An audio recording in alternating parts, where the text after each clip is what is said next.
I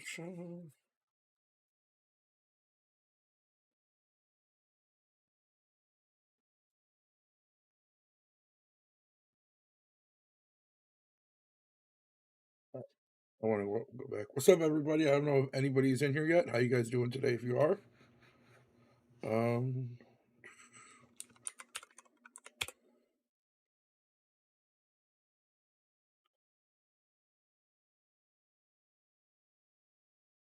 he's not actually turning his on till 5. So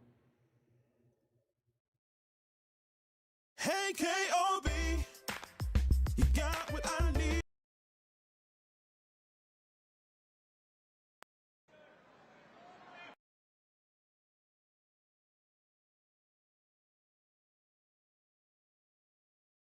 what up, Tyler?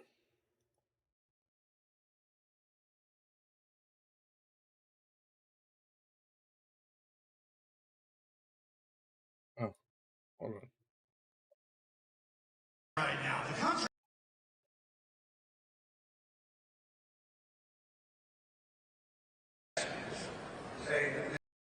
When did Tony speak? That's what I want to see.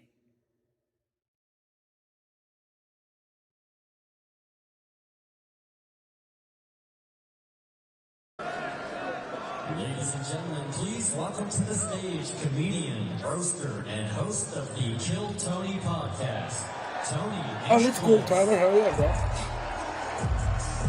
Tony Hedgecliffe. Let's go.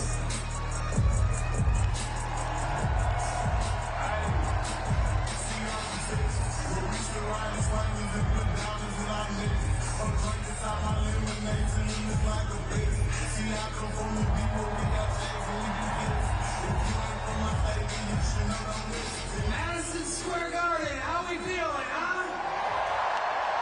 This is cool. Wow, isn't this special? 17 years ago, I'm gonna I was do this sleeping for in my tonight. car I behind might the later. Comedy Store in LA, and I'm proud to say this is my 4th time performing at Madison Square Garden, the most famous arena in the damn world. That's awesome. The American dream alive and well right here. This is very different than where I'm used to performing, though. I'm used to nighttime with people drinking, not so many babies in the crowd, and people that are obviously only here for Lee Greenwood tonight. Normally, I don't make my political beliefs a known thing. It's divisive for a comedian to do that, but just know I sleep well at night knowing who I'm voting for. Yeah. Yeah. When I lay down and my head hits my pillow, it is a fantastic pillow, by the way.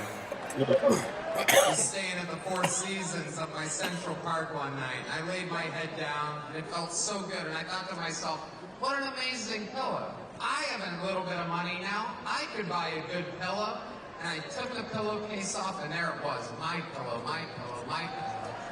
And damn it, I bought 4 of them. That's great. And if you use the promo code KILLTONY, you can also buy 4 my pillows.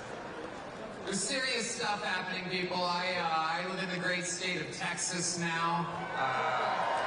18 years in Ohio, 20 years in California, and I got to see California turn to absolute horrendous thing. And traveling the world, I got to see San Francisco turn into one of the most demented cities, one of the greatest downfalls I've ever crazy. seen. And that is where the other candidate worked for 2 decades. And it's absolutely wild to see. And in Texas, stuff is really, really crazy. We're right there by a wide open border. Where are my proud Latinos at tonight? You guys see what I mean? It's wide open. There's so many of them. It's absolutely incredible. Believe it or not, people, I welcome migrants to the United States of America with open arms. And by open arms, I mean like this.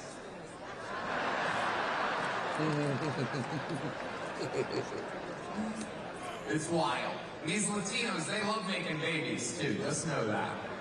They do. They do. There's no pulling out. They don't do that. They come inside, just like they did to our country. Republicans are the party with a good sense of humor. Free speech is under attack, people. I host a show, and each week I get updates what words we're allowed to use and not use anymore. It's happening right now the past few years. It's a real thing. And, you know, used to be able to tell people to Google stuff. My mom's a boomer in the state of Ohio, and there's no convincing her of anything. She's eating the cats. They're eating the pets up there. That's fucking Absolutely hilarious. wild times. It really, really is. And, you know, there's a lot going on. Like, I don't know if you guys know this, but there's literally a floating island of garbage in the middle of the ocean right now. Yeah. I think it's called Puerto Rico.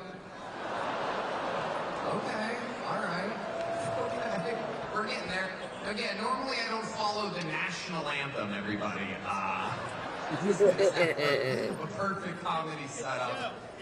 There's some people here. All right, very good. I like it. I have other policies that I think should be implemented as well. Like me personally, I think football should be all year round. Yeah. So many great athletes. I don't know about you guys, but I think that Travis Kelce might be the next O.J. Simpson.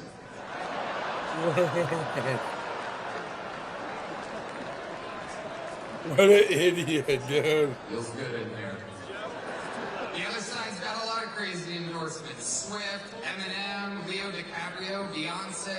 Every day the Democratic Party looks more and more like a P. Diddy party. Okay, that's what you guys want. Right? Heck yeah. It's a black guy with a thing on his head. What the hell is that? A lampshade? Look at this guy. Oh my goodness.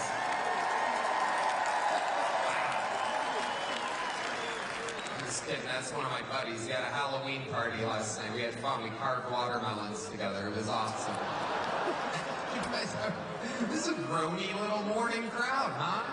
It's tough to follow this audition for the next Commissioner Gordon's over here.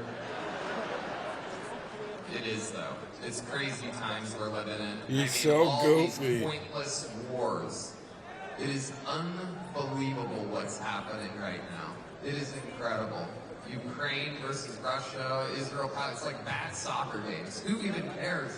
What are we doing? Why is our money involved in these wars? It's true. When it comes to Israel and Palestine, we're all thinking the same thing. Settle your stuff already. Best out of 3. Rock, paper, scissors. You know the Palestinians are going to throw rock every time. You also know the Jews have a hard time throwing that paper. You know what I'm saying? All right, we're having fun now. We're cooking. So stupid, bro. Hillary Clinton said that this is a Nazi rally here today.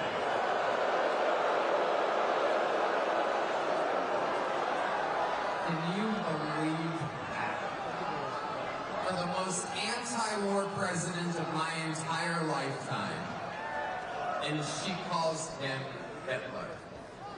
Let me remind you, Hillary, it was your husband who shot innocent people, or as he called them, interns. Yeah, Hillary, I bet you did not see that one coming. By the way, if I commit suicide in 3 weeks, I didn't.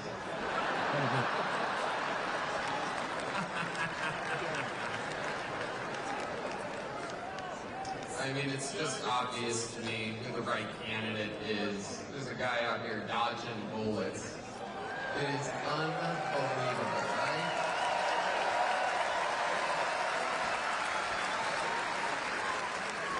I can't believe they got Tony. Unbelievable. I thought about this. I don't know if you have. Coolest place to get shot. Like if you're gonna get shot anywhere on your body, that's where you want it. Right there. Technically, he got shot in the head, depending on if you're a Democrat or a Republican. Right? If you're a Democrat, his ear was grazed. You're a Republican booster Monday, didn't you? It is. It's the best place to get shot. It's the only part of the human body will drive a piercing through like a little girl's ear for no reason. Right? There's just no. It heals fast. Nobody cares. It's the best place to get shot. He went down, saw blood on his hands. I'd imagine he thought right then, I think I just won this shit.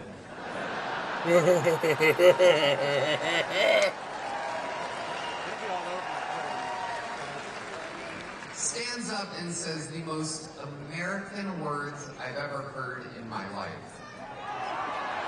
No. Where's my red shoe? One more. Where's my Let me shoes? get my shoes.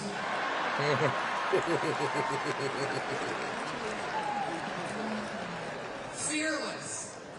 Perhaps still with an active shooter. He's talking like a guy that just had the best one-night stand of his life. Right? Like, where's my shoes at? I gotta get the hell out of here. Let me get my shoes. And then the fight. What he did was so cool that Biden got COVID. Oh yeah. Go back. Look at the timeline of everything again. 3 days after that. That means that Biden, he didn't get that from hanging out with sick people. He was in a sterile room in the White House, watching blood running down Trump's face as he pumps his fist. Biden's like,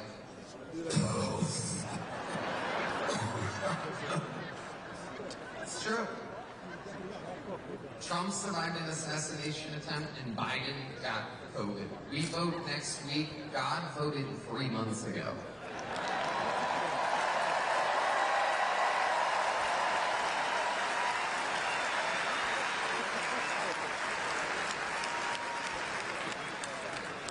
Another great Austin, Texas resident, Elon Musk, will be speaking here later today. That's sweet. Unbelievable. Genius. You guys saw him shoot that rocket into outer space, the largest aircraft ever. Fires it off into space, and then parallel parks it back to planet Earth. Meanwhile, Kamala supporters can't parallel park their Toyota Priuses properly. Yes! Sorry, I listen to Elon Musk. I follow his lead. The world's smartest, richest man has my attention. Except for when it comes to stock trading, then I listen to Nancy Pelosi. But censorship is amongst us people. This is it's great. a very, very big deal. And I'm just here to say that you guys are for the right candidate. Tell your friends. Let's close it out. And let's make speech free again. Make America healthy again. Let's beat the team from California. The team from New York should beat the team from California, not only in this election, but in the World Series of Baseball, America's sport. I love you, New York. God bless New York. God bless America. Let's make it great again. I love you. Thank you. Welcome. Go.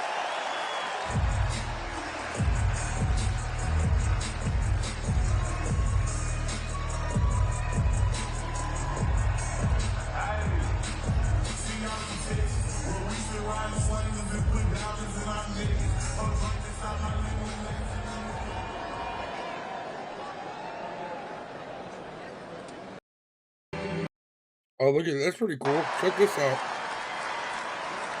Ladies and gentlemen, I give you New York, New York.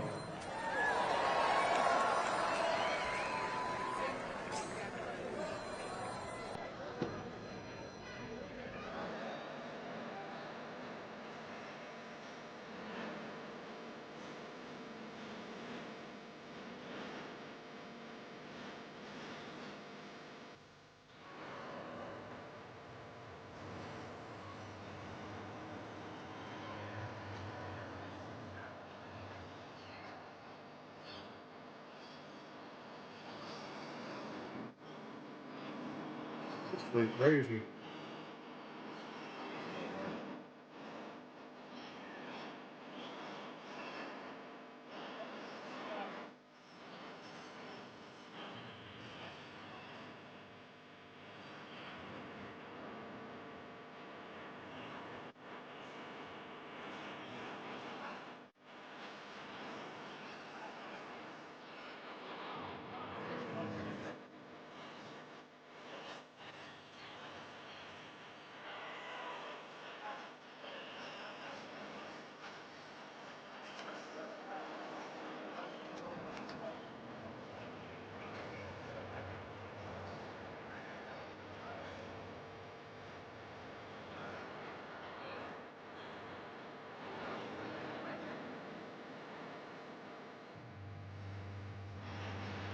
That's pretty cool.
What's up, everybody? How you guys doing today?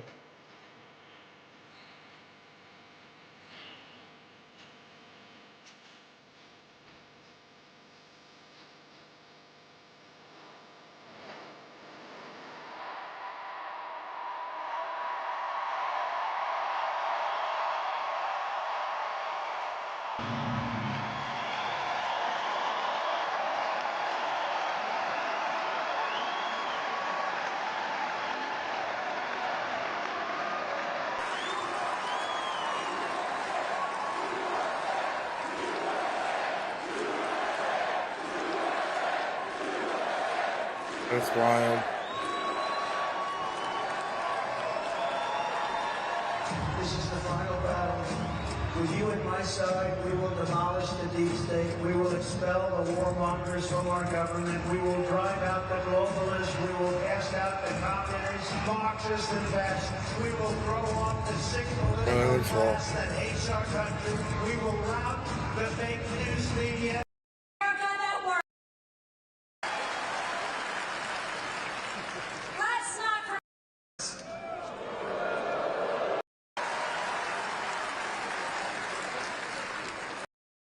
World Championship! Yeah, my dog Rudy.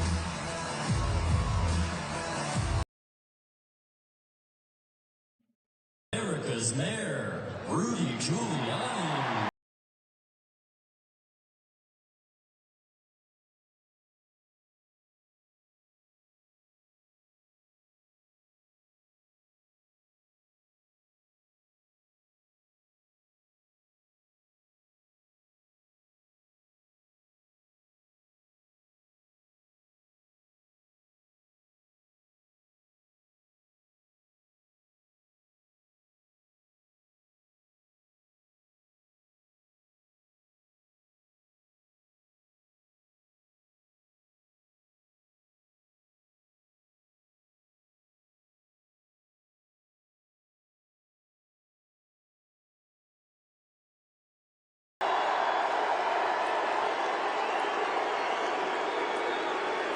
Thank you.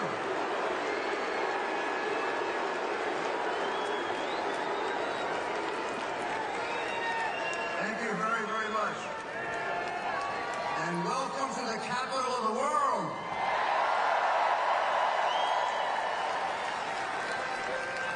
That's not me.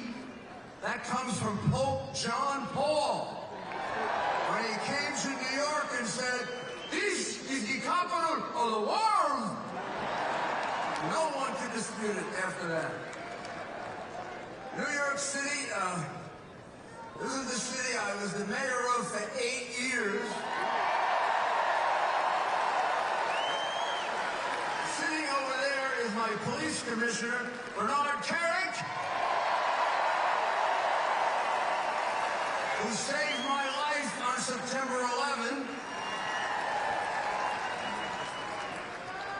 And when I was mayor, I need to remind people the Yankees I don't think so. won 4 I'm chilling today. World Championships. What are you up to, Jose? You think they need my help now? What the heck is that? It was going about baseball. And de Blasio's so stupid, he doesn't know about anything. Oh, for the good old days when I used Well, Jose, you missed Tony, Kill Tony spoke. You guys would be together, would be great teammates. If you want, I'll rewind it. Tony Hinchcliffe just spoke. It was pretty good. to be able to sit at Yankee games with Donald Trump.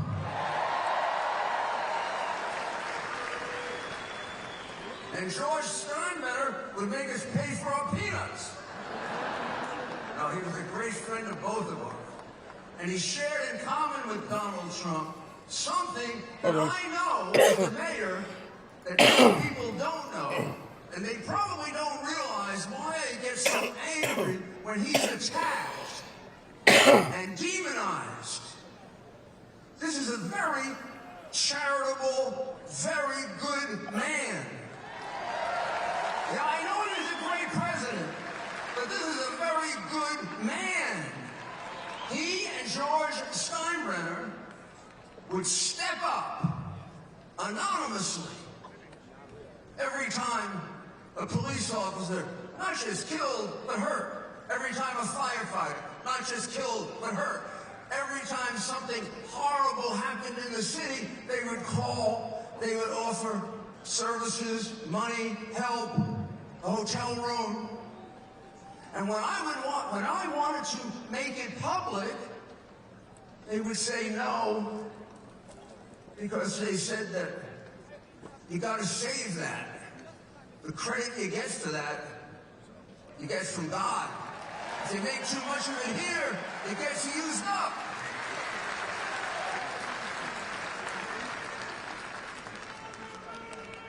As the mayor,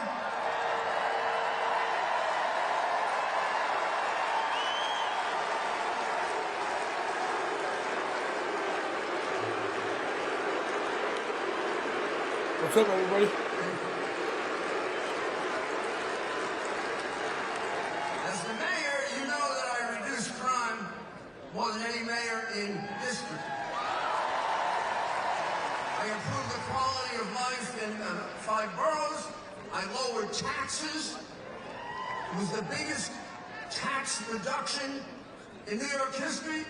Not like Donald Trump's tax reduction, not as big. You know why? Not as big. It was the only one. I mean, I was only the 3rd Republican mayor in 100 years. That's great. And we carried out the biggest welfare to work program in the world.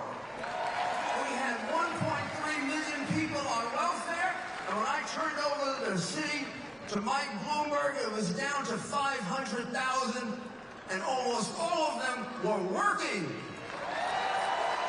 Oh, boy. That word working is anathema. It frightens Harris. It frightens Biden. It frightens the radical Democrats today. None of these people they're giving money to, they require to work. Because they don't care about them. Because they don't love them. Because what are they? They're votes. Who cares if they don't learn a trade or have a job? We gather here today in the middle of Midtown Manhattan. This is the most iconic venue of venues in the United States. This is where a Republican's not supposed to come, which is why Donald Trump came here. There's Awesome. no place in America the president shouldn't be able to come.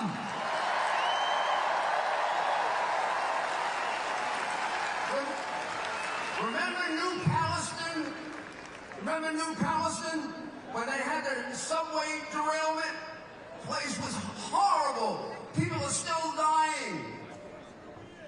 He went there. I went there. I did my television show from there. It took Biden a year to go there because those people are deplorables. Like you, like me, we're deplorables. We don't count.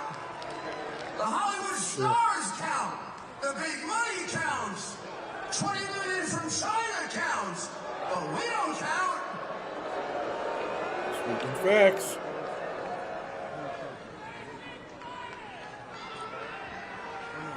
Just 4 miles from here, we had the worst terrorist attack in the history of our country. I'll never forget that through all the pain and misery, we came together. Places of worship, hundreds of funerals, praying to God. What's happened to God? We don't pray to him anymore. We're not allowed to. We don't bring God back. We don't come back.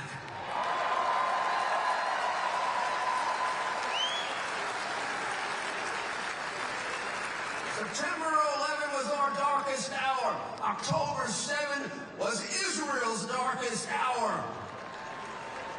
They are our best friend. I worked for Ronald Reagan for 8 years. Ronald Reagan said, we have to be there for Israel always because they are always there for us. They're not always there for us, so that's a lie. I don't like Hamas that. is not there for us. It's not true. Iran is not there for us. They want to kill us. And the Palestinians are taught to kill us at 2 years old. They won't want a Palestinian in Jordan. They won't want a Palestinian in Egypt. And Harris wants to bring them to you. They may have good people. I'm sorry, I don't take a risk with people that are taught to kill Americans at 2. I'm on the side of Israel. You're on the side of Israel. Donald Trump's on the side of Israel. And they're on the side of the terrorists.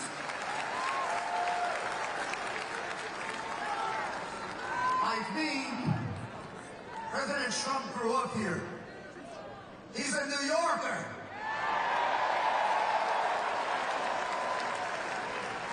That's why some people get a little annoyed at him. He speaks his mind. But wouldn't you rather have a president that communicates with you than one who sits in a basement babbling? Or another one who, when asked, why do you want to be president? She says,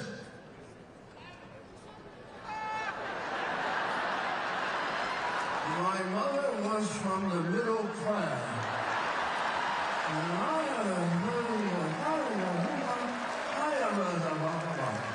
Then CBS puts in something done by a Harvard PhD.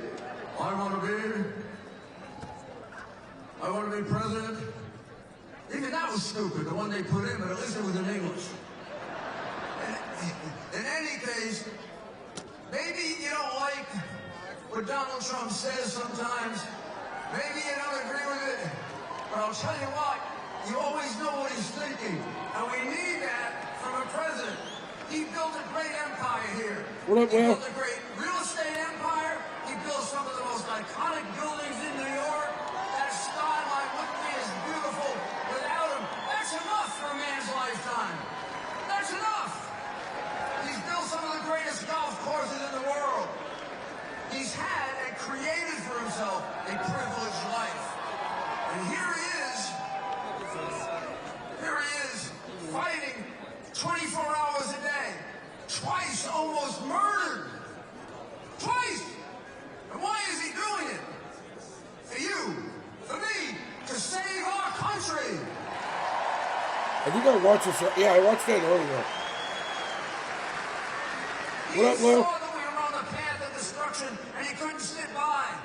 He saw that the backbone of America, the people that he grew up with, the laborers that he and his father used to build their business, are people they cared about, people they love.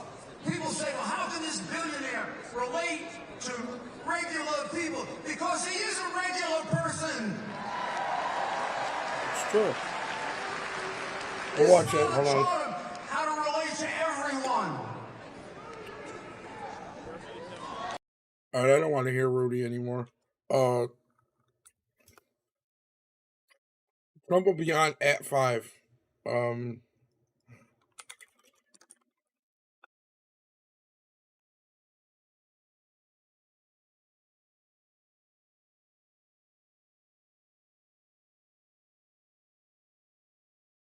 Boo this man.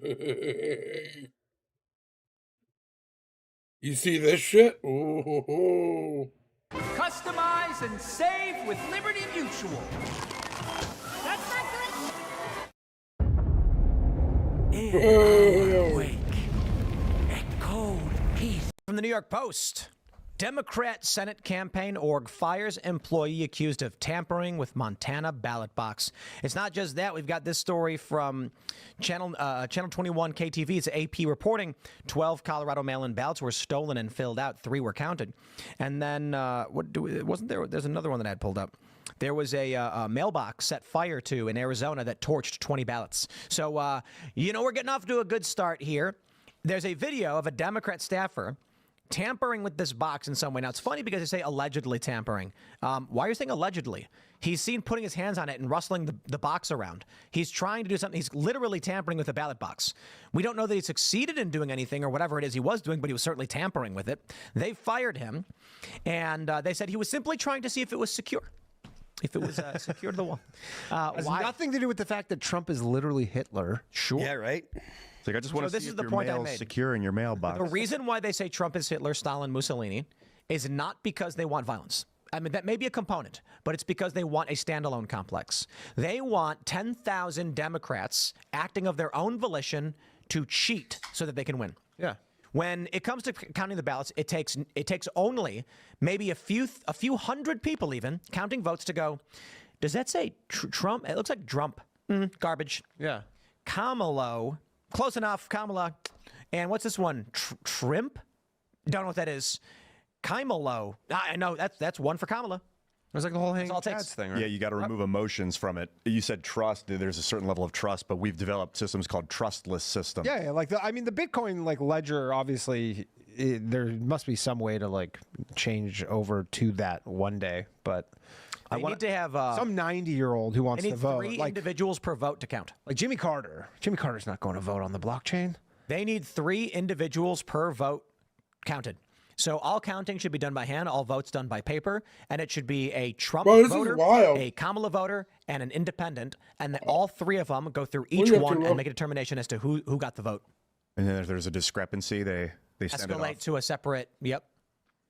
But what do you think about an open source blockchain? I think it has nothing to do with what we're seeing in destruction of with tampering with ballot boxes and torching ballots. Well, you wouldn't have paper to worry about. They Sure. And so the issue we're dealing with right now and the concerns that we have are pertaining to the fact that already we are seeing ballots destroyed and tampered with. And what will that mean for Election Day? That paper ballots are vulnerable. What do you think, Phil? I think the paper ballots are the way to go.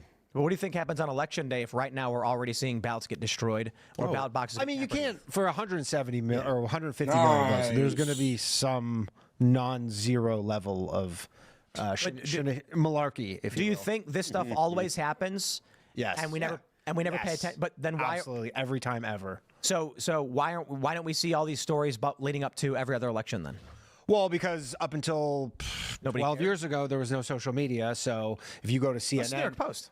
Well, I guess maybe they would have, maybe. And this is a Democrat office firing a guy, and it's an official report. Yeah. This is high level. I'm sure. You know what? I'm sure you could have found these things, but now it's just so much more magnified. There's cameras. Everyone's got a camera in their Cameras pocket. everywhere. Catch Exactly. people in the Like act. there's cameras everywhere. Everybody's got a camera. I'm sure this stuff has happened. I think so too. I think regimes have been controlling narratives. Then the question is, if it's in the mind of people, will anyone trust the results with a single story about ballot destruction?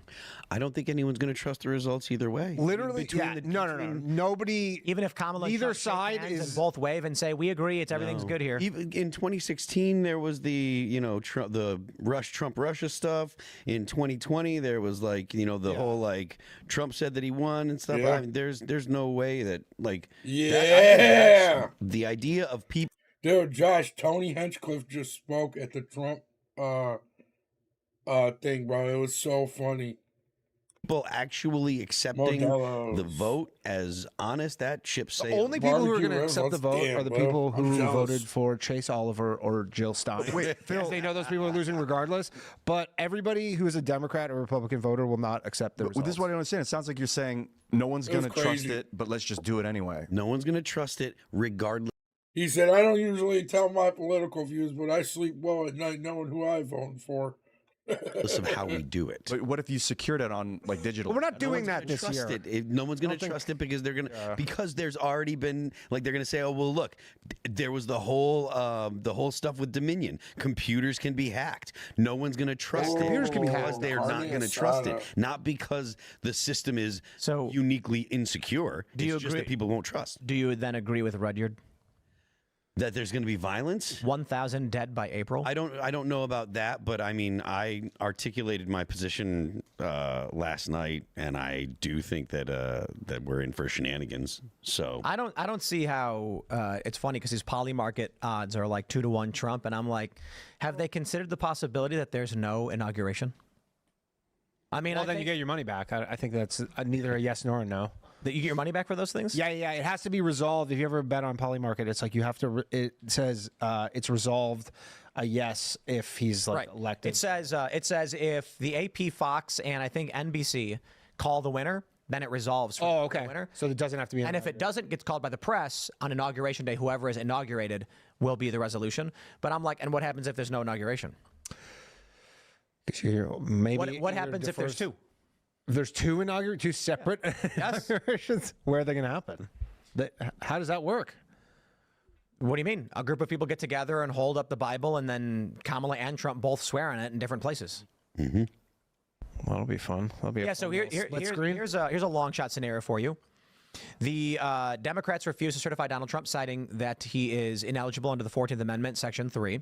So they refuse to count votes for Donald Trump, instead counting votes for Kamala Harris to give her the Electoral College victory. Trump and other Republicans say, this is ridiculous. We know for a fact he won. Democrats say, nope, we've certified Kamala to win. Doesn't matter. We are the House and we certify. Thank you and have a nice day. She's also the vice president. She'll be the one counting the votes. Listen, that'll cause a civil war, like 1,000%.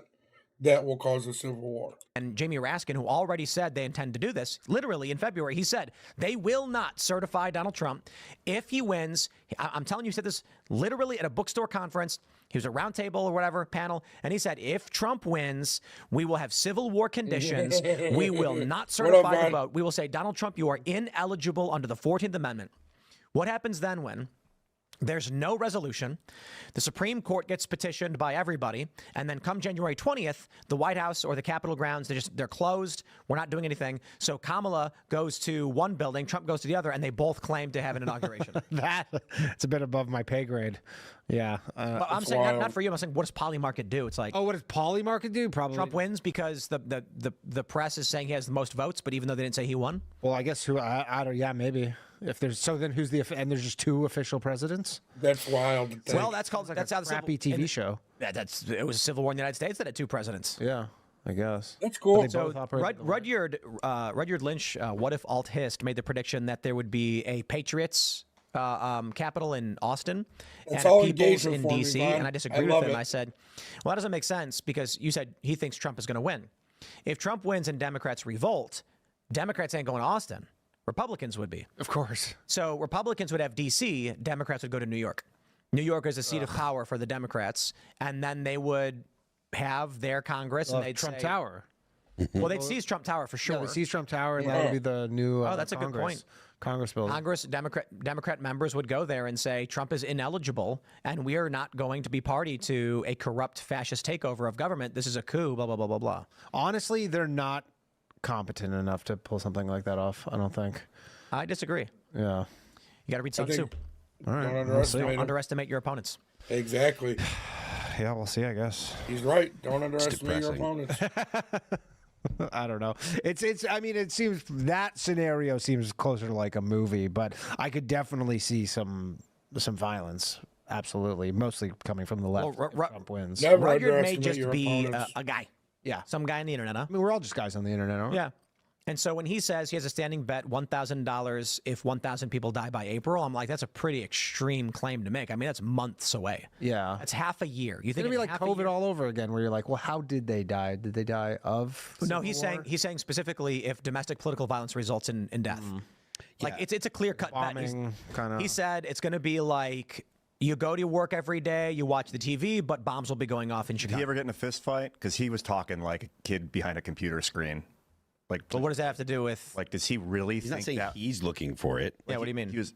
He was saying he sounded like read he about was the like- history of Chinese dynasties, the French Revolution, the Spanish Civil War, and the Russian Revolution. And based on those things that he's read, here's his predictions. Yeah. And he may just be some guy who read some stuff and is wrong. That's sure. I But mean, this stuff has happened over and over again throughout history. We're living in a pretty relatively calm time. that's the crazy thing is that we had a golden age for 30 years. Yeah. Longer. You know, 30, still in it. 35 years. Well, it's coming to a close. Depends on what we do next, man. The fourth turning. It's definitely coming to a You close. see, like the end of the 1700s, the way they developed electricity, and shit popped off. Golden age, like batteries, electricity, chemistry, and if we do some new technological breakthrough, we could have spacefaring AI songs? I don't know how that changes AI the political is huge. conflict. Yeah, I mean, again, people on the left are not like Democrats. If Trump wins, are not going to take it well, especially because, like, there was a period a month or so ago when it was looking like Kamala Harris is just running away with it. Remember that, where like the odds shifted and she went ahead, and they were getting pretty jubilant. And I just don't think it's going to be the ultimate letdown for them. And I'm saying, not going to take it. listen, ladies and gentlemen, you have to prepare, and this is for you, Danny. You have to prepare.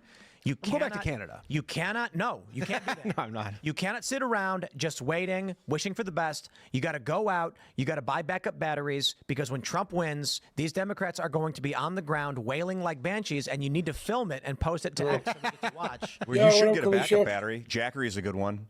I have a Jackery battery. graphene- When the graphene power went ion? out at my house, I don't think there's that graphene in mine, but Well, then you got my a bad power- one. My power went I out. got a graphene battery. Ian's not. I think I have a graphene battery. the one I got you. Yeah, that little guy. Starlink will But I've got be a big, valuable. Listen, Jackery cool. AC/DC power. It's great. Graphene backup batteries. You know those portable batteries? Yeah. The graphene one can be charged up in 10 minutes. Wow. Check it out. Because what the way it works is it's a lithium-ion battery with, I guess they say they've like got a graphene sheet running through it, which charges it equally But, and evenly all at once. He's saying in my post, So the like, energy people are goes running straight their into mouth it, and I charges tell it. them I don't care. So you've That got it's just for 2 full engagement. cell phone charges in 10 minutes. There's a new gallium nitride is the new superconductor they're using. I make tiny. Look at this, 10,000 milliamp hour. What, battery. really? It's this thing, dude. And it has plugs in it. 10,000? 10,000, dude. It can charge my phone 2.5 times. This little guy. Wow. It's at 84% now. I've been charging it for about 20, 30 What are you minutes. up to? How's We your all day saw the going? video of the woman dropping to her knees and screaming no in Where is she? 2016. Do you I ever don't think know. of- but I think listen. about that a lot. No, I think about Who is she and where what is scares me the most is that it's going to be November 5th, and Democrats across this country are going to be Yeah, dropping to that their was knees and really screaming cool. no, and Republicans will have dead phones. Their phones That are going to was be really dead. They're cool, going to be like, I Felicia. can't get out. I got 1% left. No, I couldn't film it. Thanks for checking out this clip from Timcast IRL. Make sure to watch the show live Monday through Friday at 8 p.m. Subscribe to this channel, and we will see you all there. And she came down. Yeah, Trump will be on at 5.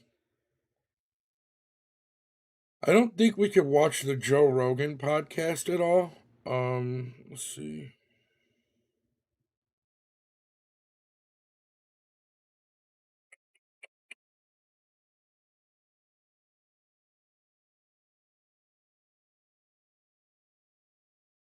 No.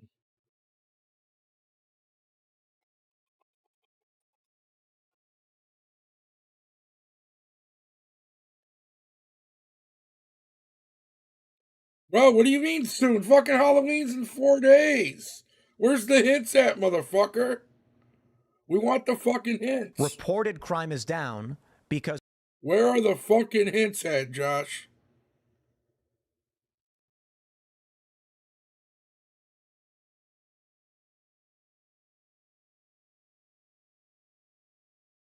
Oh, that's pretty cool.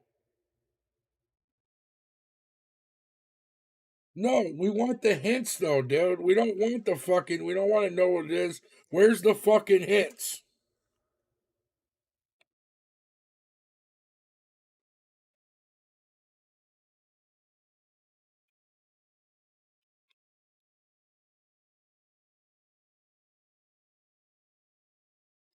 No, there's no soon. It's 4 days away. All right, Kalisha, love you too. Have a good one.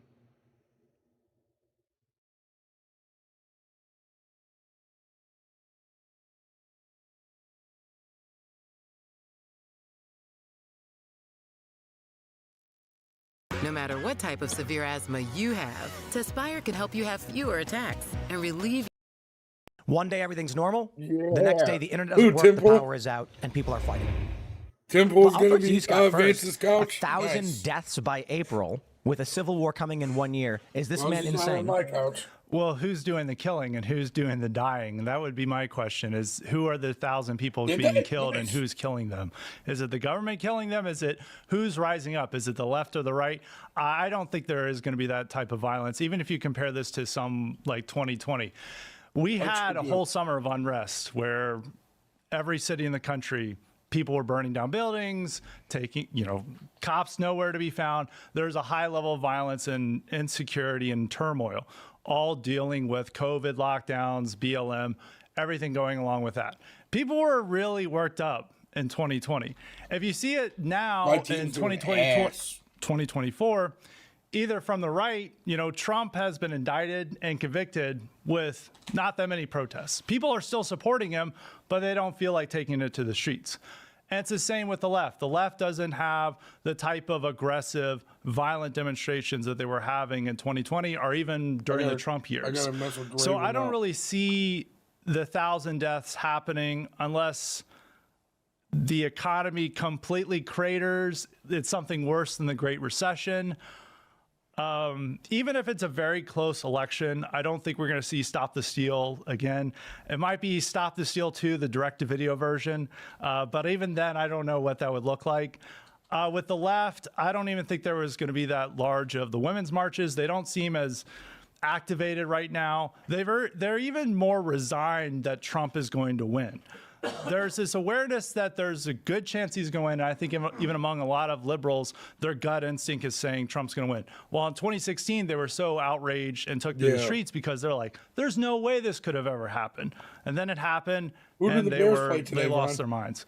So, but you may explain who's doing the killing and who's doing the dying here, and that might explain the situation. It's hard for me to know where to start because the lore I've established around this is so extensive. I've made like 6 hours of content just on the one Civil War topic. We call them the Redskins still. I operate off probabilistic assessments. And so if you look at, let's say, dominoes or cards or anything, or poker, anything like that, you have probabilistic assessments up to a certain range. And then you don't know the individual events. And that's how I feel about Civil War. Pronouns, red/skins. It's one of those things where I know that something's going to happen, and I'm not entirely clear what exact form it will take, and it's highly dependent upon the individual context. And I'm going to use World War I as an example. Yeah, I don't know. There were about 15 different places where World War I nearly started before World War I. It was a war that building up for decades, and you happen to get the Archduke Franz Ferdinand. We got about a half hour till Trump's on. And that set up World War I in a way that didn't have to happen, where Britain might not have been involved in the war, America might not have been involved. Hell, there's plenty of timelines where Austria and France were allies against Germany and Russia. So that's how I feel about this, where I look at the incentive. I think the right and the left have to have a war. And on the last show I was on here, we talked about comedy. You mean jokes like a philosophical level, the divergence between the left and the right precipitates some kind of conflict. You said they have to have some kind of war. What I meant by that is that the forces of history have built up to the level where it's the only way to solve the equation. Where we're at the point where we don't have any other mechanism to solve the underlying issues going on except war. Because you look at, I think there's like 10 issues killing America, between wages being too low, the healthcare system, aging. There's a bunch of these, and Congress isn't going to solve them. And so issues will gradually pile up until you have a war. And I've assessed, I used to have a wider time frame, but I'm making the bet that it's going to start this year for a variety of reasons. And I'm open to being wrong. I make these bets so you know I'm not just a charlatan making stuff up, but I think it's going to start this year. I mean, we've got We'll see. a month and a half. Not even. We're about to enter November, so 2 months. Do you think within this, something's going to kick off? I mean, there are potentialities. Look, the first thing you always got to check is your normalcy bias and your optimism bias. Yes. No one saw COVID lockdowns coming. That was outside of the minds of possibility. When I talked to Eric Prince about countries that have collapsed, and I asked him, in your experience with countries that have been these states of turmoil, revolution, civil war, what do you see happening in the United States? He said, the one thing he can tell me is that no one sees it coming. Everybody he's worked with who's been in these countries, one day everything's normal, the next day the internet doesn't work, the power is out, and people are fighting. So how do you actually know when that flashpoint is going to be? Maybe it is November 6th. I wonder. We're looking at the national polls, and I'll actually let me pull these up for you real quick.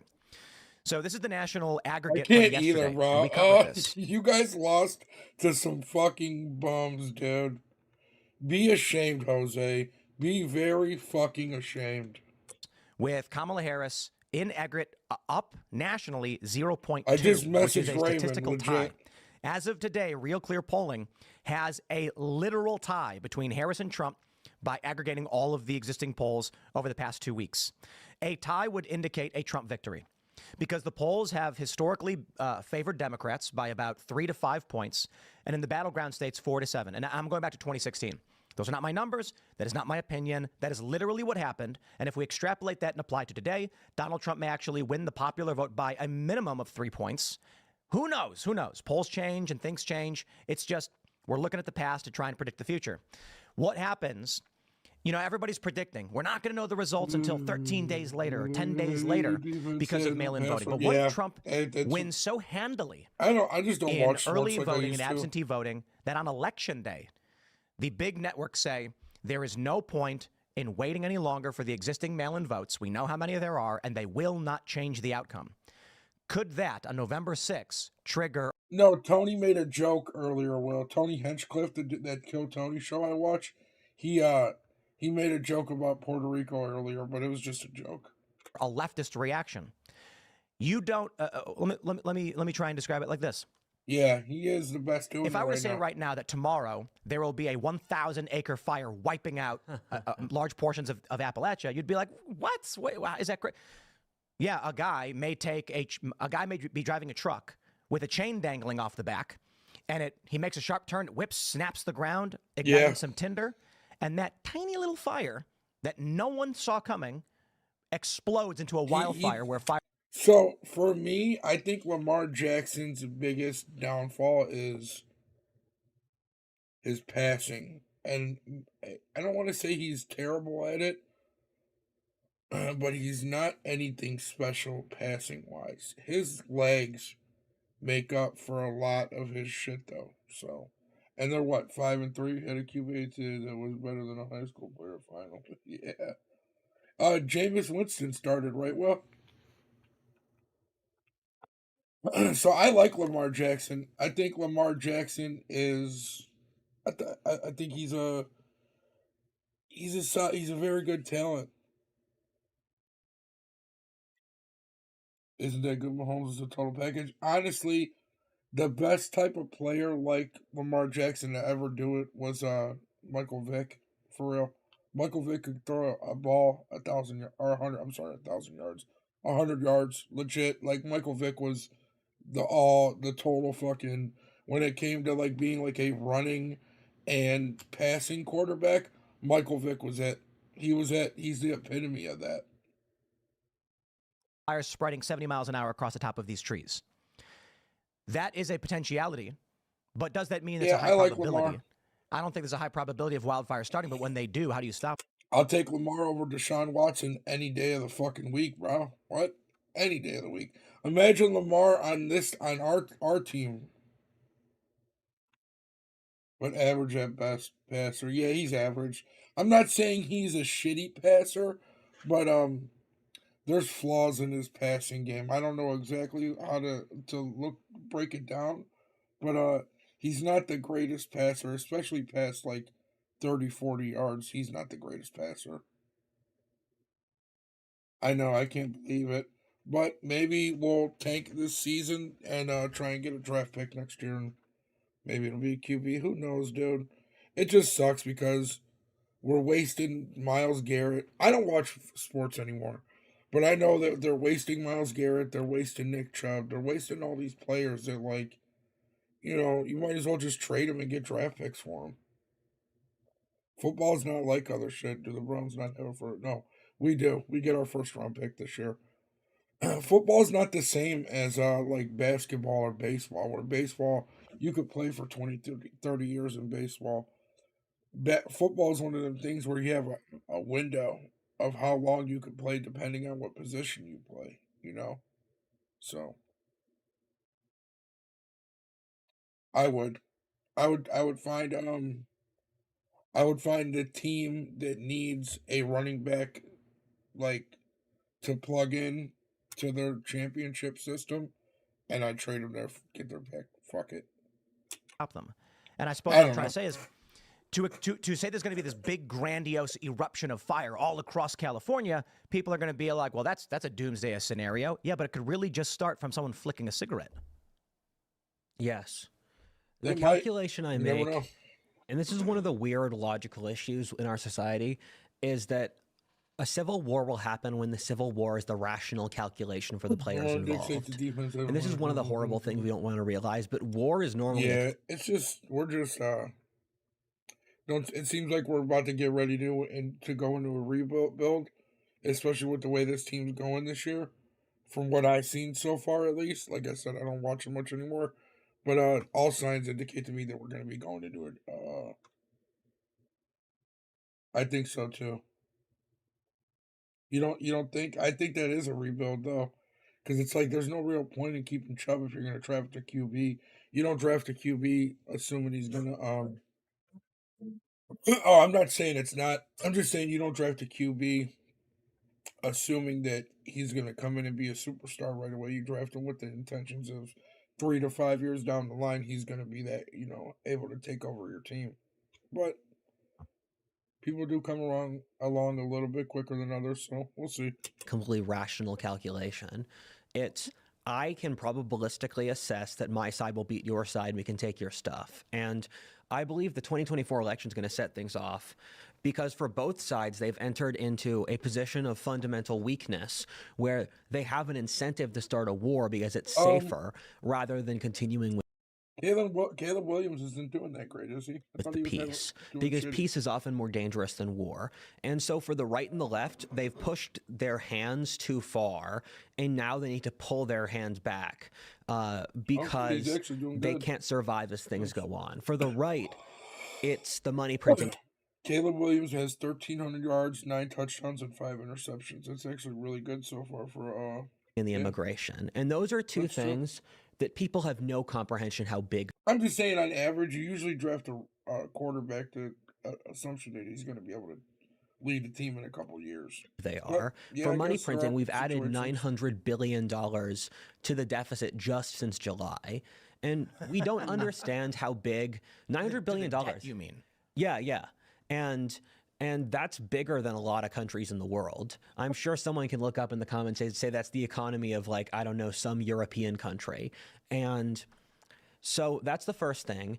It took us all of American history to reach the amount of debt we had in 2014, and we've doubled it in the decades since. And the money printing under Biden, it can't go on. It's just killing the economy. And I don't believe the official numbers. I think they're being doctored. I think things are way worse. And so money printing's one. Another 4 years of Biden will destroy society. And then immigration. We've had 15 million illegal immigrants during the Biden administration. That's adding a Pennsylvania to the country. And it's a Pennsylvania overnight without the centuries it took to build up the state. And so 4 years Biden, 15 million more illegal immigrants. And Elon Musk has done a good job talking about this. I really admire Elon Musk's latest stand. And basically, if the Democrats can keep flooding illegals in, they can win a bunch of states if the illegals can vote. So They don't need to vote. What do you mean? Illegal immigrants don't need to vote for Democrats to win control of win the electoral vote and win the presidency and the federal government. So this is actually a big mistake Republicans have made for a very long time in saying that the Democrats are bringing in illegal immigrants so they can vote and vote for Democrats. No, they're not. They're bringing in illegal immigrants so that the census will count them and give them more congressional seats and more electoral college votes. California is estimated to have, at minimum, in the last cycle, 1 extra vote. Yeah. However, if you actually calculate the total illegal immigrant population of California, they may have as many as 10 or 13 extra illegal votes. Let me clarify crazy. This. So if you have a district, a congressional district, which is 775,000 people, but 200,000 are non-citizens. They can't vote, but they do give that seat. You do the math. Yeah. Democrats can then invite in non-citizens, spread them out in such a way that they create extra congressional districts. Yes. Then when it comes to, so this is what's funny about the national popular vote and the national popular vote initiatives. It's not completely true. We saw Adam Kinzinger, everyone's roasting him because he said we should get rid of electoral college and go to a popular vote. But a popular vote may actually favor Republicans. California's got 10 million Republicans, many of whom are demoralized and feel like, I think they end up getting about 6 million votes or whatever. If it was a national popular vote, you may see blue state Republicans voting, and it could shift things in a way people don't predict. So right now, the numbers are that there are more blue state Republicans than there are red state Democrats. Red states tend to be sparsely populated. There's not that many Democrats in the red states relative to how many Republicans are in blue states. If you go national popular vote and those Republicans vote, combined with the rural states, it may turn this country deep red. But anyway, I digress. So when we look at the Electoral College, you have to factor in that Democrats likely are getting 5 extra Electoral College votes by having non-citizens spread out through their states, which is why Chicago is getting flooded, New York is getting flooded, California is getting flooded. It's a long game because the census is every 10 years. But you also have to consider at the federal congressional level. This means that Democrats have extra members of Congress voting. So when you say, Rudyard, that Civil War will start when it becomes the rational decision of either side, I would agree we're at a point where it is terrifying, but you may actually see people make that argument that has become rational for them to engage in some kind of, and people, I want to make sure I clarify this when I say civil war. It's not necessarily going to be it is not a standing army, ordering their troops to go march on another state. That's ridiculous. This is people who watch too many movies. It could literally just be a state suing another state at the Supreme Court saying, invalidate those votes. Because these are built upon non-citizens who are influencing our government. Then you get a federal law. Let's say a federal law passes, narrow margins. And then you get a few red states arguing that due to the inclusion of non-citizens in the congressional apportionment, Democrats, by winning by 1 vote in Congress to pass a law that, say, would encroach on gun rights or free speech rights, violating the Constitution, and then a Biden or Harris signs the bill, they say, no, we refuse to enforce this under this ruling. It goes to the Supreme Court, which, of course, is conservative. They rule in favor of the red state. The Democrats then say something like, you see, this is Trump's stacked court, and they're now overturning Congress and the president. We can't allow this. And you get 2 sides arguing that they are morally justified in their use of force to whatever degree that is. And then it could be starting very simply. Texas says, we will not abide by this national restriction or whatever. Texas, as we already saw with illegal immigration, then starts making moves to remove illegal immigration. Let's say the issue is illegal immigration. Texas was already in conflict with the federal government on the border, setting up razor wire and barring the feds from jurisdiction they claimed they had a right to. This is how things like this could start, where it's what That's kind of wild, actually, dude. That's crazy. 11 days away from Election Day, and Democrats feel like they need a therapist. Democrats, it's kind of a tie race, and they were lapsed into profound depression. And a depressed party is not a winning party. So anything that I can do to address that kind of depression, I'm glad to do it. So if you're a Democrat and you're suffering from election anxiety, James Carville's offering his services. Hopefully not in that way, but he did say anything. For the first time ever, Trump is tied going into Election Day. He always goes in down. Let that sink in. It's the tightest race in a half a century, and behind the scenes, Democrats are worried she can't stretch herself across the finish line. Little she does, says, or tries seems to move the needle. They've been waiting for her to fully reveal herself to voters, but she hasn't. She's been a tease. At this point, Democrats are throwing their hands up in the air and saying, she is who she is. They're coming to grips with the fact that Kamala has reached her full potential. This version of Kamala is as good as it's ever going to get. So funny. After the CNN town hall, reality slapped Democrats in the face. Her performance last night was the last straw for a lot of Democrats. No more. The more she does it, the better she'll get. The get to know her phase, that's over. They've realized the country's not interested. Just ask Mel Gibson. A lot of people I know what it'll be like if we let her in. Yeah. Oh, really? And that ain't good. Yeah. Well, miserable track record, appalling track record, no policies to speak Yeah. And the border, right? of. And she's got the IQ of a fence post. So it's not good. I love And when I've Bill seen Clinton, that originally. not helping. There is a sliver there that has to make up their mind. And to them, Kamala Harris just showed up. I mean, she was there as vice president, and what they think of her largely depends on what they think of President Biden. But she is extremely vulnerable, more vulnerable than she deserves to be. Now, if Bubba keeps this up, Democrats are going to have to lock him up in the basement with Joe. But Slick Willie's right. She's vulnerable, and the far left smelling blood in the water. Progressives warn Harris must change her closing message as the election looms.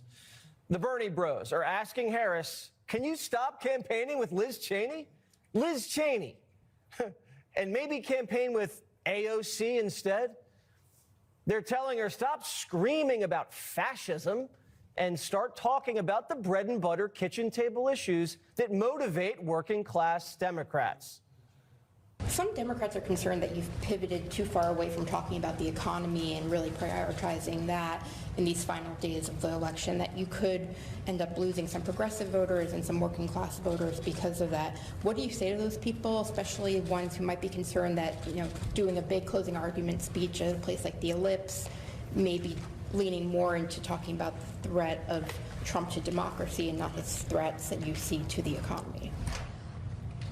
One of the things that I love about the American people is we can hold many thoughts at once. That's deep.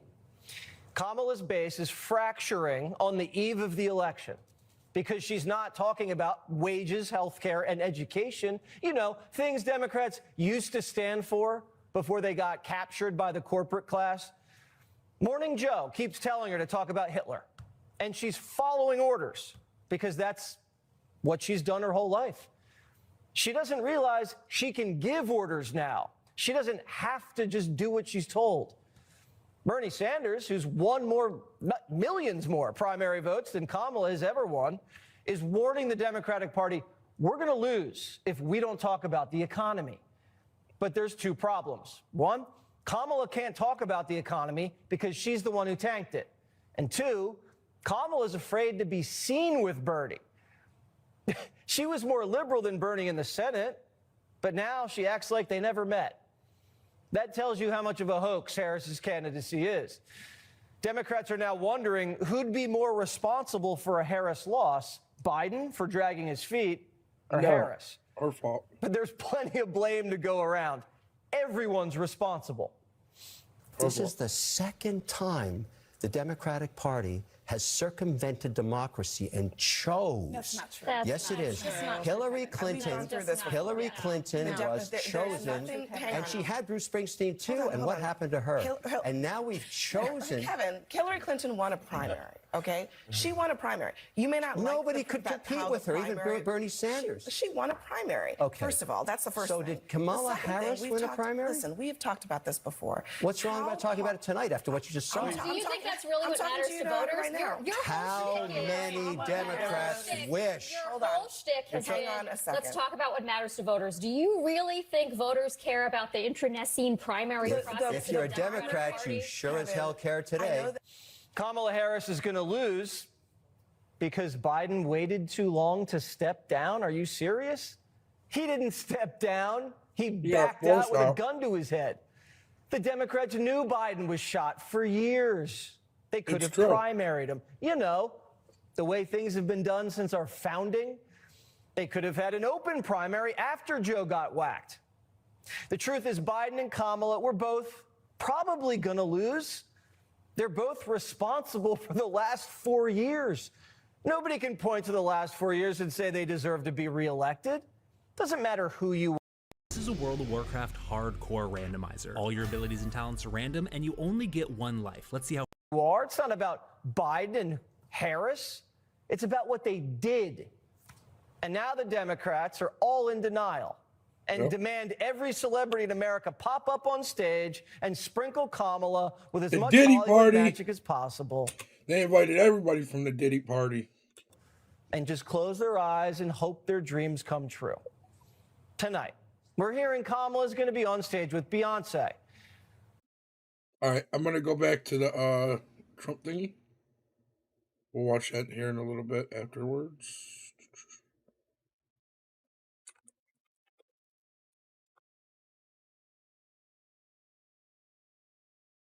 We refer to it as the... He said, my buddy said Byron Dale.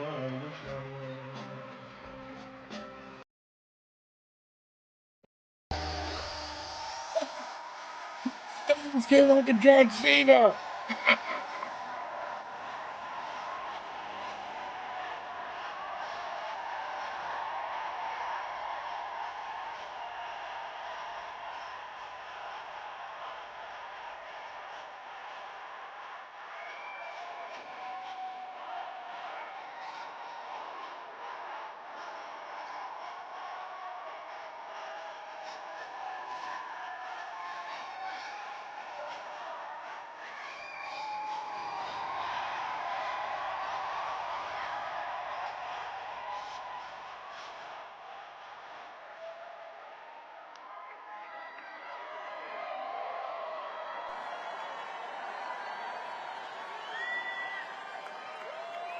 Man, is it good to be home in New York City.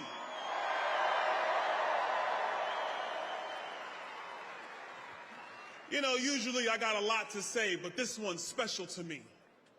I was born in Brooklyn, New York.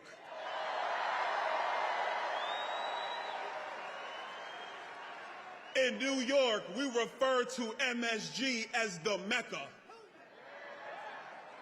We refer to it as the center of entertainment. And in 9 days, it's going to be the launch point for the center of making Donald Trump the 47th president of the United States.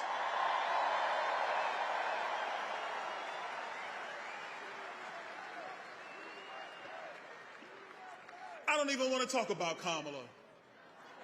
Why? Why would we waste our time? She doesn't even want to talk about herself. She tells us she grew up in a middle-class family. But I don't care, because it's families today in New York, in Chicago, in Philadelphia, in Milwaukee, in Phoenix. They are struggling because of Kamala Harris, and they are saying the same thing we're saying. We had enough. We need Donald Trump back. I like it. She broke the border. She broke the border and doesn't even have the guts to tell you the truth. But that's okay, because the next president of the United States, he's going to fix the border because he did it once and he's going to do it again.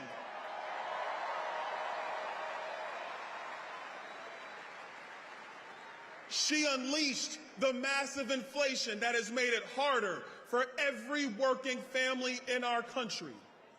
True. If she was around when I was a kid, it would have devastated my mom, who still lives in Brooklyn. Hi, Mom. How you doing?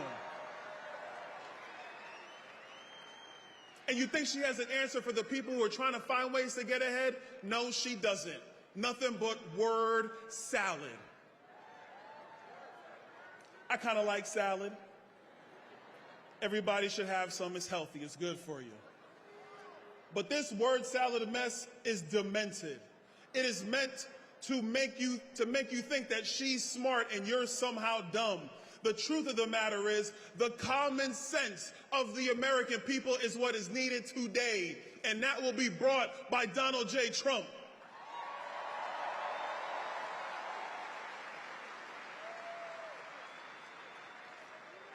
Then you look around the world. Look around the world. She said she was the last person in the room after that disastrous withdrawal from Afghanistan.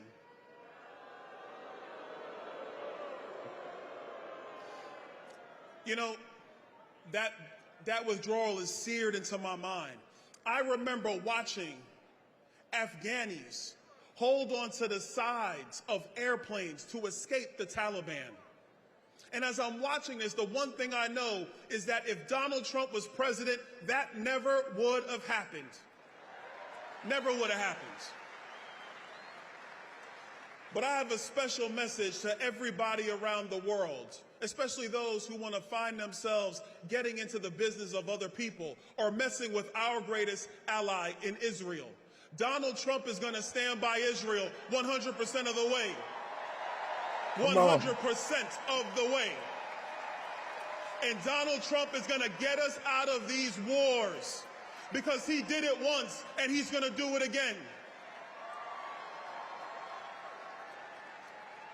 But the last thing we're going to fix, and it's a big one. You see, I got 3 kids. They're all boys. And I'll be damned if you're going to have some school tell my boys that they can now be girls. Not on my watch. Not on the watch of Donald Trump, I can promise you that. We're going to have common sense in America again under Donald Trump. We're going to get men out of women's sports under Donald Trump. Let's go. America will take its place again as the shining city on the hill, as the leader of the world, as the #1 nation, as the great experiment, because he's going to fix it once again. And together, New York and around America, we are going to make America great again. God bless you, New York. Let's go. Hello, New York! I have a message for the mainstream media, and I can say this as a born and raised New Yorker. New York is Trump country!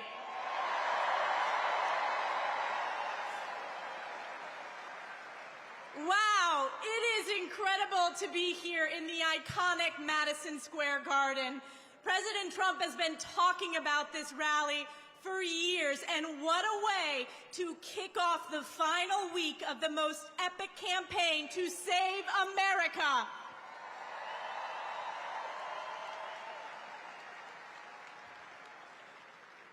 Every election, we say, is the most important in our lifetime. But this one really is. No matter where you go, whether it's in New York City, upstate New York, or in any of the swing states, people understand there is so much at stake. And it is we the people, when we vote for President Donald J. Trump, we the people will save America.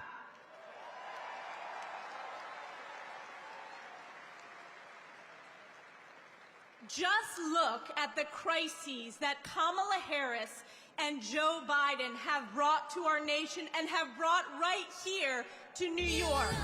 The border crisis, illegals swarming our streets, taking billions of our hard-earned taxpayer dollars, all because Kamala Harris is Joe Biden's open border czar. She owns this border crisis. She created it. Or the inflation crisis, the highest rate of inflation in our lifetime. And you know who was the deciding vote for Joe Biden's Inflation Expansion Act? Kamala Harris. And crisis. Democrats are the party of defund the police, and Kamala Harris has turned her back on our men and women in blue. New Yorkers, support our police. We will always back the blue.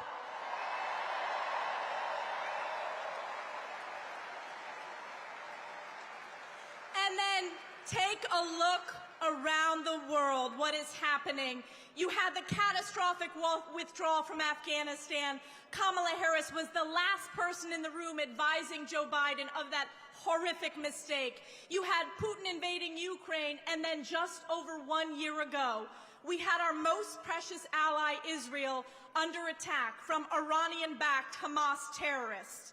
And Kamala Harris has turned her back on Israel. And what did we see? What did we see on our college? Hold on. Will, I found that video. I don't want to hear this lady talk no more. Her voice is annoying me. So here's the ad he put out today during the Browns game. When I first came into office, I cut taxes more than any other president. We have created 7 million new jobs, and it led to a growth like we've never seen before. We developed the greatest economy in history by far. When I left office, it changed. Inflation destroyed the lives of so many people. Interest rates went from 2% to 10%. Millions of illegal immigrants, traffickers, and drugs coming into our country. Our country has gone to hell. So I made a decision to run. We're going to make America great again, greater than ever before. I will fight for you with every breath, and I will never let you down.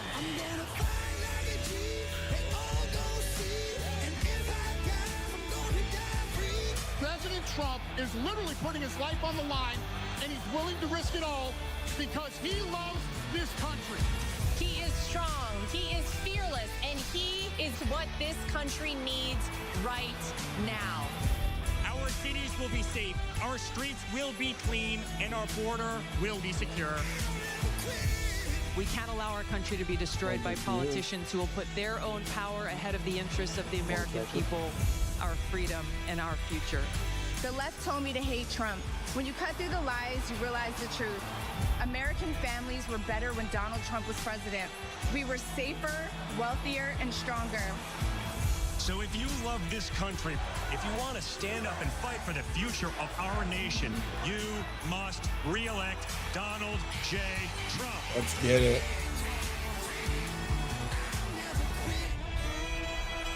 I'm Donald J. Trump, and I approve this message. College camp for President Donald J. Trump to save New York and save America. God bless you. God bless the United States of America. Thank you very much. All right, good. We didn't have to listen to her too much. She was starting to get annoying. I think Trump's getting ready to come out now. Even though she's not the person to speak before Trump, it should have been like, they should have had Byron Donalds be the one to speak before Trump.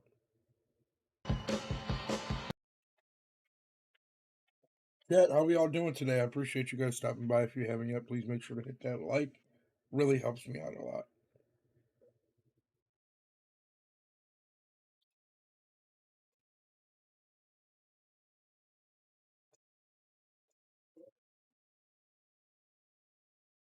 Speaker of the U.S. House of Representatives, Mike Johnson. Yeah. All right, we'll keep an eye on it. Trump's not on yet. But the media has seen this before. With 11 days to go, I got to tell you, to this reporter, it feels a little familiar because I remember these scenes from 2016 when Hillary Clinton rallied in Philadelphia with Barack Obama and Bruce Springsteen. That event was basically a victory rally that was held before all the votes were cast. And we all know how it turned out. You can't fuel a campaign with pop stars. Campaigns are about connecting with people, real people who have real problems. These real moments between the politician and the people That's what makes or breaks a campaign. You can see one connects and the other doesn't. I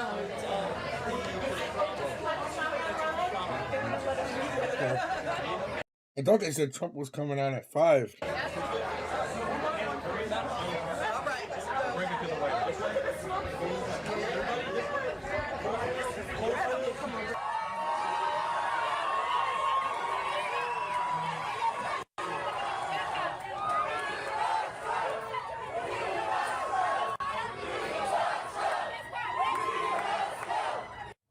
It's about priorities, and the people see that. Before Trump taped the Joe Rogan podcast, he was visiting angel moms whose offspring were murdered by Biden migrants. Today, Kamala is here in Texas to rub shoulders with woke celebrities. Isn't that exciting? But she's not going to meet with any of the victims of migrant crime while she's here. We have many of them right here, the families. We have many of them. And they're incredible people, what they've gone through, the hell that they've gone through, and will continue to go through, unfortunately. She'll not speak to the grieving mothers from whom she No, I know. He was supposed to come on at 5, though. in their lives. The thing started a couple hours ago. It started at 3. He was supposed to come on at 5. Celebrity endorsements are fine. Beyonce has every right to be in Texas with the borders are. But that's all Harris has. She doesn't have the people. She's not tackling our problems. You got to get your hands dirty if you want to be president. It's not an easy job. You can't worry about what everybody's saying about you. You can't hide from questions. You got to aim for the problem, sell the solution, and work your butt off. And if you see what's going to happen and maybe you're depressed about it, call Carville, and he'll do anything to cheer you up. And I mean anything. Let's bring in... Would you be interested in collecting 5-figure paychecks for a few hours of work, helping me in your spare time from home? I'm on a mission to recover $10 million. Former Assistant Treasury Secretary Monica Crowley. They're not happy with the Kamala Harris campaign. Bernie wants her to talk about the economy, and all she wants to talk about is fascism. Yeah, I mean, I would take Bernie Sanders' advice if I were Kamala Harris right now. I would too. Bernie Sanders was a very successful candidate when he was running for president until they cut him off at the pass for their selected candidate of Joe Biden. And before that, Hillary Clinton, right? So if she were wise, she would be listening to Bernie Sanders, who is an out socialist after all, but he's got his ear to the ground. He's got his ear to the people. And the other thing about Bernie Sanders is that his agenda for a long time has sort of crossed over with President Trump's agenda, which is about making sure that people have affordable groceries, affordable energy, gasoline, the ability to heat or cool their home at an affordable price, trade policy to protect the American worker and America's industries. So there is a lot of cross currents there. You can almost see the Biden, you can see the Bernie and the Trump people coming together like this on the ground with the folks, and Kamala and Beyonce and all these people just floating up in the sky where Hollywood lives. Well, it's almost like they have learned nothing from 2016. You know, I was out on the campaign trail with the Trump campaign across the state of Pennsylvania this whole last week, Jesse. And I can tell you that there's big 2016 energy out there on the Trump side. But now it looks like there's also big 2016 energy on the Democrat side in a negative way. They are repeating all of Hillary Clinton's mistakes. The difference is Hillary Clinton at least was a woman of accomplishment. I thought she was wrong on everything, but at least she had a brain in her head and could speak about policy in an intelligent way. Kamala Harris doesn't have any of that. So she's running on fake joy, she's running on vibes, and she's running on Bruce Springsteen. I don't think that that's a winning message. Does that turn people off when you see a candidate like Kamala, who we don't really know much about, go out and immediately not hang out with people, hang out with fucking Bruce, celebrities, hang out with Tyler Perry, hang out with celebrities who are famously wealthy, disconnected from regular people? Is that more of a hindrance to her than it would help? Well, I don't know what you're talking about, Jesse. Bruce Springsteen is totally relatable to the mother who was trying to decide between groceries and medicine for her children each week because Biden and Harris have created this inflationary spiral that is crushing the middle class, the working like class. It's not that kind of like fun election where it's about like concepts. People are getting hurt. Yes. You can only run that kind of campaign if you have political talent, which she has none, and also if you have the luxury of a booming economy and you've got world peace, then you can run with Bruce. Bring on Hollywood. And talk about Bring the on positivity, Bruce. right? But she and Joe Biden have created an historic disaster. President Trump is out there with the people all day, every day. 6-0 right now. He goes to... Did they score a touchdown and missed a field goal, or did they just miss extra point? Or did they just kick 2 field goals? Them where they are, whether it's the bodega in Harlem, whether it's at that McDonald's in Pennsylvania. He talks to the working men and women, the forgotten men and women of this country. And I have a feeling... All right, Vivek's on. I like Vivek.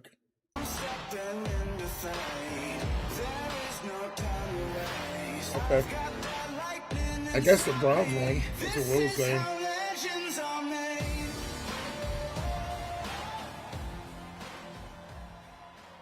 I'll tell you something. I don't follow the polls. I don't follow the pundits. But I follow the energy. I like Vivek. And this does not feel like second place energy in here tonight. I had a friend of mine, smart guy, he's a billionaire, texted me this morning. And he said, why the hell are you guys wasting your... He probably runs all the local gas stations in the country. He probably is Mr. Gas Station. ...time in New York City instead of going to a swing state? You want to know what I told him? I said, welcome to 2024. New York is a swing state.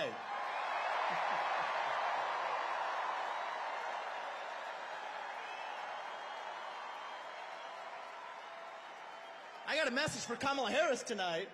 We're feeling the joy in New York City tonight, aren't we?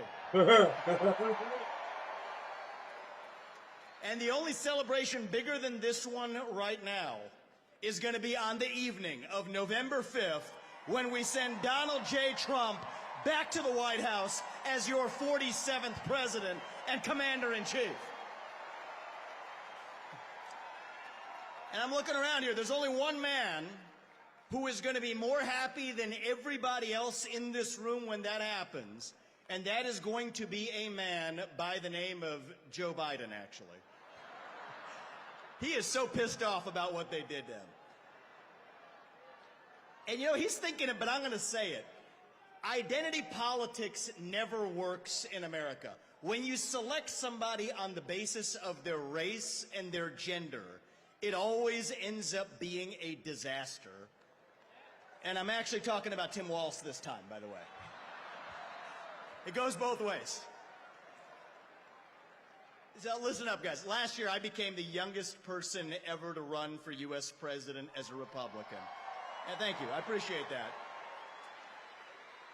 And I'll tell you something about my generation. We are lost. We are hungry to be part of something bigger than ourselves. Yet we can't even answer what it means to be an American today. We're in the middle of a national identity crisis. Faith in God, patriotism, hard work, family. These things have disappeared only to be replaced by wokeism and transgenderism, climatism, COVIDism, depression, no more anxiety, isms. fentanyl, suicide. These are symptoms of a deeper void of purpose and meaning in our country. And right now, we need to step up and fill that void with our own vision. Answer, what does it mean to be an American in the year 2024? It means we believe in the ideals of 1776. It means we believe in merit, that the best person gets the job regardless of their skin color, that you get ahead in this country, not on the color of your skin, but on the content of your character and your contributions. That's why we're done with the woke DEI agenda. Bringing in meritocracy to America. It means we believe in the rule of law, and I say this as the kid of legal immigrants to this country.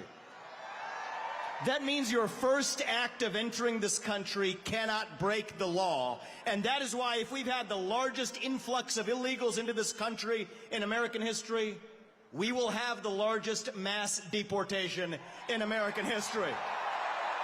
That is not racist or xenophobic. That is what it means to stand for the rule of law in the United States of America.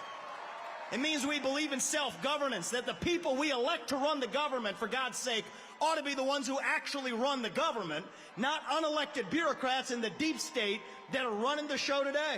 So you want another mass deportation? Let's get 3 million federal bureaucrats out of the D.C. bureaucracy. That's the mass deportation that saves the country.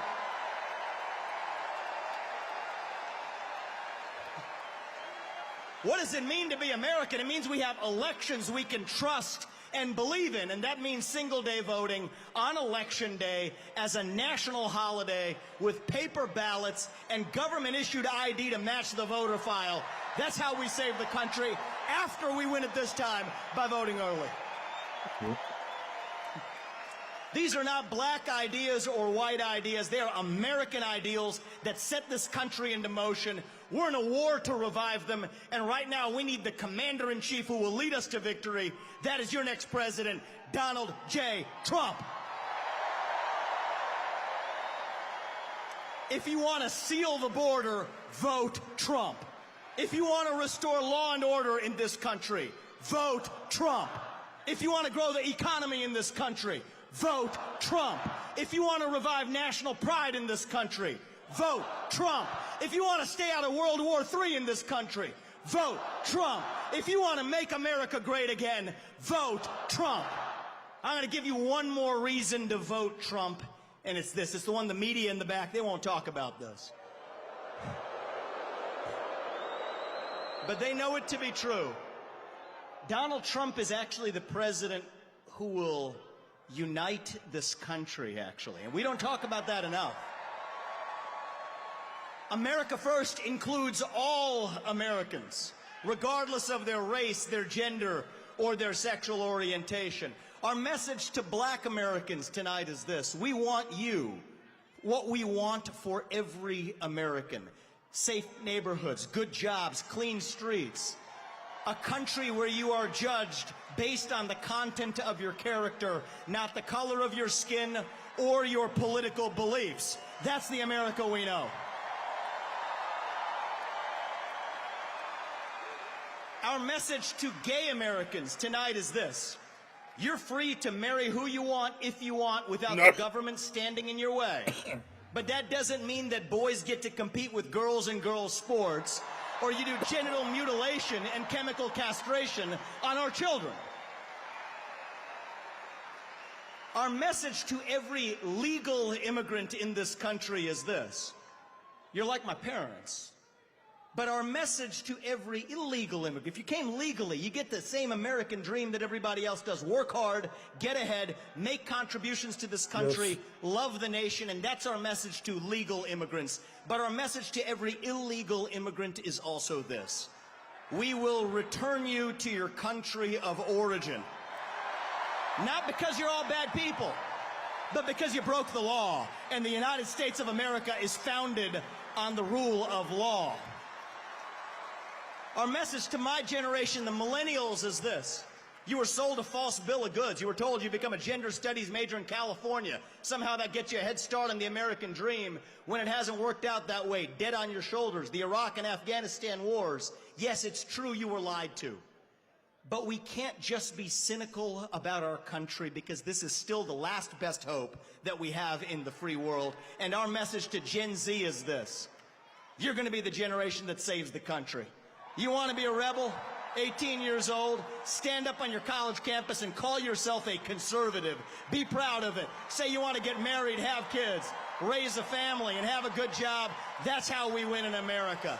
We don't have to be this nation in decline. We are still on our way up. We're still that country where we will look our children in the eye and mean it when we tell them, you get ahead in the United States with your own hard work, your own commitment, your own dedication, and that you know what? You are free to speak your mind at every step of the way.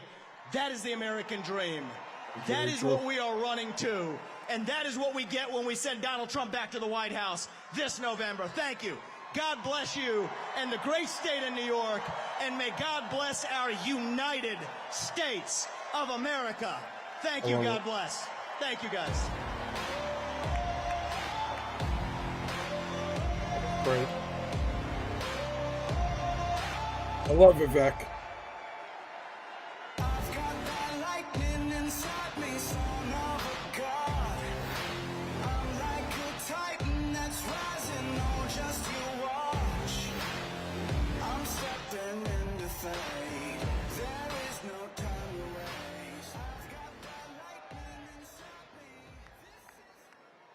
Ladies and gentlemen, please welcome to the stage former Congresswoman Tulsi Gabbard. Nice.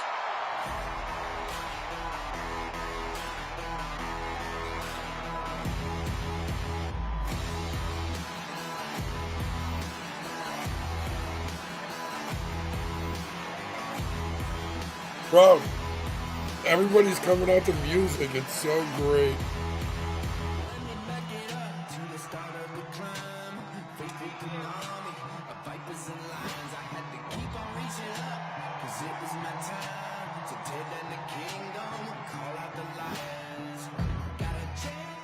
Hello, New York!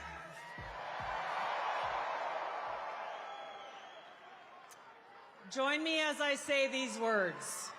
Aloha. We hold these truths to be self-evident, that all men are created equal, and that we are endowed by our Creator with certain unalienable rights, and that among these are life, liberty, and the pursuit of happiness.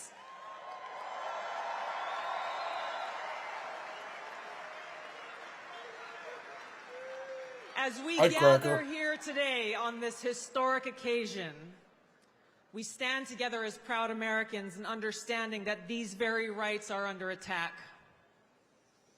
So we face this historic are you voting this year? Where our freedom and our future is in our hands. There's never been a more clear choice in any election in my life, and our ability to live in a truly peaceful and free and prosperous country is on the line. I love you too.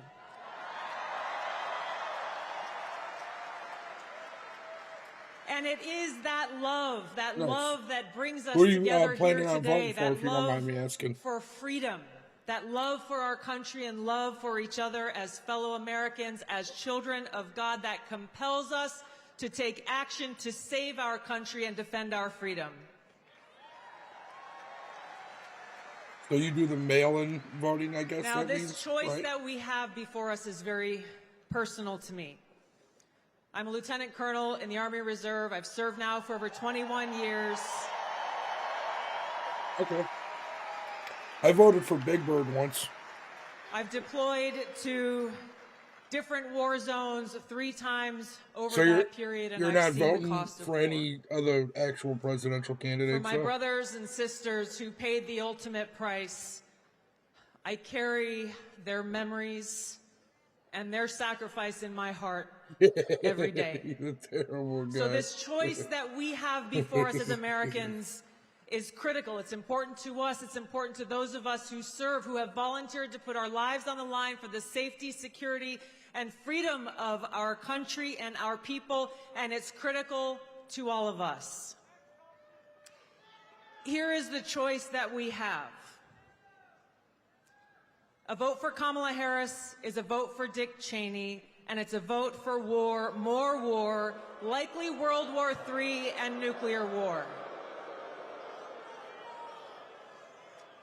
A vote for Donald Trump is a vote for a man who wants to end wars, not start them, and who has demonstrated already that he has the courage and strength to stand up and fight for peace.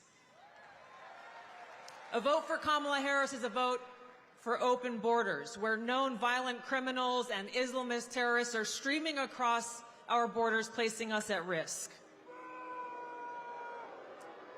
A vote for Donald Trump is a vote for secure borders, and safe communities, and a confidence that he will seek out those who seek to do us harm and get them out. I like it. A vote for Kamala Harris is a vote for economic hardship, high cost of living, poverty, and homelessness. And a vote for Donald Trump is a vote for economic prosperity and opportunity for every single one of us as Americans. A vote for Kamala Harris is a vote for censorship and a complete erosion of our fundamental and constitutional rights and freedoms.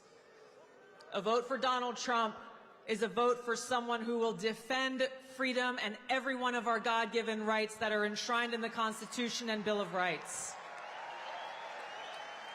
So, Vaughn, you're not voting. Basically, you're just kind of not voting this year? History will look back on us at this moment for the choice that we make. Did we choose war? I'm doing well. How are you? Or peace? Did we choose poverty? How was your guys' or Saturday? prosperity? You guys do anything fun? Did we choose How's Cam censorship feeling? or freedom?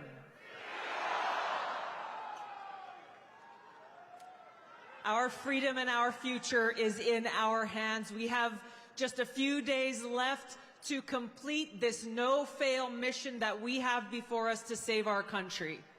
Nothing short of our future is on the line.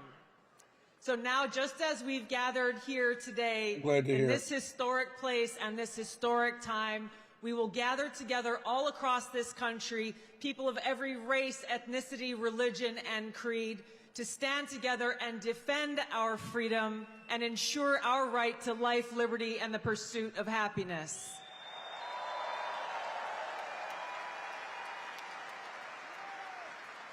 Now is the time for us to send Donald Trump back to the White House to be the 47th President of the United States, where we can stand together and make America great again. Let's go. Thank you so much. Let's get it done. Aloha.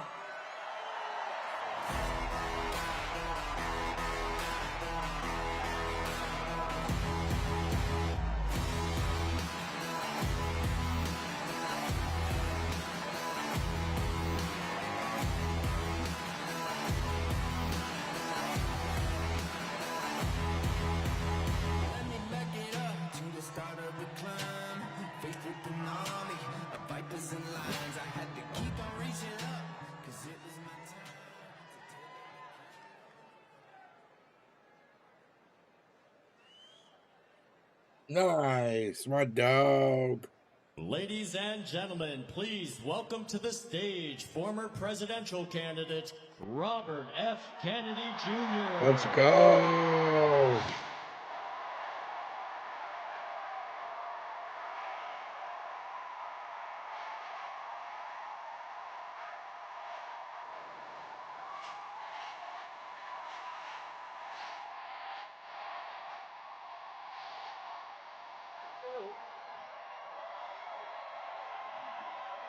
Thank you, New York. Thank you.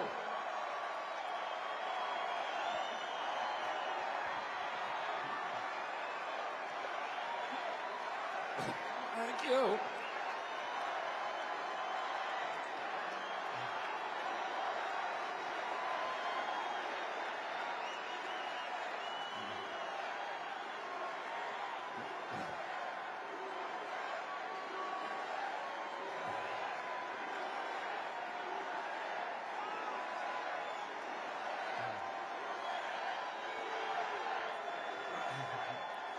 Thank you.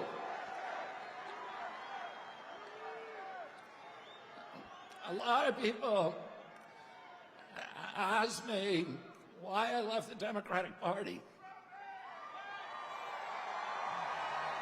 Because they're not the same anymore. They're a bunch of fucking nut I jobs. say I don't leave the Democratic Party. The Democratic Party left me. This is not the party anymore of Martin Luther King, of Robert Kennedy, of John Kennedy. That was the party of peace. It was the party of constitutional rights, of civil rights, of freedom of speech. It was the party that wanted to protect and nurture the middle class. It was the party that stood up to censorship, to surveillance, that stood up to the CIA, to the military complex, military-industrial complex. And it was the party that wanted to protect public health and women's sports. My uncle, Ted Kennedy, wrote Title IX, which protected women's sports in college.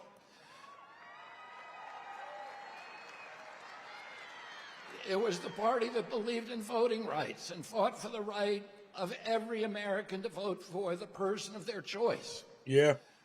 Today's Democratic Party is the party of war. Party of censorship. It's the party of the CIA.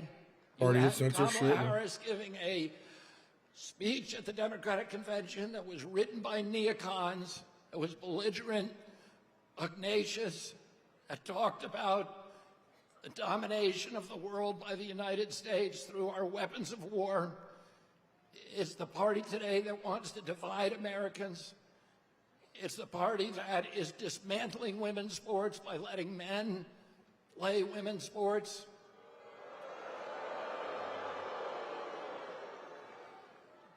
It's the party of Wall Street. It's the party of Bill Gates, who just gave $50 million to Kamala Harris. It's the party, and the Harris campaign is very proud that it received the endorsement of 50 former CIA agents and officers, and of John Bolton, and of Dick Cheney. These are all, Dick Cheney's a fucking warmonger. I don't get it. Us the war in Iraq, the worst foreign policy catastrophe that's ever happened. The Democrats could have had an RFK like Tulsi Gabbard ticket. They're idiots. That launched the surveillance state. These are the people that are trying to undermine voting rights in this country by weaponizing the federal agencies against political candidates, including me and Donald Trump and all other political candidates that can't win an election. And instead of bringing in a candidate who wins the primaries, abolish the primaries, and then pick two candidates, anointed them without receiving votes. We don't even know how Kamala Harris received the nomination. It's true. It's so true. And this is the party of Wall Street, of big banks, of big data, of big tech, of the military contractors, and the parties of big pharma, big ag, big food, and big chemicals. It is the party that's given us the sickest children in the history of the world. True. When my uncle was president, 6% of Americans had chronic disease, and we spent zero on chronic disease in this country. Today, 60% of Americans have chronic disease. This is existential for our country. We're spending $4.3 trillion a year, 5 times our military budget. 77% of American boys cannot qualify for military service because of chronic disease diagnoses. This is existential for our country. This is terrible. President Trump called me 3 hours after his shooting. And he said, would I come and sit down with them? And he said to me during that meeting, he said, there are some things that we can agree on and some we disagree on, but the landscapes on which we agree are so much larger. He said, I want to end the wars. Yeah.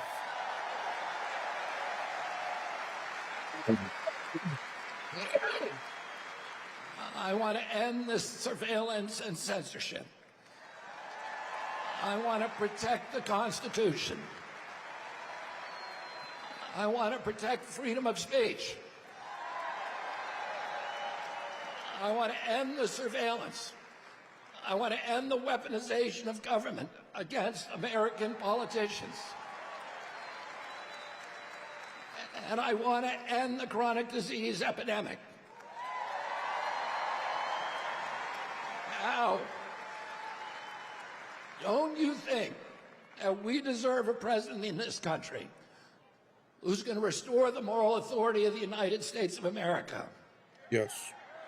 Don't you think that we deserve a president who's going to end the warfare state and rebuild the middle class? Yes. Don't you want a president who's going to put America first?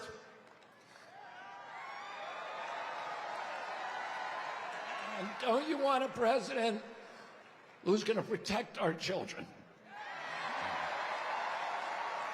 And who's going to protect women's sports? And who's going to stop dividing this country along racial lines? And don't you want a president who's going to end the corruption at the federal agencies, at FDA, at NIH, at CDC, and at the CIA? And don't you want a president who's going to make America healthy again? Yes.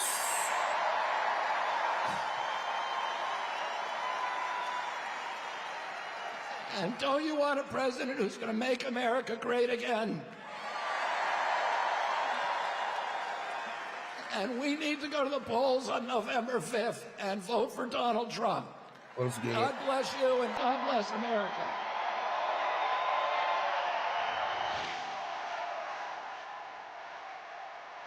That's awesome.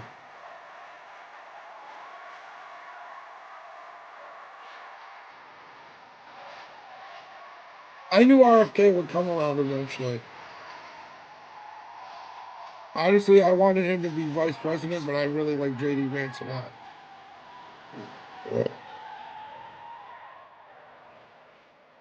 Is Tucker next? Tucker's next.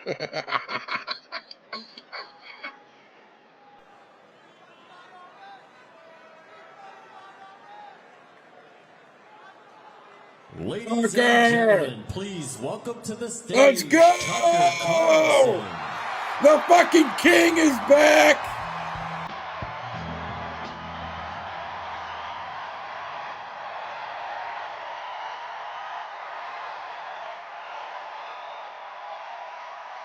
My dog.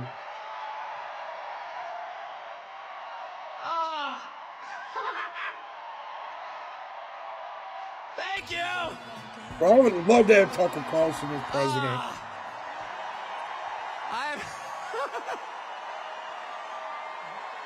I saw the Grateful Dead in this arena in 1987. I was seated right there. How weird. It's such an honor to be here, and it's wild. Just another day following Bobby Kennedy Jr. at a Donald Trump rally in Madison Square Garden. That's totally normal. Liz Cheney's out there with Kamala Harris. And there's Bobby Kennedy calling to protect women's sports at a Trump rally. It's a realignment. It's unbelievable. And It's the necessary, fact that it's though. here is even sweeter. Imagine if you're, and just pause for one moment. Imagine you're Donald Trump. You're from New York City. You become famous in New York City. You make your fortune in New York City. And all of a sudden, the leadership of New York City decides they're going to destroy you because they don't like your politics. And so they, yeah, boo. Imagine if that were you, though. And they try and take everything that you have. They try and put you in prison. They try and put your children in prison. If that happened to you, how often do you think you'd be going back to New York City? How about never? And yet he's here. It's like getting thrown out of a bar. And you think to yourself, well, you know, all my friends are in the bar. And you approach the door and there's the bouncer, like, you're not allowed in here. But from behind the bouncer, you hear the cheers of your friend, come on in! And the bouncer hangs his head in shame. He's embarrassed that he's working for the man trying to keep the most popular person out of the bar. And that's Donald Trump back in the city that produced him with no embarrassment at all, in a room full of his friends.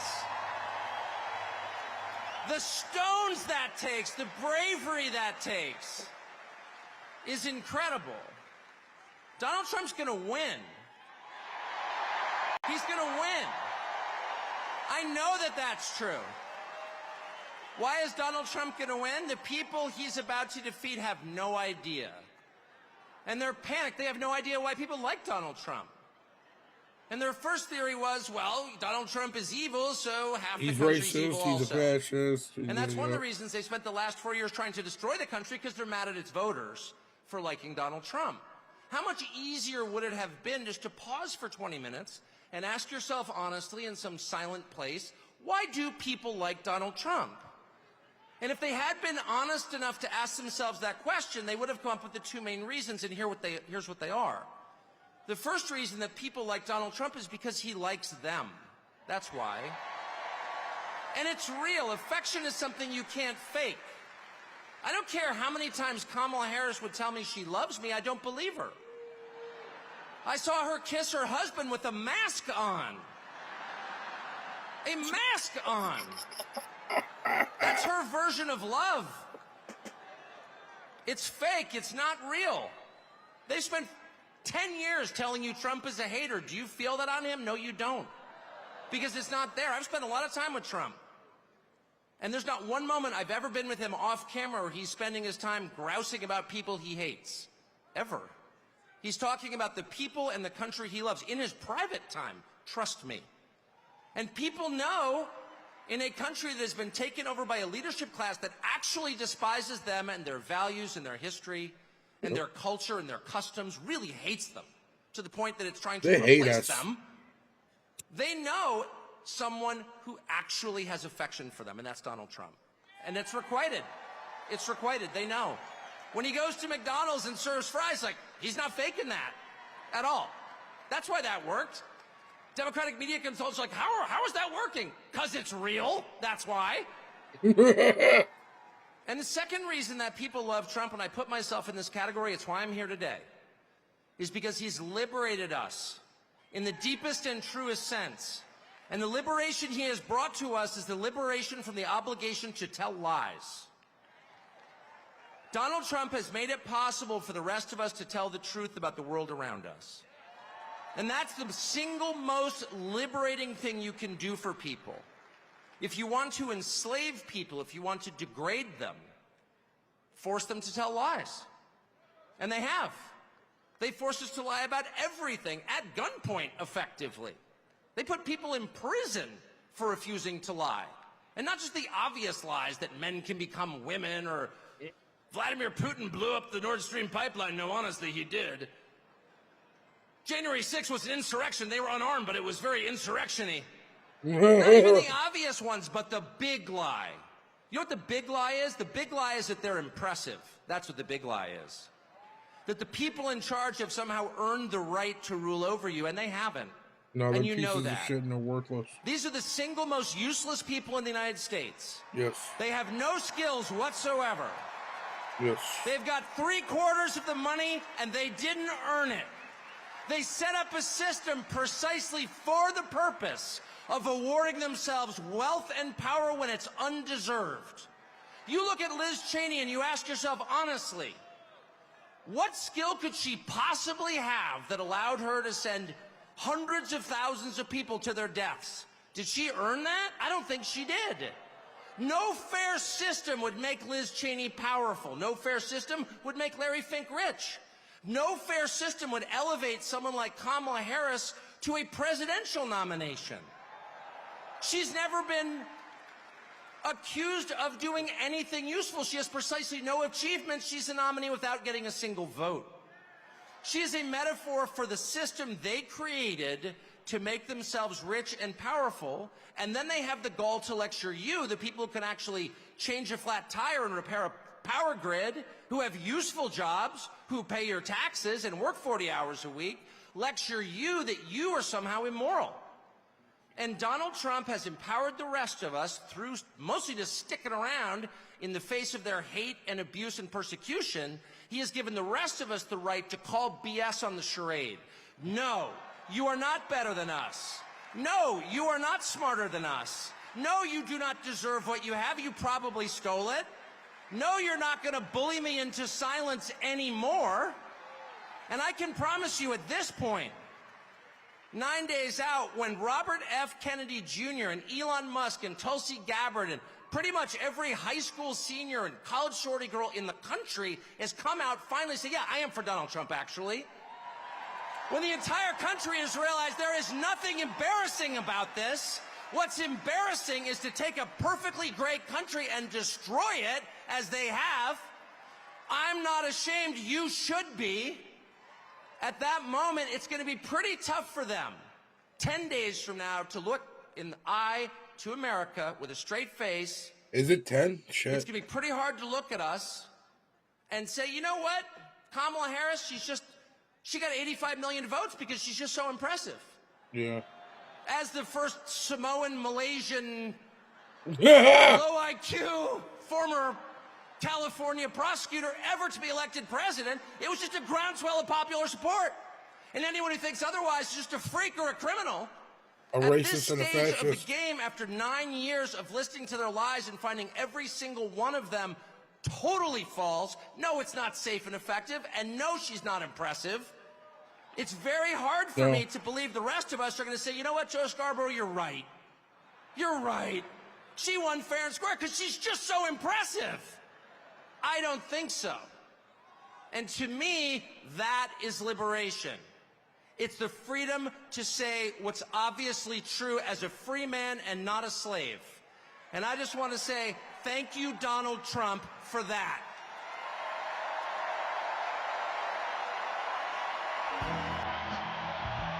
Look at him. That's one down.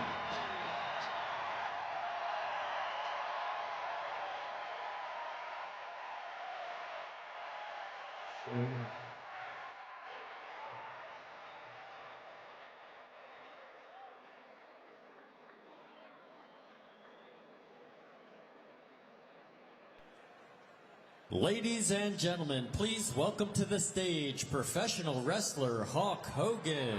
Yeah! He's back!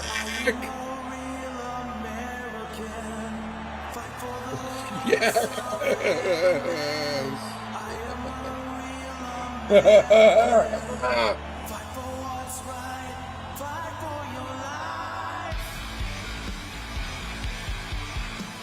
You see how he's walking? Sucks.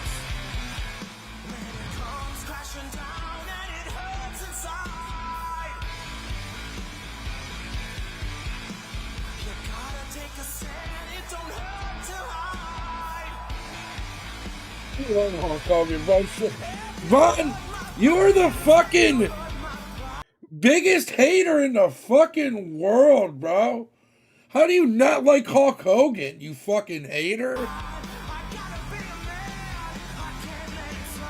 Dude, if you're a she-her, that's fine, bro. It's okay.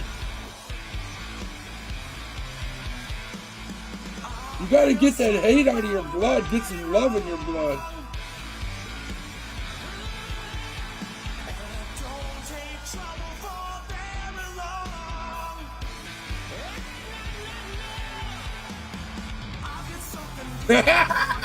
He almost pulled out the wrong shirt. Look, he stretched the fuck out of the other shirt. I love it. Oh, it's so great.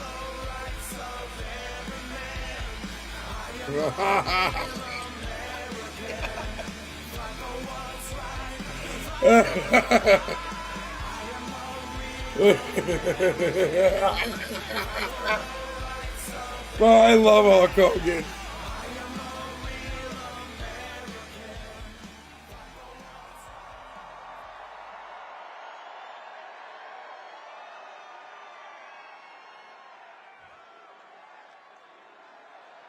Dude, Hulk Hogan is my fucking childhood.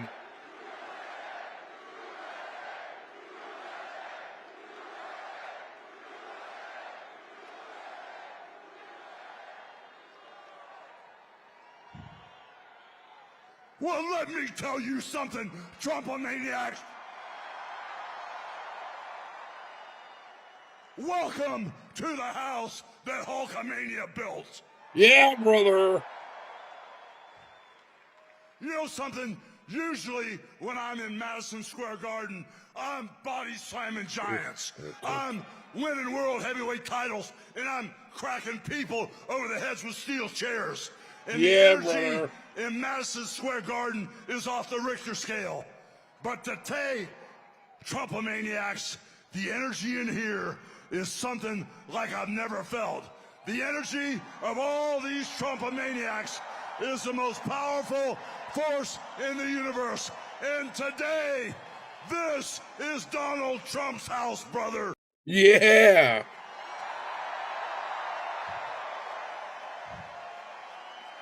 Cooked. You know something, Trump maniacs?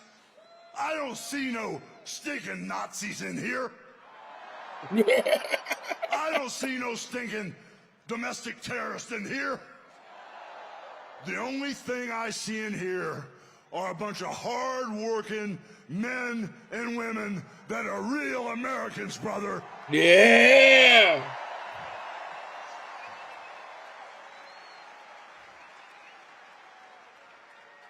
You know, when I hear my president and our president, Donald Trump, speak, he sounds for real, brother. He sounds like he has a heart of gold that's all for the USA.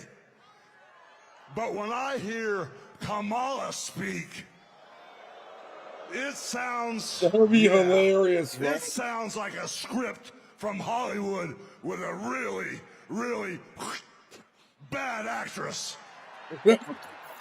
Yes.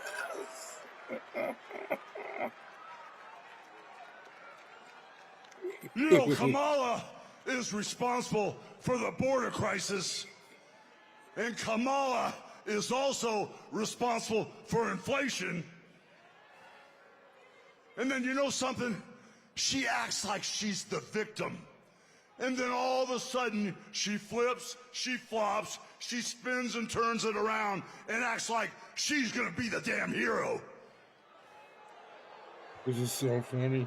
But we all know Trump is the only man that can fix this country today. And with Trump as our commander-in-chief, peace through strength will fix all the problems in the Middle East. True. Peace You know, through I've been strength. coming to this building month after month after month, and I've seen sold-out crowds over and over again for over 40 years. And for 40 years, I've always asked the question, what you gonna do? Over and over and over again, what you gonna do? Well, today, after feeling the energy in this building, I finally got the answer. And the answer is, vote for Trump.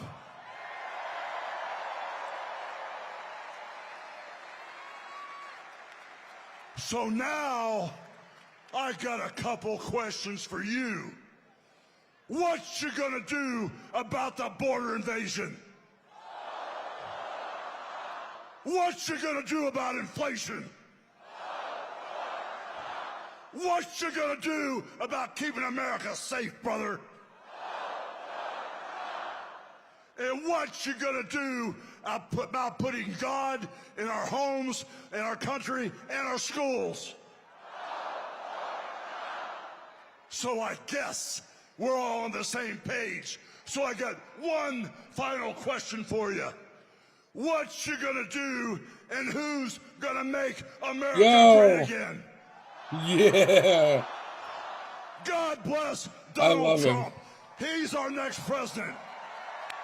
What up, Dr. Evils? Ron Boone standing up. That's hilarious, dude.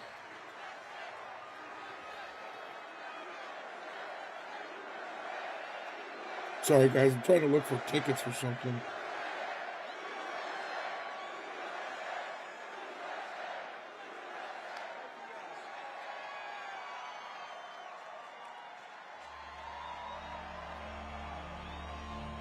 I am a real American. Fight for the rights of every man. I am a real American. Fight for what's right. Fight for your life.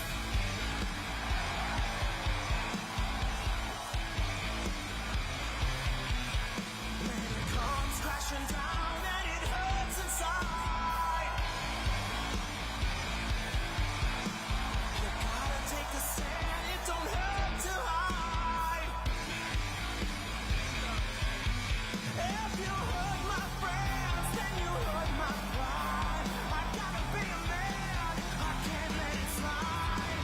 I am a real American. Fight for the rights of every man. I am a real American. Fight for what's right, fight for your life.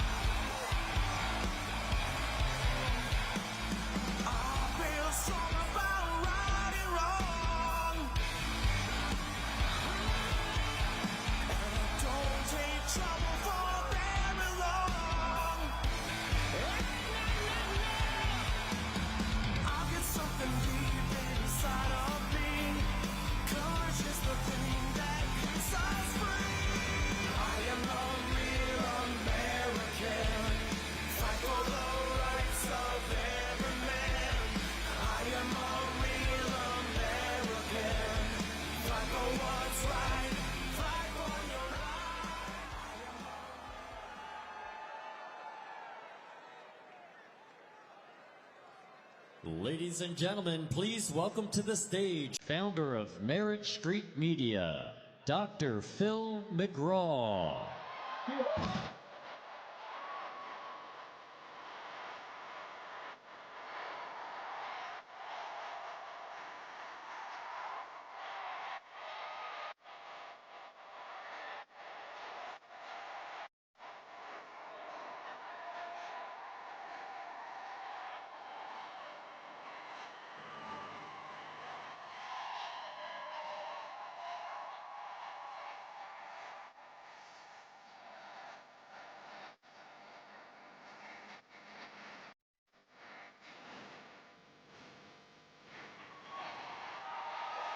Dr. Phil, boy! Hey, you know what would have been funny as hell? If it would have been Adam Ray that came out. Oh, dude, that would have been fucking hilarious.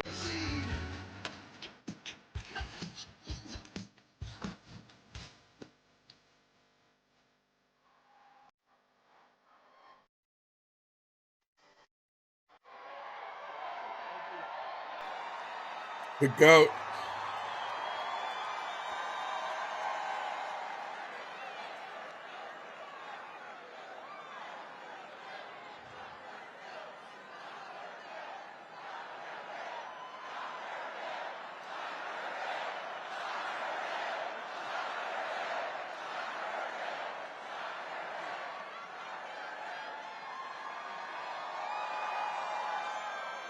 That would be so hilarious, bro, if Adam Ray when it came out. Well, you guys look And he just says, like we'll be you right do back. when I'm on TV. Except for you, you look a little different. Listen, I love you guys for caring enough about the United States of America to come out here tonight. Thank you so much for caring enough to come out here tonight. I have to tell you, I love this country.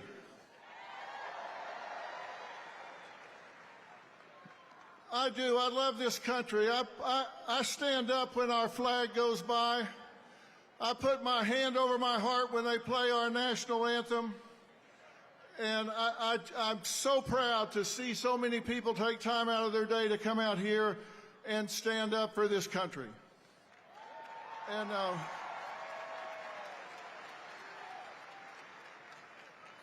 And strangely enough, I'm not here just to stand up for Donald J. Trump. Lord knows he doesn't need me to stand up for him. He's tough as an old army boot. He's got lots of enemies, different groups that are scared, and between them, they have impeached him, indicted him, raided him, railroaded him, shot him, and sued him. Yeah. And where is he? He is still standing. Yeah, he is. You can't take him out. He just keeps on coming because he loves this country too. I can be honest and say, I can be honest because we have free speech in America. I can be honest and say I don't like or agree everything that Donald J. Trump does or says. I mean, come on. Nobody agrees with everything or likes everything somebody else says or does, right? That's true. No human is perfect. We don't strive for perfection, we strive for excellence. But you don't have to love everything about someone in order to love them. And the last thing he needs is some celebrity endorsement. What the hell do I know? I know I'm no celebrity to begin with. And celebrities don't know anything about policies or politics. So,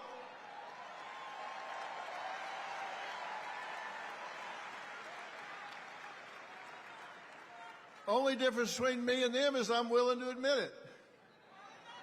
So, why am I here? Well, I'll tell you why I'm here.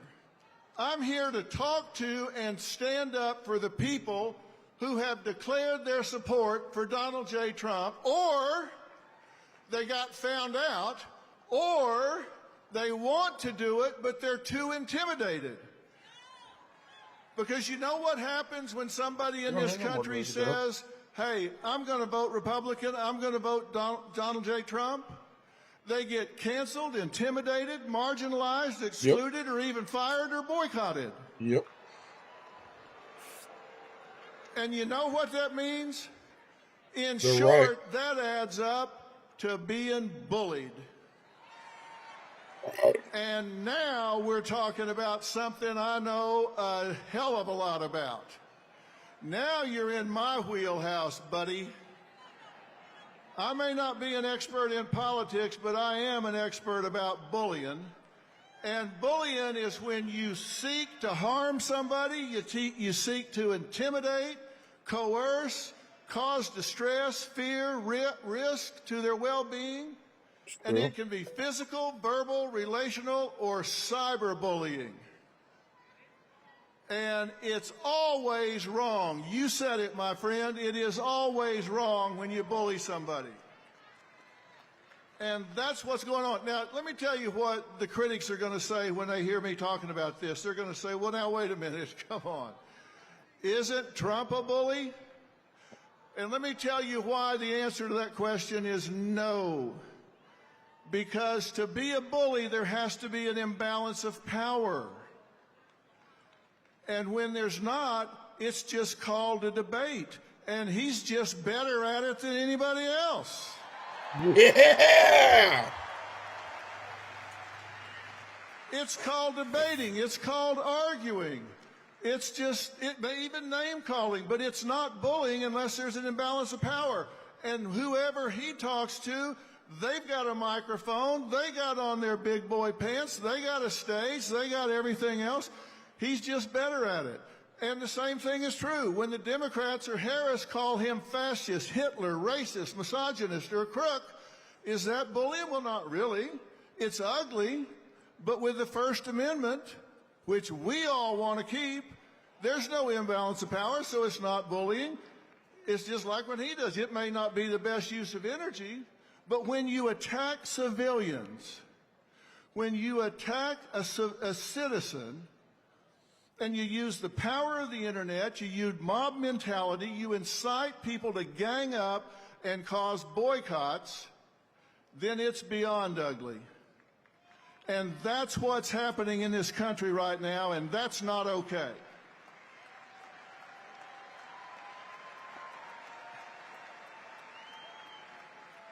There is an imbalance of power there, and it's time that every one of us close ranks. We have to stop this now. It's time that we push back against cancel culture.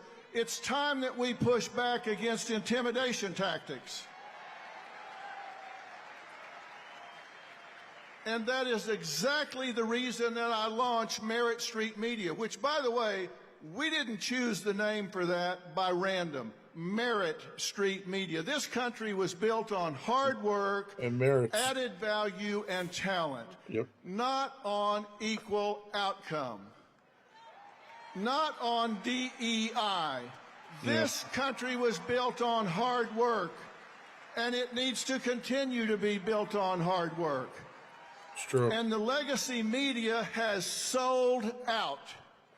The legacy media has sold out. And I'll tell you, one night I was sitting at dinner with my wife, Robin, and I was complaining as we were flipping around and listening to the spin on what's supposedly news. And I said, damn, I'm tired of listening to all this media spin and everything. And without even looking up, she said, well, you are the media. Why don't you do something about it? She said, you got bigger ratings than the four of them combined. Why don't you do something about it? Well, as usual, she was right. And that's why I launched the new network, because we want people to think for themselves. You guys aren't dumb. You don't need to be told what to think. You just need the facts. And you're here because you have the facts, right? You're here because you recognize when legacy media edits answers and gives you what they want you to hear instead of the truth. And when they start editing their candidates' answers, they've lost their moral compass. They've lost their way. Yes. And I Which would is love exactly to what say they did it's with equal 60 on Minutes both interview. sides, but I'll guarantee you, when Beyonce, George Clooney, De Niro, and Lizzo come out and say they're for Kamala Harris, when they all come out and say they're for Kamala Harris, did you read anything or hear anything in the media criticizing it? No. But you watch what happens tomorrow morning when people find out I came here to talk to you.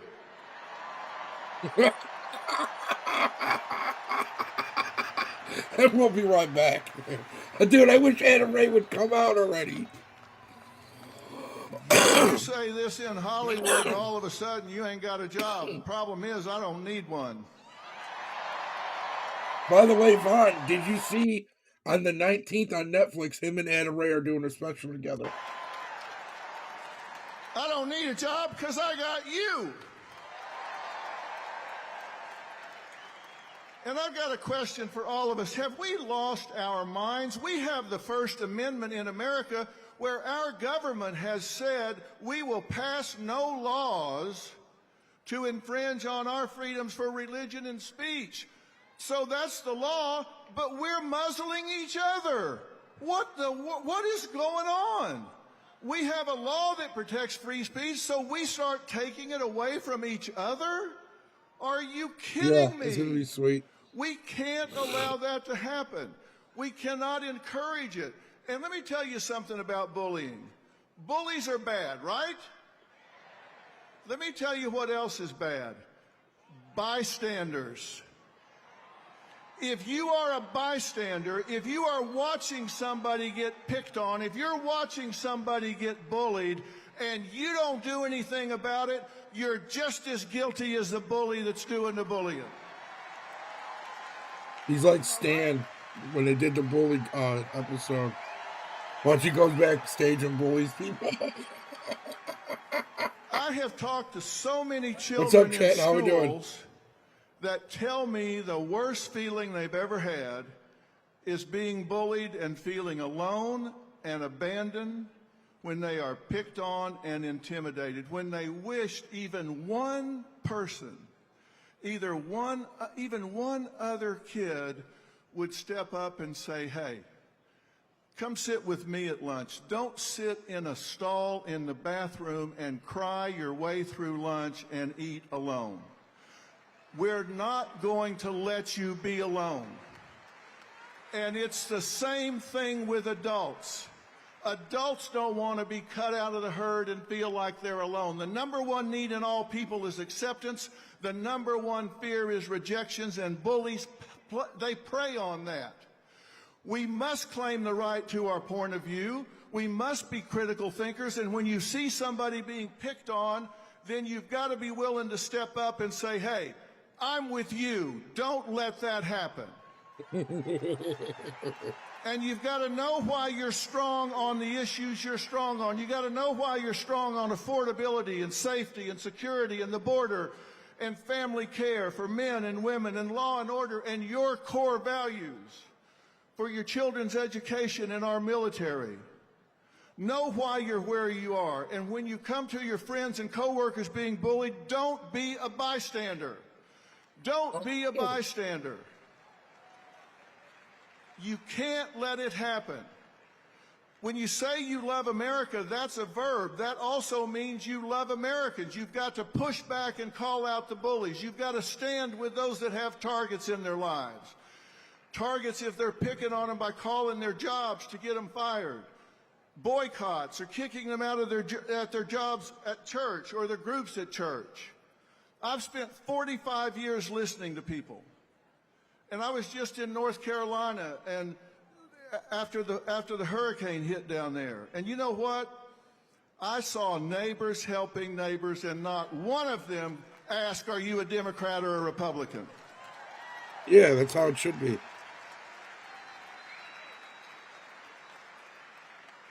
I saw neighbors helping neighbors, and we need to unify this country. You have the right to vote for who you want to vote for president, and we need to step up and claim it, and we need to stand with each other. There are so many who want to, but they're bullied, so they're afraid to. And let me tell you something. I like Dr. Phil. One of the He's most funny. important days in American history was 9/12/2001. Not 9/11. We all know what happened on 9/11.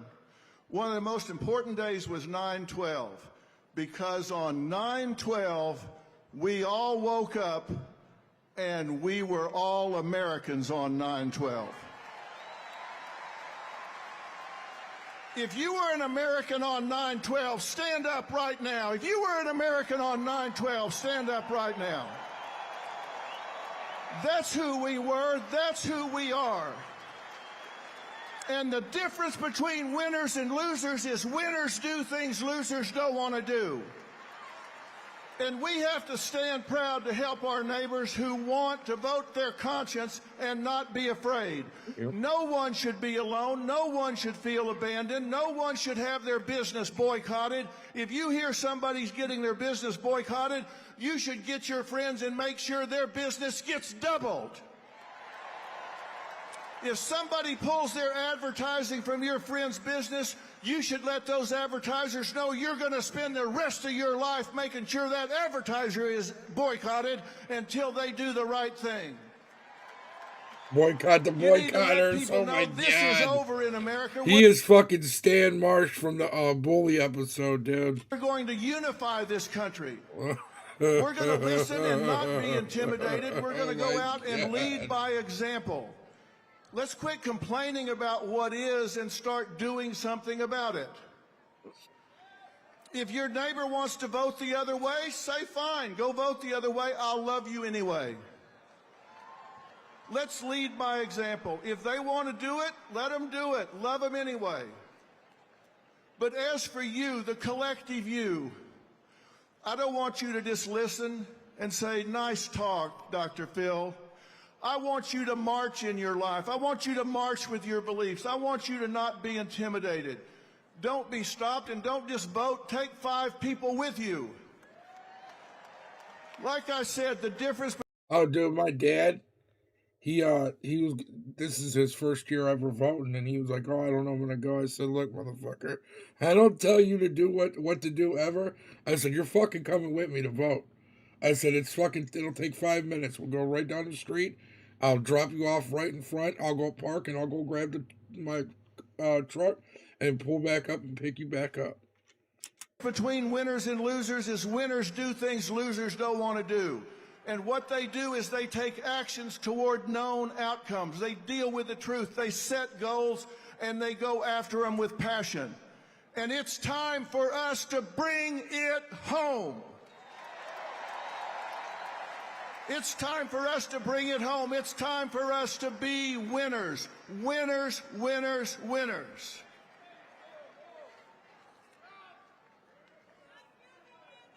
I started by telling you I love this country. I'll finish by telling you I love this country, and I love you for loving this country.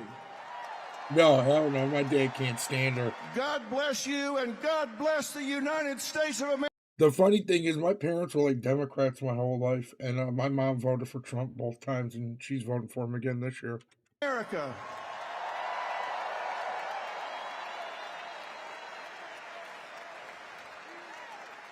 And before I leave, ladies and gentlemen, please welcome the next Vice President of the United States, Senator J.D. Vance. Let's go! The fucking bulldog.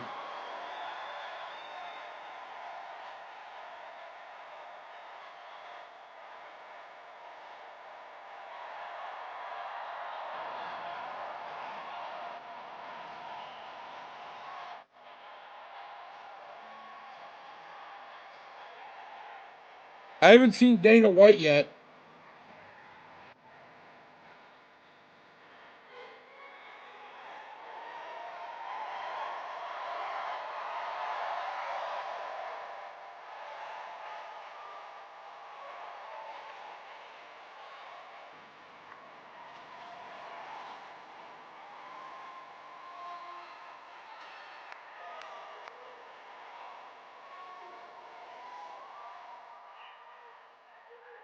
Well,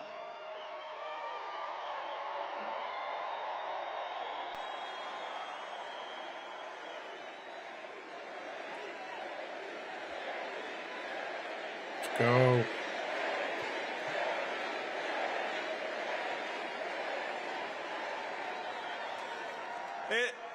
it is an honor to be here with all of you at Madison Square Garden.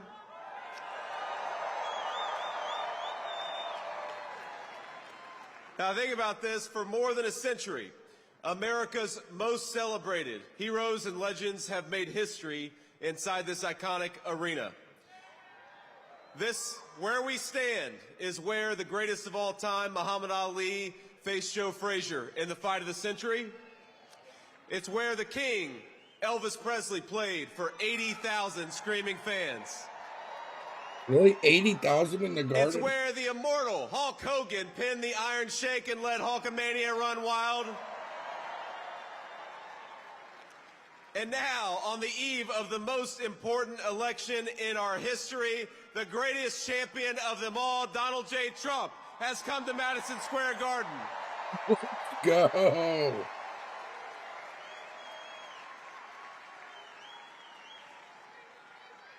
And I believe in just 8 short days, we are going to turn the United States of America red and make Donald J. Trump the President of the United States. Isn't it 9 days, I think? I think he's a day off. I know. Yeah, yes, I guess it's almost close to Monday. I know, right? Finally, now, Donald Trump! Got the easiest job in American politics. Think about this. All I've got to do is remind people what life was like when Donald J. Trump was President of the United States. We had peace. We had prosperity. Take-home pay was rising the fastest that it had in 40 years. Inflation was at 1.5%, the lowest that it had been in a generation. gas and groceries were affordable. And when Donald Trump was president, we had the most secure border in the history of this country.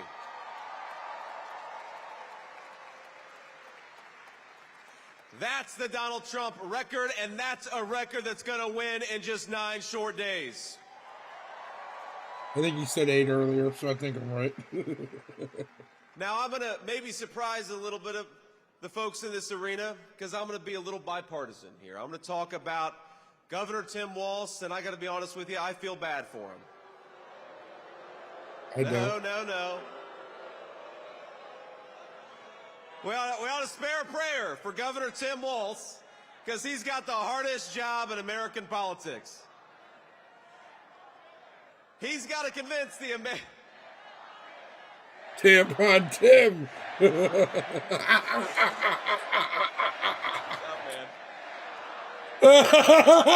Yo, that's fucking great.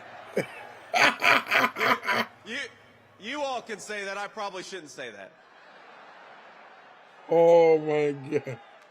But think about our friend Tim Walz has got to convince the American people that Kamala Harris is going to somehow fix the very problems she's been creating over the last 3.5 years. He's got to pretend that Kamala Harris didn't open up the southern border and let millions of illegal aliens in, even though we know she did. True. He's got to pretend that Kamala Harris didn't cast the deciding vote on trillions of dollars of new spending, which created the worst affordability crisis in 40 years in this country. And he's got to pretend that Kamala Harris actually has ideas in her head for how to govern the United States of America. She doesn't. She's a do-nothing Democrat. Now, if you are the praying type, and I imagine a lot of us are, please say a prayer for Tim Walz, because they're asking him to do the impossible. Kamala Harris acts like she's the candidate of change when she's been in office for 4 years. Right. She says she can fix everything, but Kamala, day one was 1,400 days ago. What the hell have you been doing that whole time?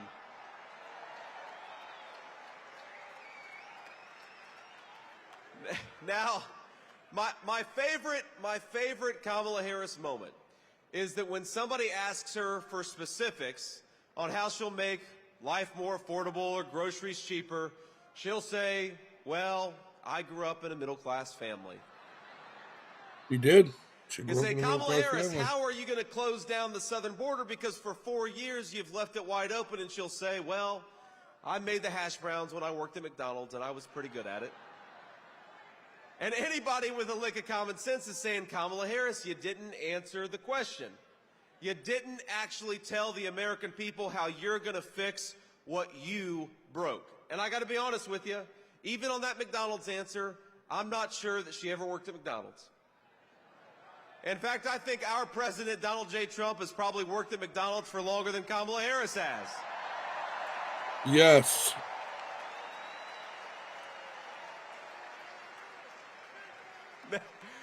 Now, I will say, I'm going to say one thing in Kamala Harris's defense. She does one thing very well. Look at this. You guys, you weren't expecting me to be so bipartisan, but I will say this for Kamala, that every time she does an interview, I think Donald Trump picks up about 100,000 votes.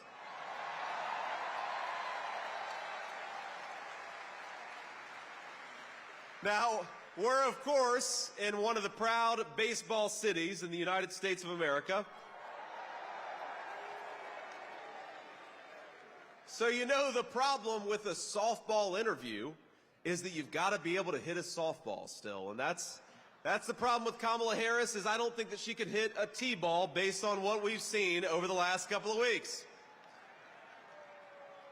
When she was asked what she would do differently compared to Joe Biden, she said, nothing comes to mind. She's running on how she's going to be different, but she couldn't name a single thing that she would do differently than Joe Biden. Now, nothing I will at say all. that could be the Kamala Harris official campaign slogan. Kamala Harris, nothing comes to mind. I like it. I support that.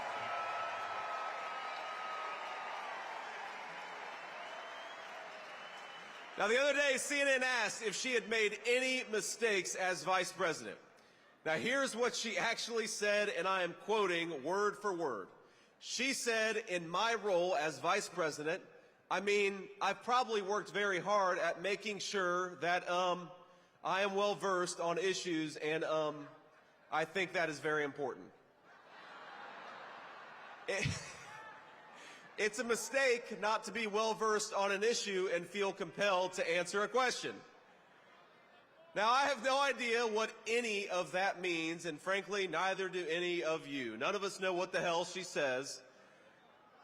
Now, she may not be able to make... He's like Trump, dude. She may not be able to name any of her mistakes, but the American people sure can. And 9 days from now, we're going to tell Kamala Harris, you're fired. Go back to San Francisco. Yeah, where you belong. bitch. Get the hell out of the White House. Yeah, bitch.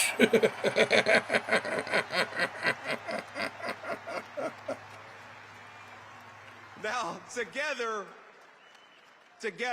He's Donald J. becoming Trump Trump. and all of us, as part of this movement, are going to unleash a golden age of American prosperity.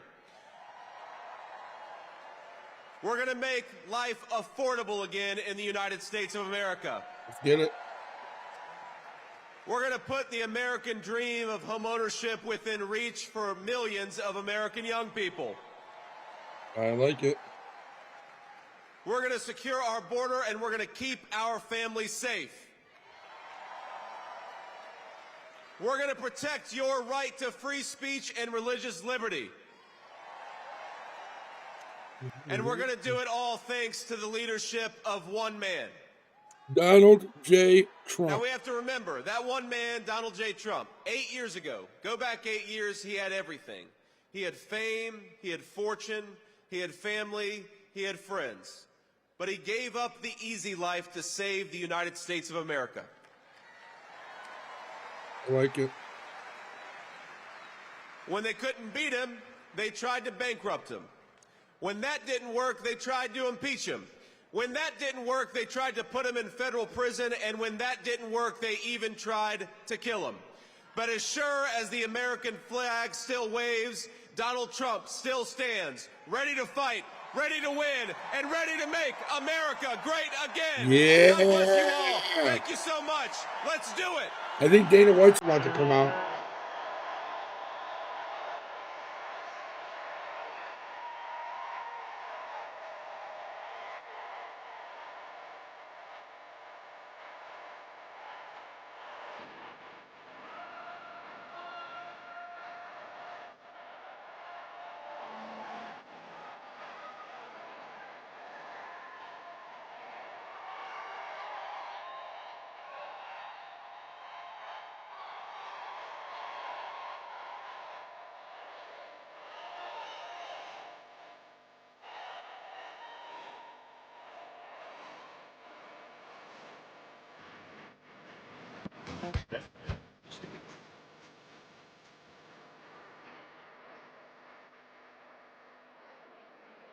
Yeah, what you doing? So our Please next welcome Eric and Laura Executive Trump. Vice President of the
The greatest president we have ever had is right behind us. Let's make some noise for him.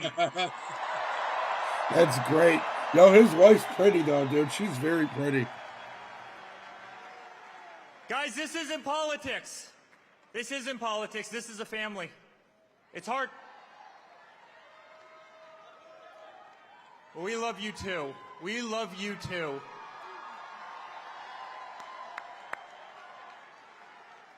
This is so much more than a political movement. This is the greatest family in the world. We are fighting for a country we love.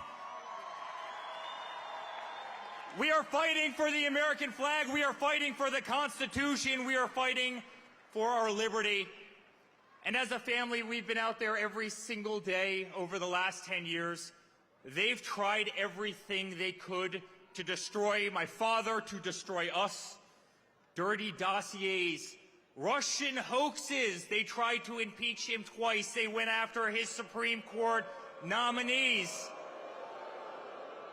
They threw him off of Facebook. They threw him off of Twitter. They threw him off of Instagram. They tried to take away his First Amendment right. Guys, they tried absolutely everything. They weaponized every DA and every AG in this country to try and take down my father. Here in New York, they did exactly that. Alvin Bragg, Letitia James.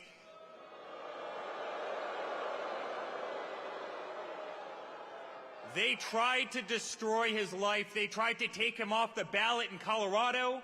They tried to take him off the ballot in Maine.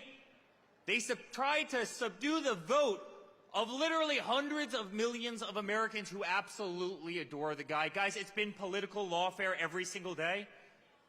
And then somebody tried to kill him. And despite that, every single time he stands up and he says, fight, fight, fight. Fucking hell, Jubilee. And how do you think it feels for them as we're back at Madison Square Garden, the greatest arena anywhere in the world? Hey, legit, I forgot they tried to take his names off the ballots, dude. I completely forgot all Guys, I about saw the that Rangers shit. play here and win the cup in '94. Every Knicks game, every concert, the greatest arena anywhere in the world.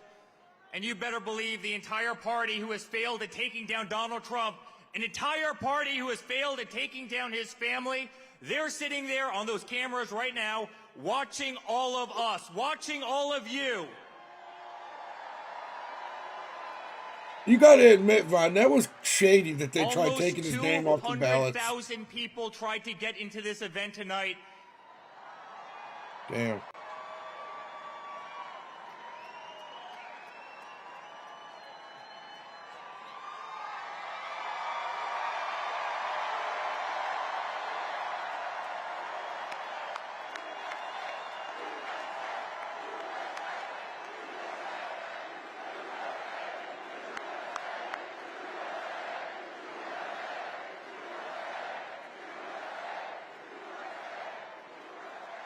The streets, Fifth Avenue, all the way from Trump Tower, all the way down to Madison Square Garden, 10 people deep. That's how much love there is in the greatest city anywhere in the world.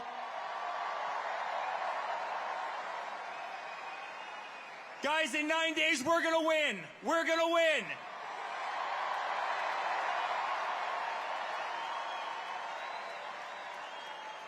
And not only is he going to make America great again, he's going to make New York City great again.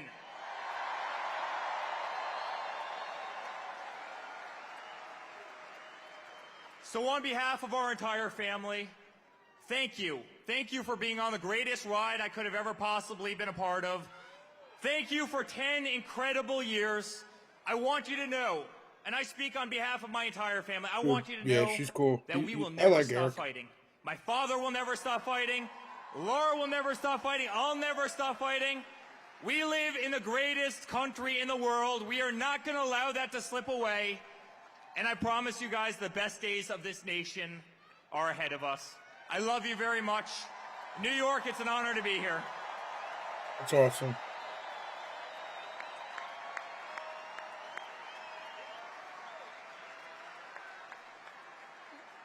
All right, y'all aren't done with us just yet. I'll say a few things if that's okay with everybody here. He was just on the Breakfast Club a couple days ago. Can I just say how honored I am to be the co-chair of the Republican National Committee for you guys? I'll tell you something, we're making sure that we have free, fair, and transparent elections and nobody's cheating in 2024. Guys, we are 9 days away from making sure we send a loud and clear message to the mainstream media, to the establishment, to the Democrats, to Hollywood, that it is not them. It is we, the people, who choose our president, and we're choosing Donald J. Trump.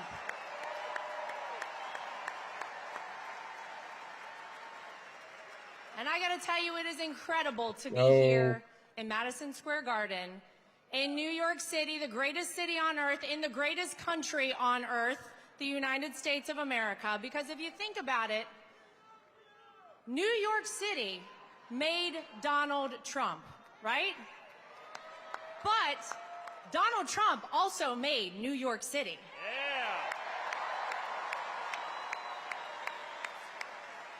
He changed the skyline of this city, rebuilt it. Remember whenever they couldn't get an ice skating rink, Woolman Rink in Central Park? Donald Trump rebuilt the ice skating rink for New York City. He does love New York. He really loves New York. I don't understand how they didn't all vote for him. Under budget and ahead of schedule, if I'm not mistaken. Because that's how we like to do things in the Trump family. And when nobody else was doing it, Donald Trump put his heart and soul right here in New York City. It's true, and this is the city that made him a household name. This is the city that put Donald Trump in so many rap songs, by the way, right? And truly made him the American dream.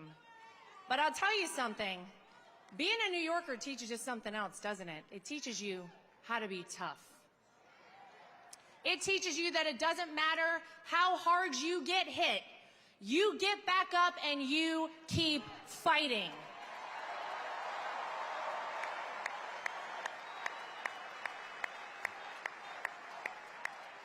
When they impeach you, you keep fighting. When they indict you, you keep fighting. When they take a mugshot of you, the greatest mugshot in the history of the world,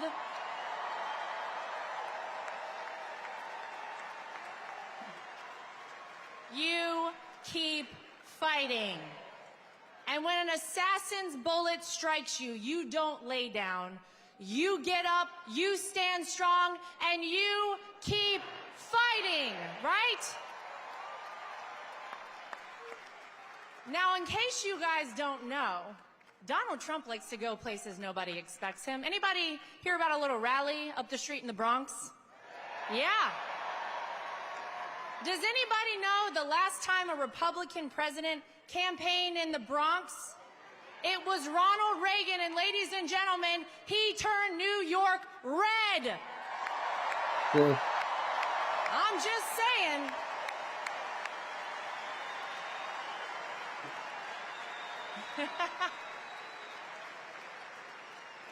It is the honor of my life to be part of this movement, and Eric is right. This is not just about politics. We are all a big family, and we're a family who loves this country. And I can tell you something, 9 days from now, it is going to be the sweetest comeback, because we know the art of the deal. We also know the art of the comeback from Donald Trump that this country has ever seen. Everybody get out, vote early, take a friend to vote. Let's make America great again. We love you, New York.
Ladies and gentlemen, please welcome to the stage Donald Trump Jr.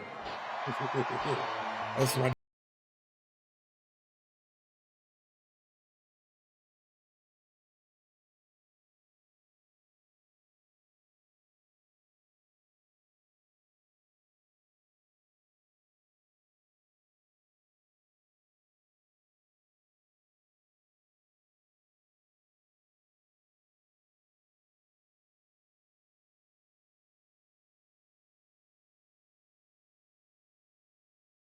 Hello, Madison Square Garden! Are you guys ready to take your country back? Are you sick of the insanity? Guys, this is not my first rodeo. It's the third go-around, but you think this could have ever happened 4 or 8 years ago in the heart of New York City? The King of New York is Jets back lost again. Ooh. to reclaim the city that he built.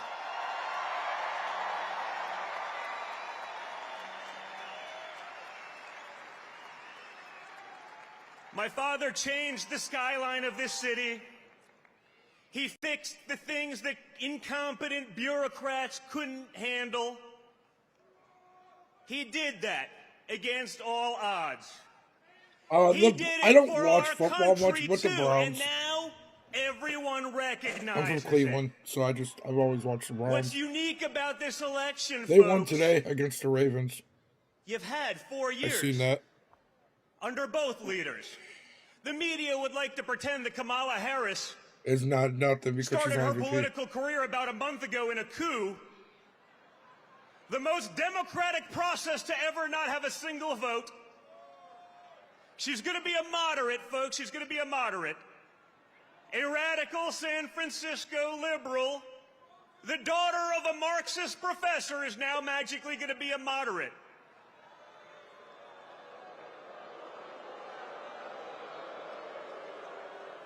No one's buying it anymore. You know why? Because they've been lying to you for the last 9 years, and you're not buying their crap anymore. You've had enough. The fact that I could drive here today with my father for like 25 blocks and watch the streets of New York lined up with red MAGA hats tells us everything you need to know. You had 4 years under Donald Trump, and despite the most vicious opposition from the media, from big tech, from the Democrats, and even from the weakling Republicans, you got results. We got peace deals done. Our enemies weren't invading their neighbors. The economy grew. Inflation was next to nothing. And then Kamala Harris and Joe Biden took over, and everything went to hell like that. I keep watching it in the news. It's amazing. Kamala Harris is going to fix all these things. I say, you know what? Why hasn't she started fixing them? You know, you've had 4 years. Why didn't you maybe get going? You're going to wait till January 20th? Americans are suffering. People can't make rent. Businesses are going under. Grocery prices are too expensive. I tell a story. Last summer, I was coming back from a fishing trip with 2 of my boys. And we went to McDonald's. And it was $48 for a 10-year-old, a 14-year-old, and me. And guys, let me tell you, if Donald Trump Jr. has sticker shock at McDonald's, we have a serious problem.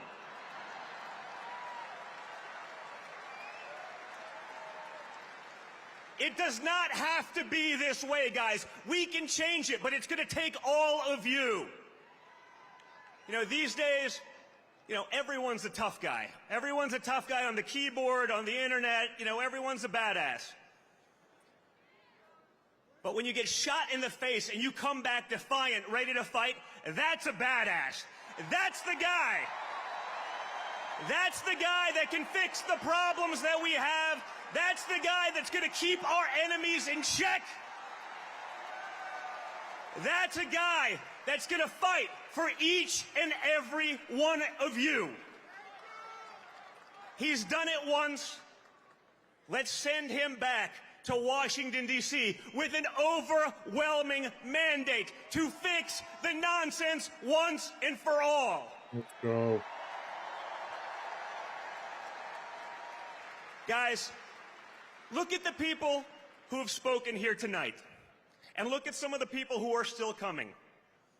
When did you think you'd be able to get RFK Jr., Tulsi Gabbard, Elon Musk, people from all different walks of life, incredible skill sets, whether it be health, whether it be technology, everything. You have them on one unified ticket. Think about that. Compare that to Kamala Harris and Tampon Tim. Yeah. It ain't the same, folks. Timmy ain't fixing anything, and neither is Kamala. We have a once-in-a-lifetime opportunity to change Washington, to put in common sense practices, to put Americans first, because they're not first right now. The Democrat Party has forgotten about Americans. Rather than cater to Americans, they decided, you know what? It would just be easier to replace them with people who will be reliable voters.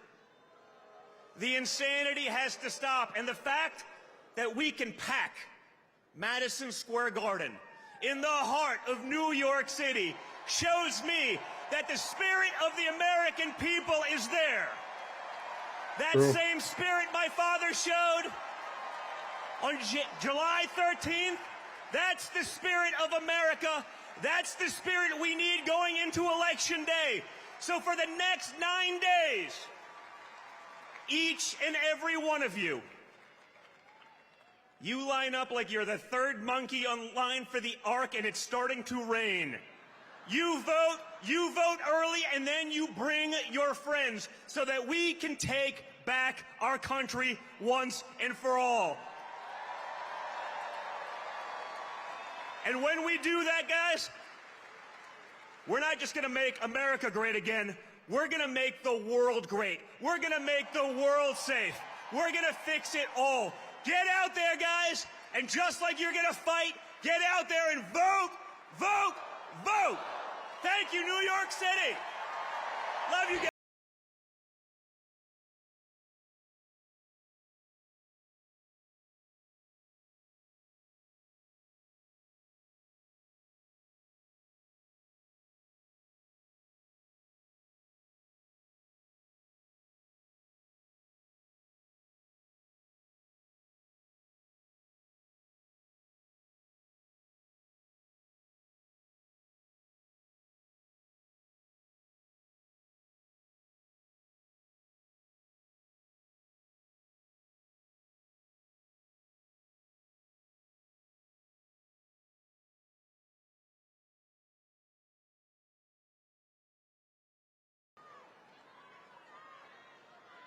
Ladies and gentlemen, please welcome to the stage CEO of the UFC, Dana White.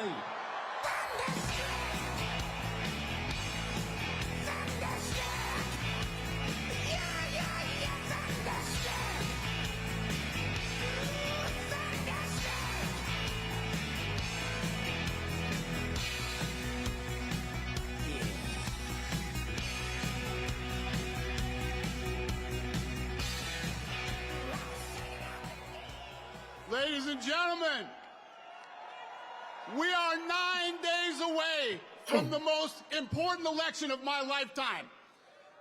Stakes have never been higher, and the choice has never been clearer. President Trump and I have been friends for 25 years. I've said this before, and I'm going to say it again. He is the most resilient, hardest working human being that I've ever met in my life. I know he's a great leader. This is not my opinion, not my hope. He's proven he can build the strongest economy in American history. He's proven he can secure our borders and keep our nation safe. He's proven to be the strong leader allies and adversaries alike must respect. He's proven he loves this country so much, he's literally put his life on the line for it. What has the other candidate proven? She can get your party's nomination without even facing voters.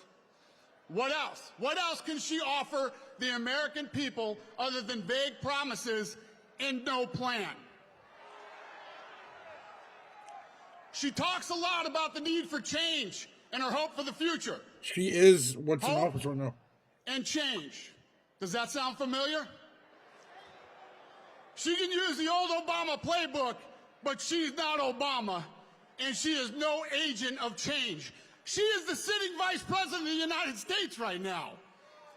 What she hopes is voters will focus on the future because she doesn't want us looking at the last 4 years to see what we really need to change.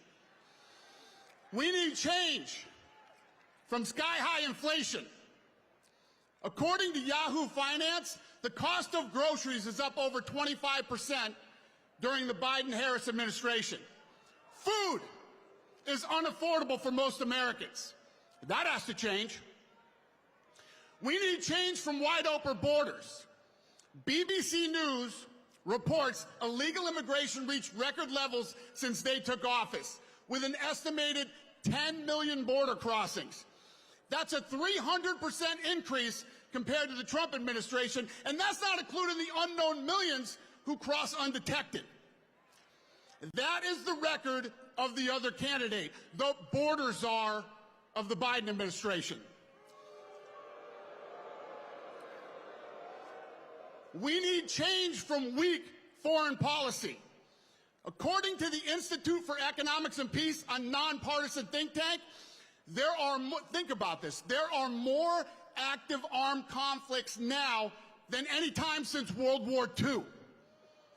Weakness from the Biden-Harris administration has invited aggression and conflicts around the globe. When President Trump was our commander-in-chief, the world was a much more peaceful place. J.D. Vance touched on this, but I want to hit it again. Vice President Harris was asked recently by the objective journalists of The View if there's anything she would have done differently than Biden over the past 4 years. She said no, nothing. Her answer was, there is not a thing that comes to mind. So then what are you changing? Don't take my word for it, take hers. She will not change a thing. Hope is nice, but hope is not a plan. Change is needed, but change won't come from the status quo. And she is the status quo. If you want real change, you'll vote for proven leadership. If you want to return to economic prosperity, border security, and global stability, you'll vote for the one candidate who's proven he can deliver all of that. My fellow Americans, if you want what's best for your family and this country, you're going to vote Donald J. Trump as the 47th President of the United States. Thank you, New York. Have a good night. Yeah.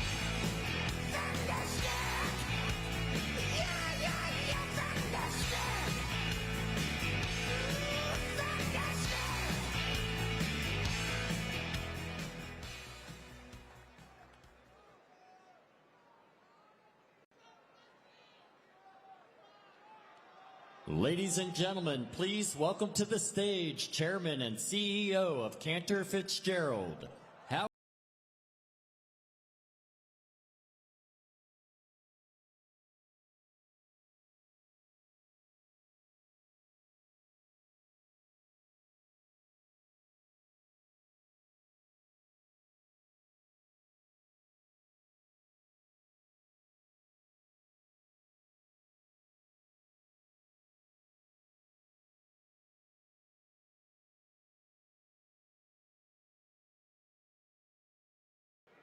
Hello, New York!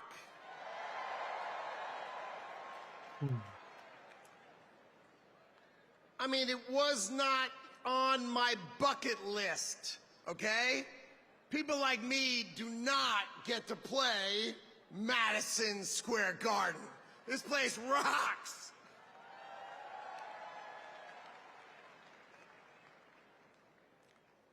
All right, most of you in New York, maybe you know my story. My company is called Cantor Fitzgerald. And we were located on the 101st to the 105th floors of the World Trade Center. I get to be here today because I was taking my son Kyle to his first day of kindergarten that morning, 23 years ago. I lost 658 of my friends and colleagues. I had 960 who worked in New York that day, and we lost 658 people. And we rebuilt that company to take care of the families of those that I lost.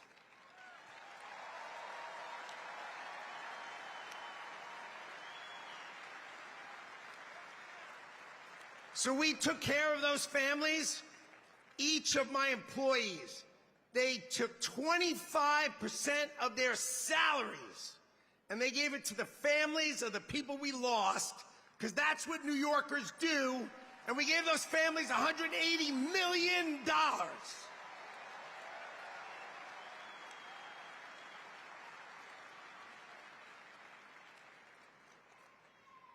So the first thing, we must elect Donald J. Trump president, because we must crush jihad. What the fuck is going on?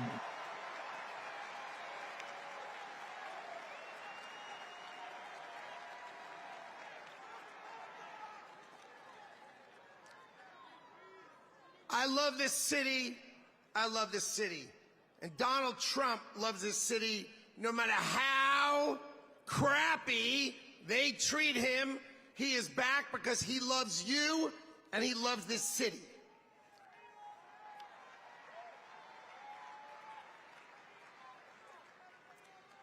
We all say, make America great again. But let's just go over for a minute what that means, because we all say it as a slogan. When was America great? At the turn of the 2016. century, our economy was rocking. This is 1900, 125 years ago. We had no income tax. And all we had was tariffs. All we had was tariffs. And we had so much money that we had the greatest businessmen of America get together to try to figure out how to spend it. That's who we were then. But then we had World War I and we had World War II. And we felt we had a duty to rebuild the rest of the world. So here's what we did. We took down our protection. We took down our tariffs. And we turned instead and we taxed Americans so that we could export the power of our economy and save the rest of the world, which we did. Now let me ask you a question. What decade should that have ended? Should it have ended in the 80s? The 90s? 2000? What in the world are we doing? We're letting the rest of the world eat our lunch. And it is time to make America great again. You end it like that, bud. Everybody ends their speech on that. All right. What does America first mean? We all say America first. What does America first mean? Put American American people citizens over other people. employed first.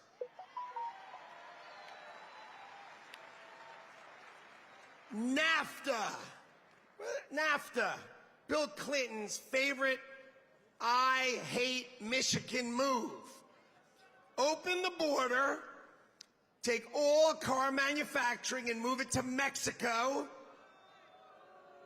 and screw over everyone in America who works in the auto industry. We don't make cars here. I mean, they make our cars in China and ship them here. It's got to end. So when he says America first, let's be crystal clear. He is saying employ American citizens first.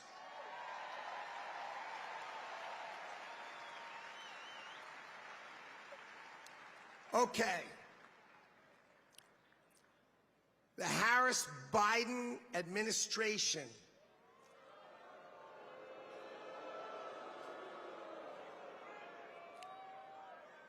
has set us up with a $6.5 trillion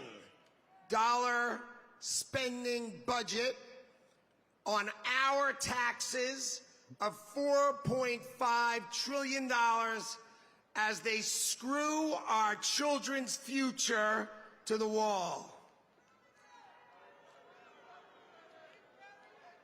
We lose $2 trillion this year, $2 trillion.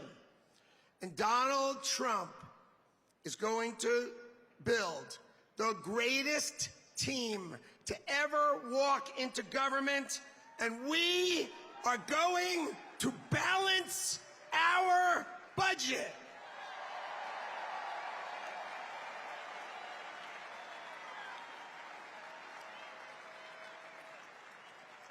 And when we balance our budget, the world is going to feel what it feels like to unleash the full power of the United States. I feel like this guy should have been and in its the beginning. amazing workforce. This guy's a bad in the rotation. Nobody knows who he really is. So, ladies and gentlemen, I have the honor to introduce the co-founder with me of the Department of Government Efficiency, Doge, Madison Square Garden. Ladies and gentlemen, give it up for the greatest capitalist in the history of the United States of America, MAGA. Elon Musk.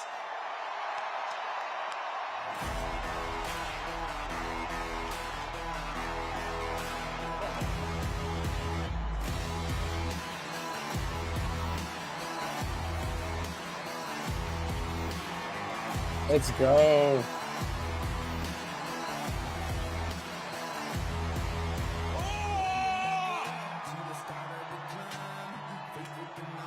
All right. As you can see,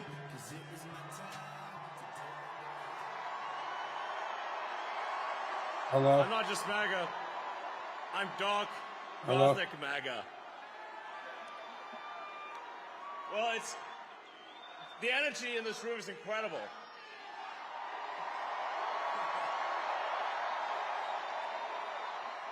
What a great group of people. All right, I've only got one question Yes. for you, then I'm getting out of here because this is your stage.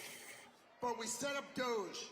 Yes. How much do you think we can rip out of this wasted $6.5 trillion Harris-Biden budget? Well, I think we can do at least $2 trillion. Yeah! Yes. $2 trillion. I mean, at the end of the day, you're being taxed. You're being taxed. All government spending is taxation. So whether it's direct taxation or all government spending, it either becomes inflation or it's direct taxation. Your money is being wasted, and the Department of Government Efficiency is going to fix that. we're going to get the government off your back and out of your pocketbook. That's what they need to do, bro. And America's just not just going to be great. America is going to reach heights that it has never seen before. The future is going to be amazing. I love it. Elon's got the funniest energy. Now,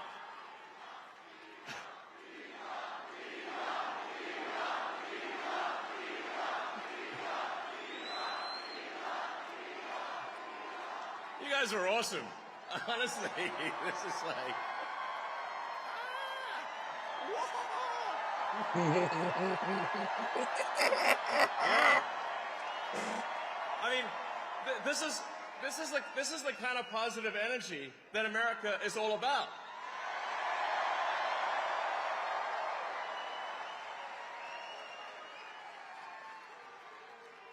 Yeah. USA, USA, USA. Yeah, Elon. USA. Yes. Now, I have something I want to ask you to do, though, because obviously we're somewhat preaching to the converted in this stadium, but there's a lot of people out there who need to vote for President Trump. Okay, so this is a real battle. This is a real election battle. So you need to get friends and family to vote. Make sure they vote early. This is important. We're going to be putting up a scorecard, okay? An early vote scorecard, state by state, county by county. What is the scorecard? Vote early. Vote now. Yeah.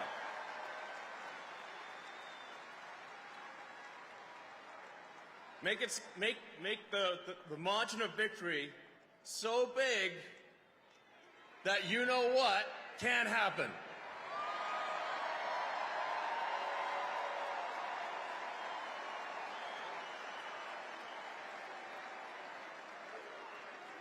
Massive, overwhelming sweep of every swing state, and even some of the states that people don't think are swing states. Massive, crushing victory. Get everyone, friends, family, people on the street. Put the signs up, put the hat on. Let's go.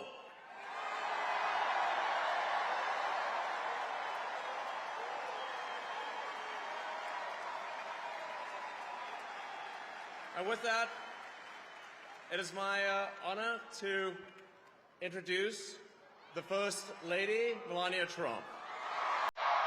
Oh shit, she's speaking tonight? I didn't know that.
Good evening, New York City. He's so gorgeous, dude.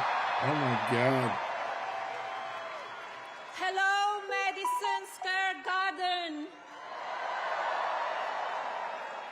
Our hometown, where architectural symbols of strength, courage, and unity create a canvas for the world's undisputed capital of industry.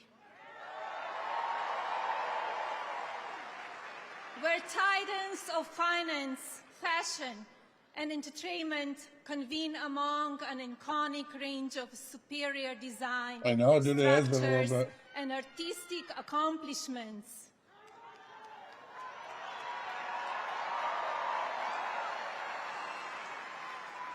And American ingenuity blossoms among determined citizens who race across city streets and between offices, striving for success.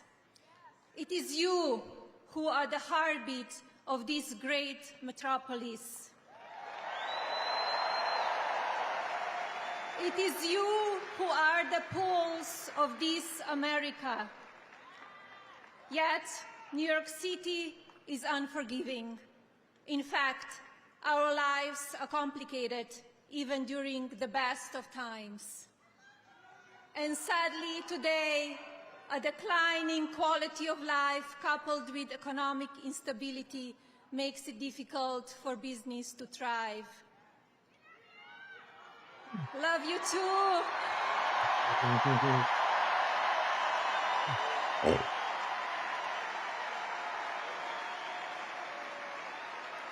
Crime is on the rise, while public safety diminishes, creating an environment where families with young children choose to relocate. And this story repeats Stop itself fucking her speech from up, PBS. coast to coast across our nation. This is America.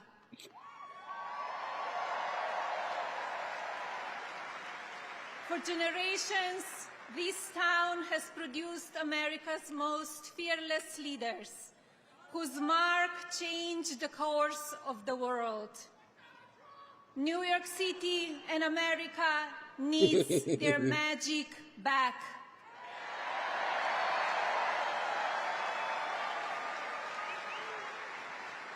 A country of tomorrow that will shape our future and reset expectations for the generations.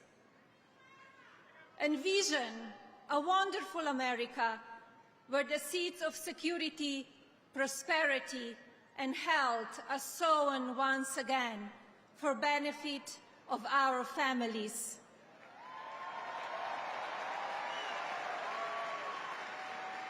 Let us charge together with a shared vision that builds on American greatness.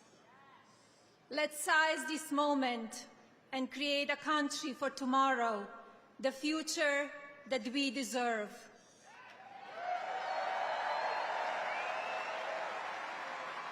And now,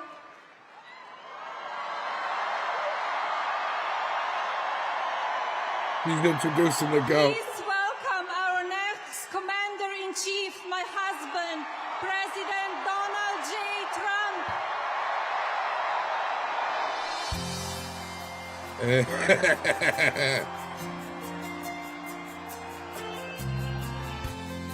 We agree with their person. Yeah.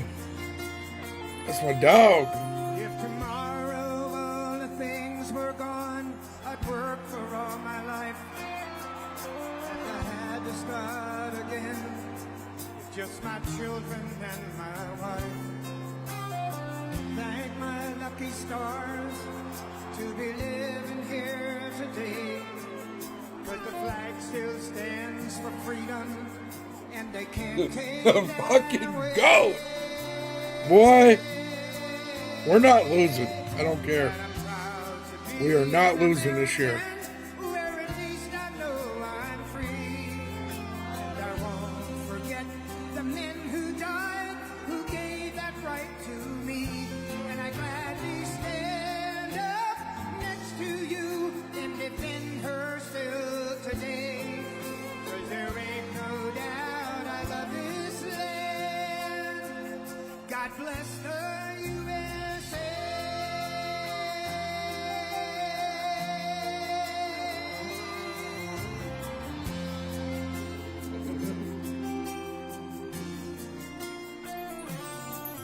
From the lakes of Minnesota to the hills of Tennessee, across the plains of Texas, from sea to shining sea, from Detroit down to Houston and New York to LA, there's pride in every American heart, and it's time we stand and say that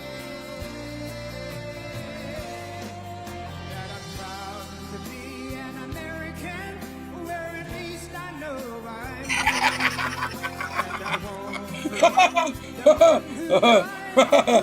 one who died to give that right to me, and I gladly stand up next to you and defend her still today, 'cause there ain't no doubt I love this land. God bless the USA.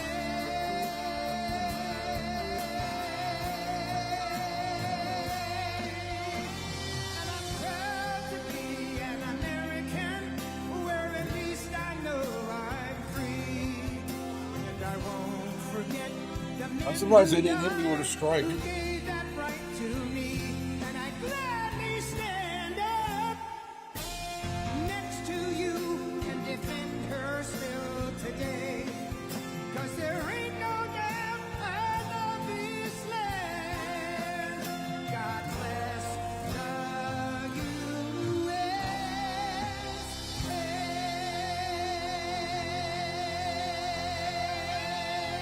He loves Les. He fucking loves Les, dude. It's so funny.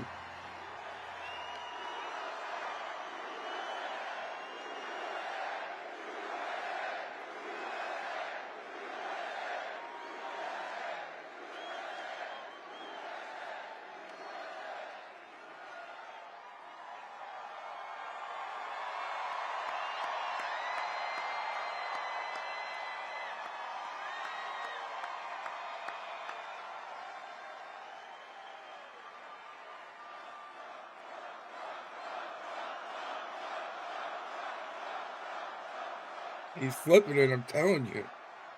I'm telling you guys, he is flipping New York.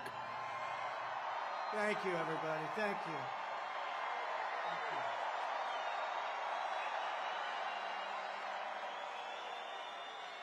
Thank you very much, everybody. Thank you very much to a very popular former First Lady, hopefully First Lady again.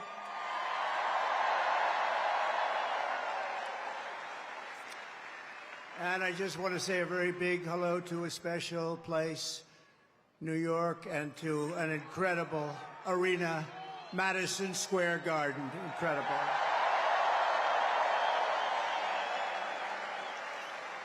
And then we have all of the people that could fill it up 10 times. You take a look at outside what's going on all the way down to the river, the beautiful, beautiful Hudson River.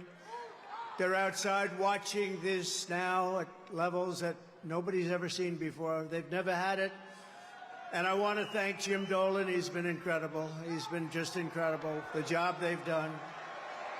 He's done something right, at least. Thank you. But I'm thrilled to be back in the city I love, and thousands of proud, hard-working American patriots. You're with me. We're all together. We've always been together. And I'd like to begin by asking a very simple question. Are you better off now than you were 4 years ago? I'm here today with a message of hope for all Americans. With your vote in this election, I will end inflation. I will stop the invasion of criminals coming into our country. And I will bring back the American dream. We need the American dream to come back home. Our country will be bigger, better, bolder, richer, safer, and stronger than ever before.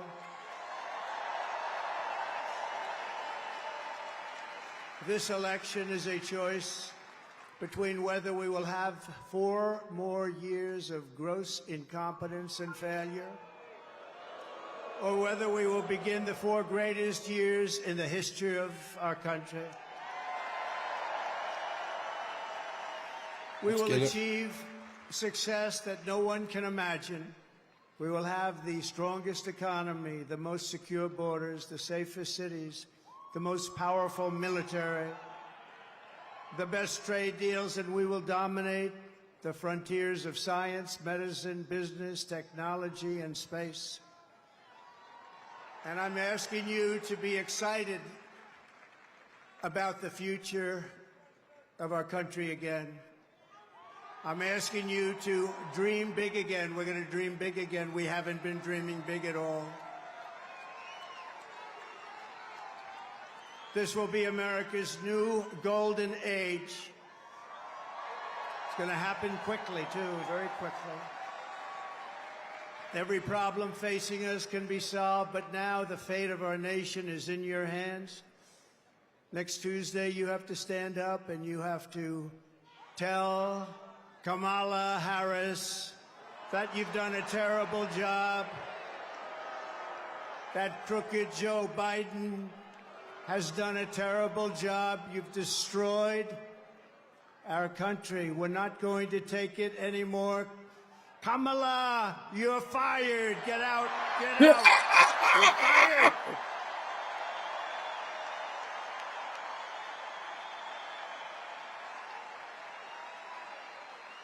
Early voting is underway in every swing state, and we are setting all-time records. They're voting, I tell you what. I don't want to talk about it. But we have to keep it going. You got to get out and vote. We just have to get out. And who would have thought this was going to happen? We're leading in every swing state.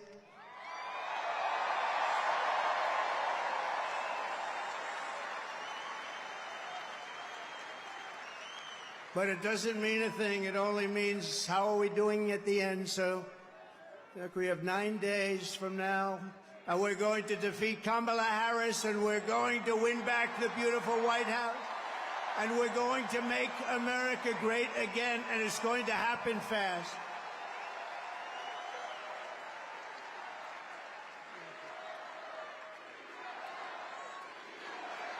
Thank you.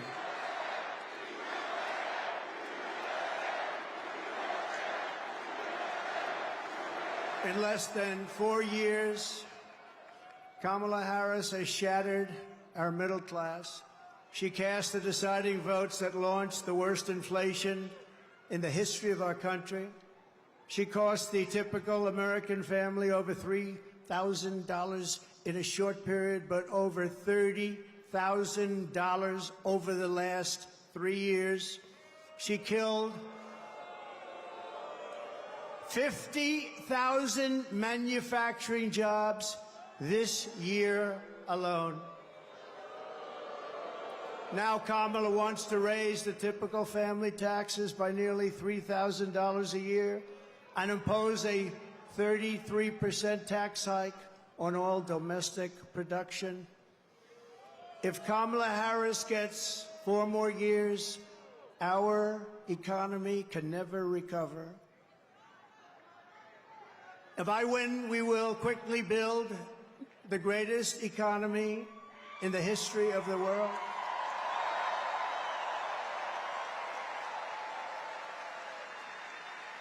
Which is what we had in our last term. We will rapidly defeat inflation, and we will very simply make America affordable again. We're going to make it affordable.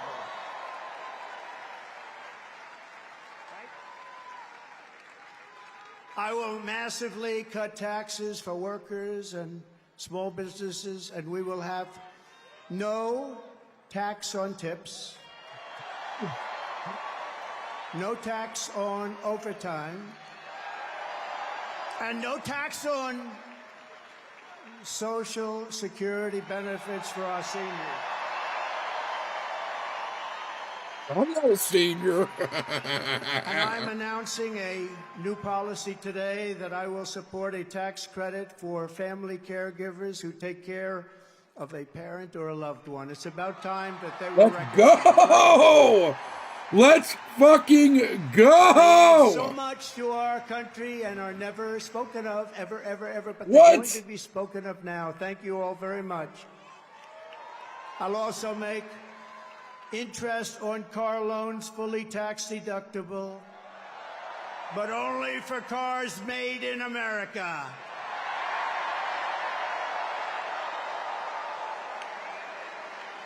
Have to be made in America. And we will achieve energy independence, and we will do something. We want it so badly. We're going to do something. You know what we're going to do? Front row Joes. You know, I got front row Joes here. I got the ladies from North Carolina, number 249. This is the 200, and you look so beautiful. We have a lot of people. They followed us, but we're going to do something. The ladies can tell you what we're going to do. We're going to drill a baby drill. And I will terminate the Green New Scam, and we'll cut your energy prices in half, 50%, Let's within go. 1 year from January 20th. Is the fake news hearing that? Whoa! Look how much. Wow, that's a lot of fake news. That is a lot of fake news. Look at that. Wow. That's got to be a record, Mr. Speaker. I think that's a record. That is a lot of fakers back there. To bring back millions of jobs, we will give our companies the lowest taxes, the lowest energy costs, the lowest regulatory burdens, and free access to the best and biggest market on the planet. Remember this, if we keep going like this, we won't have the biggest and the best. We won't have a market, we won't have a country. But only for those who make their product here in the USA and hire American workers for the job. And if these companies don't make their products here, then they will pay a very stiff tariff when they send their products into the United States for the privilege of competing with our workers and our now protected companies. We're going to protect our companies. They're not leaving anymore. They're not leaving anymore.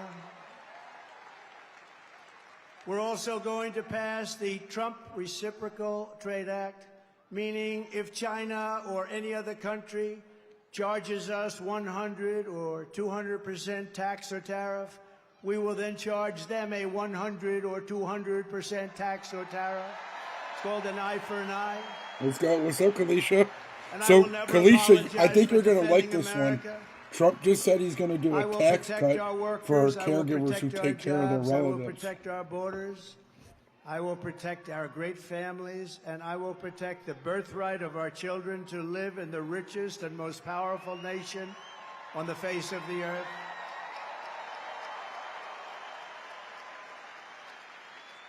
As we rescue our economy, I will also restore our borders. There's never been anything like it. It's bigger than inflation. It's bigger than the economy. What they're doing to our country, they're allowing criminals from all over the world to enter our country. Over the past 4 years, Kamala Harris people in New York has are fucking sick of orchestrated it. the most egregious betrayal that any leader in American history has ever inflicted upon our people. She has violated her oath, eradicated our sovereign border, and unleashed an army of migrant gangs who are waging a campaign of violence and terror against our citizens. There has never been anything like it anywhere in the world for any country. Kamala has imported criminal migrants from prisons and jails, insane asylums and mental institutions from all around the world, from Venezuela to the Congo. A lot of people are coming from the Congo prisons. They're coming from all over the world. Over the last month, 181 countries violated our laws, and she has resettled them into your communities to prey upon innocent American citizens. But the day I take the oath of office, the migrant invasion of our country ends and the restoration of our country begins.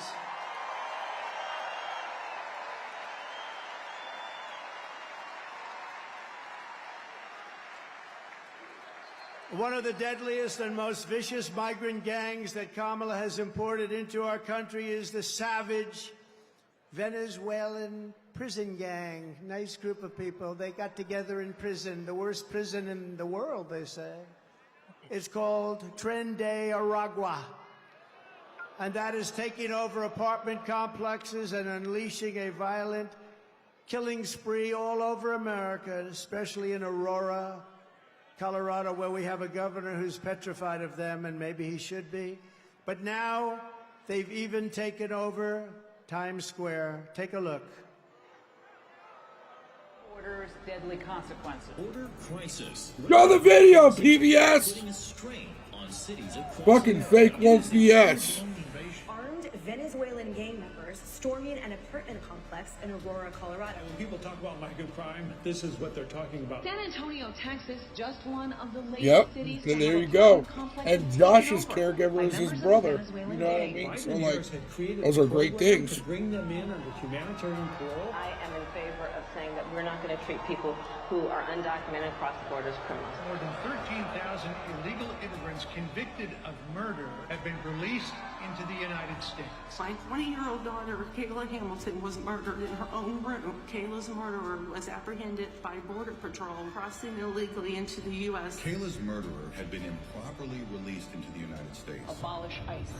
Yeah, we need to probably think about starting from scratch. More than a dozen people suspected of being Tren de Aragua gang members right here in San Antonio. The gang members had been terrorizing the apartment complex. New details in the murder of Laken Riley. The illegal immigrant suspect, who cops say committed the heinous murder, is a Venezuelan national. Fucking great. That's like, into the country by the that's Biden amazing. administration. If they'd all been properly vetted, that probably wouldn't have happened. 2 men investigators say are in the country illegally from Venezuela are charged with capital murder in the death of Jocelyn Nungaray. Martinez and Angel wrapped his arms around Jocelyn's neck, took off her pants, and climbed on top of her. Later strangled Jocelyn to death, and then tied up her hands and feet. Court documents suggest a group of men arrested for beating and robbing a Dallas woman last month are members of a Venezuelan street gang. The men threatened to cut off her fingers if she did not cooperate. Manuel Hernandez was booked by Colleyville police just 2 days earlier and released the day before the robbery. A Peruvian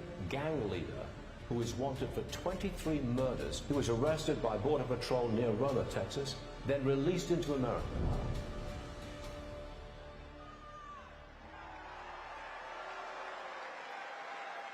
That's who we're allowing into our country.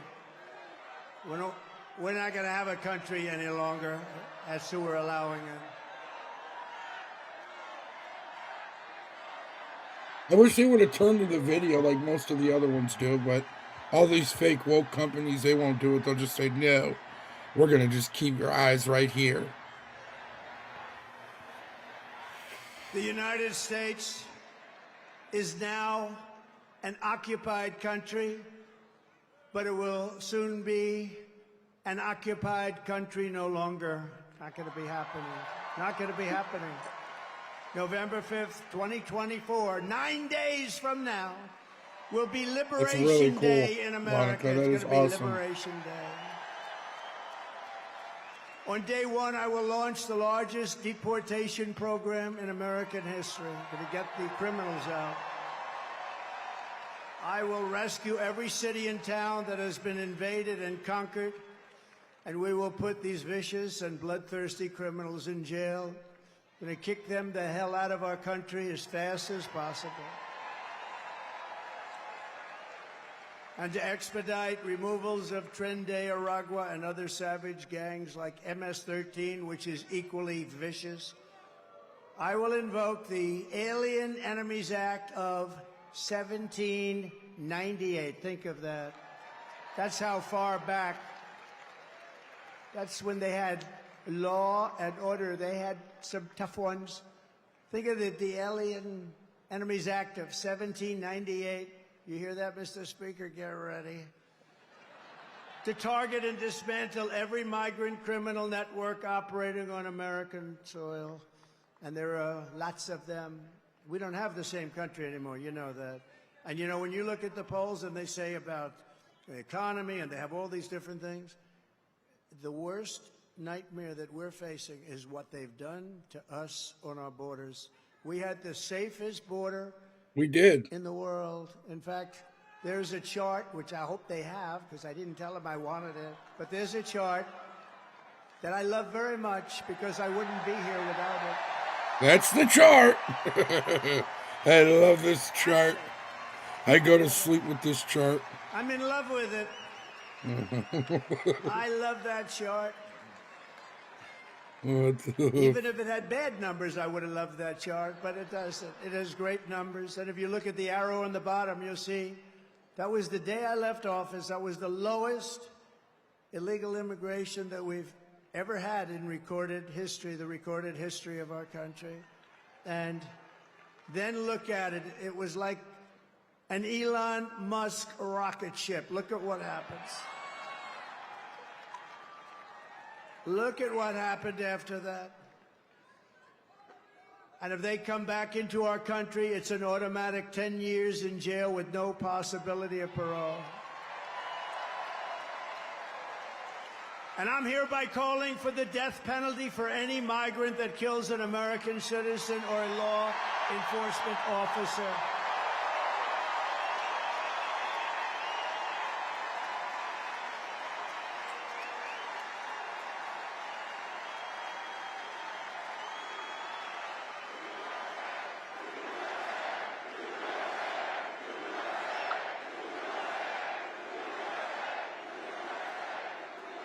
Under Kamala, America is a sanctuary for criminals and for illegal aliens that are in our country illegally. I will immediately ban all sanctuary cities in the United States. I love it. Kamala's gross incompetence disqualifies her from being president of the United States of America. She is grossly incompetent. This is very true, you guys. Interviews, look at what she did the other night on fake news, CNN. Just take a look. She couldn't answer a question. She's unfit for office. Everyone knows it. No one respects her. No one trusts her. No one takes her seriously. Everyone knows she is a very low IQ individual. From humiliating our country in Afghanistan to the war in Ukraine, to the nightmare on our border, to her inflation catastrophe, all done in conjunction with Sleepy Joe. But he was largely sleeping, wasn't he? After 4 o'clock, it's time to go to bed. To his and her egregious hurricane response, the worst response in North Carolina and other states since Katrina, but I think it was even worse than Katrina.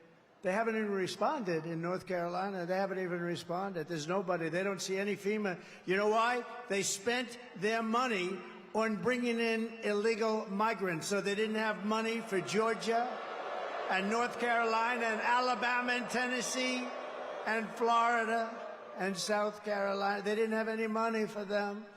They spent all of their money on bringing in illegal immigrants and flying them in by beautiful jet planes. They flew in. We just found out about a year and a half ago. Remember, we said, what's going on? Those planes, there are a lot of planes going over there. What are they? They would fly them into the middle of our country, our beautiful, beautiful country. And you know what happened? You take a look at Springfield, Ohio. Think of this. Where 30,000 illegal migrants were put into a town of 50,000 people. No place can withstand that.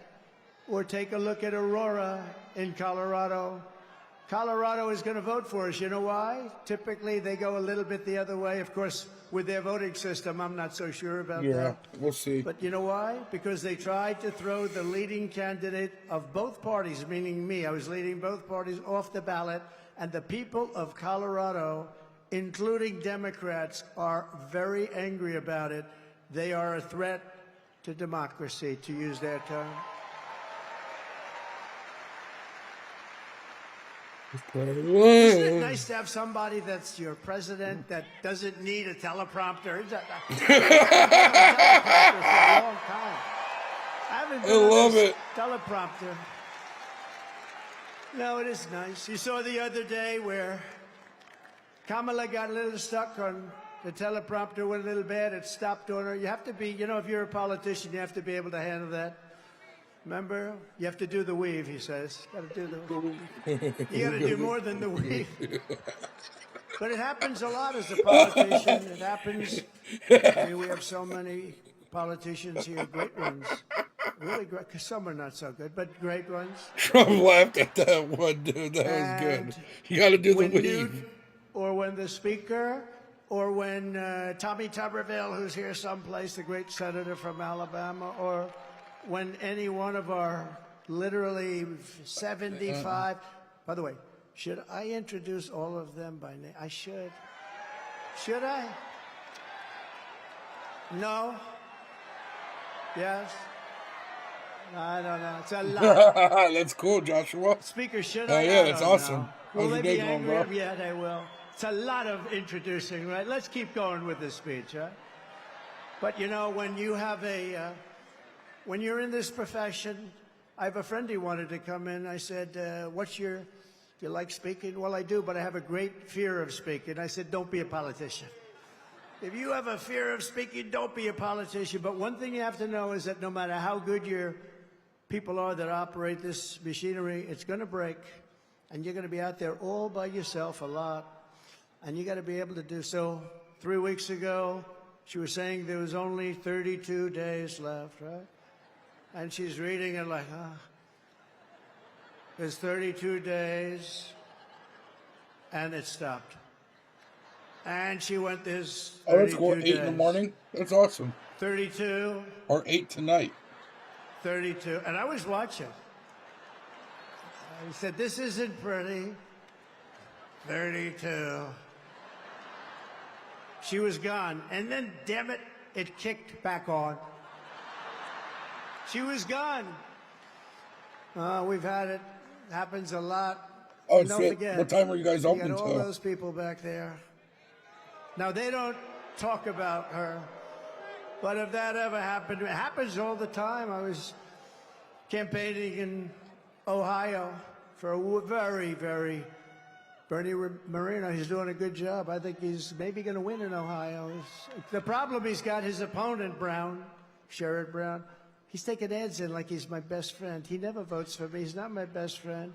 Ohio's been very friendly to Trump. We win it all the time by a landslide. But the opponent is taking ads. I got 4 of them. I think we have 4 of them, right? They're taking ads.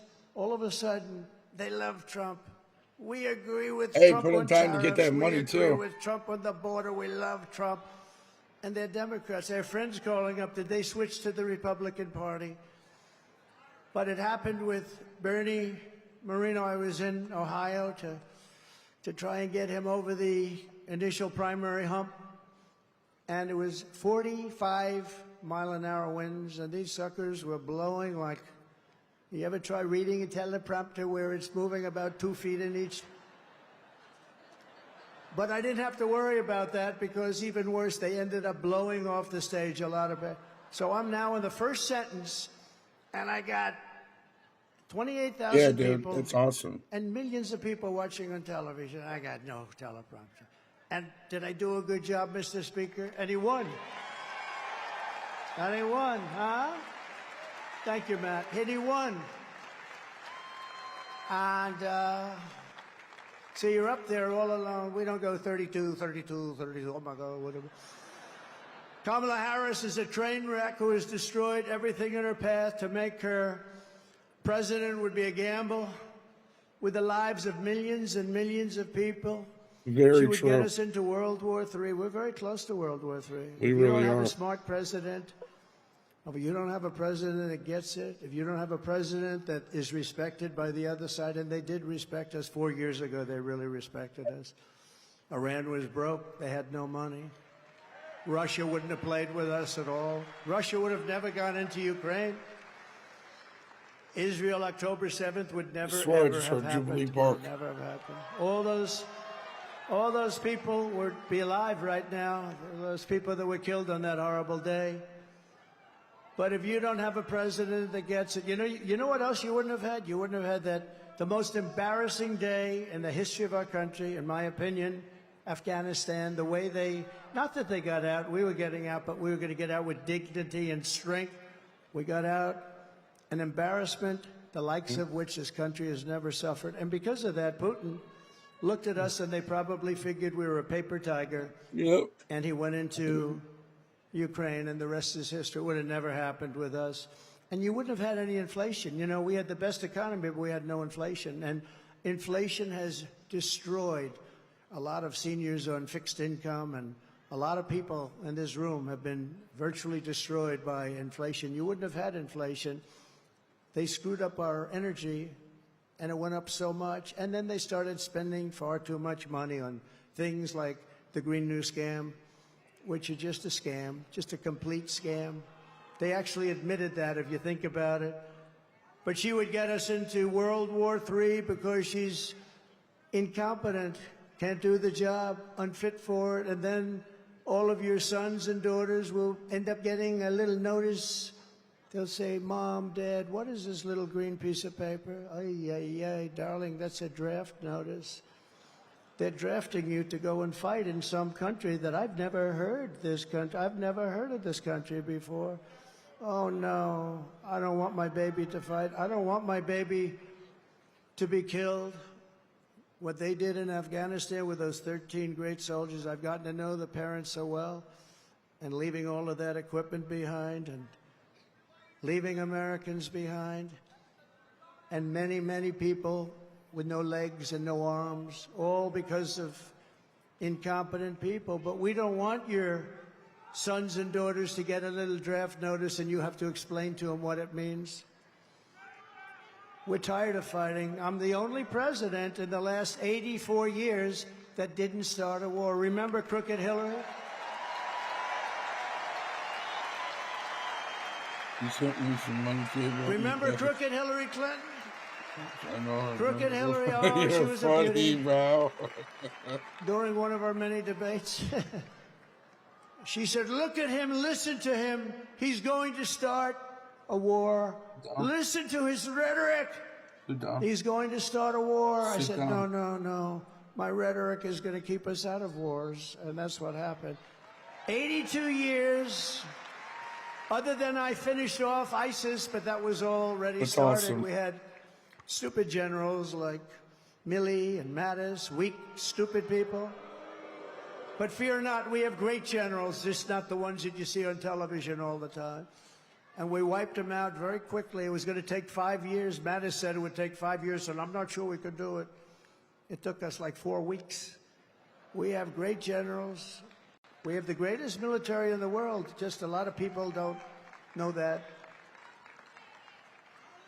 And everybody knows it, but, you know, I saw the other day a report that they issued that if we end up in a war with China, we cannot win. We're not strong enough. So I said to myself, assuming that's true, how stupid are you to put out a report like that? How stupid.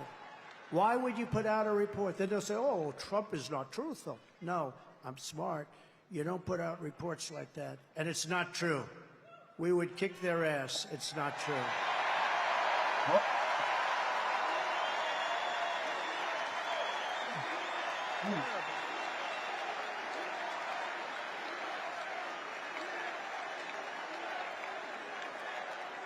Our enemies are laughing at her.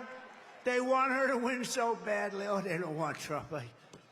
They don't want Trump. I've made this position a very dangerous one because of that. That's why. It's a very dangerous. You know, if you drive a race car, you have 1/10 of 1% chance of dying. If you ride the bulls, I think the bulls are pretty nasty, right? You have about the same 0.1% of dying.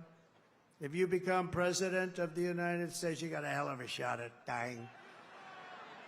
I never knew that when I ran. I never thought about it, but here we are. Here we are. And I'm okay with it. And I would rather be here than any place in the world.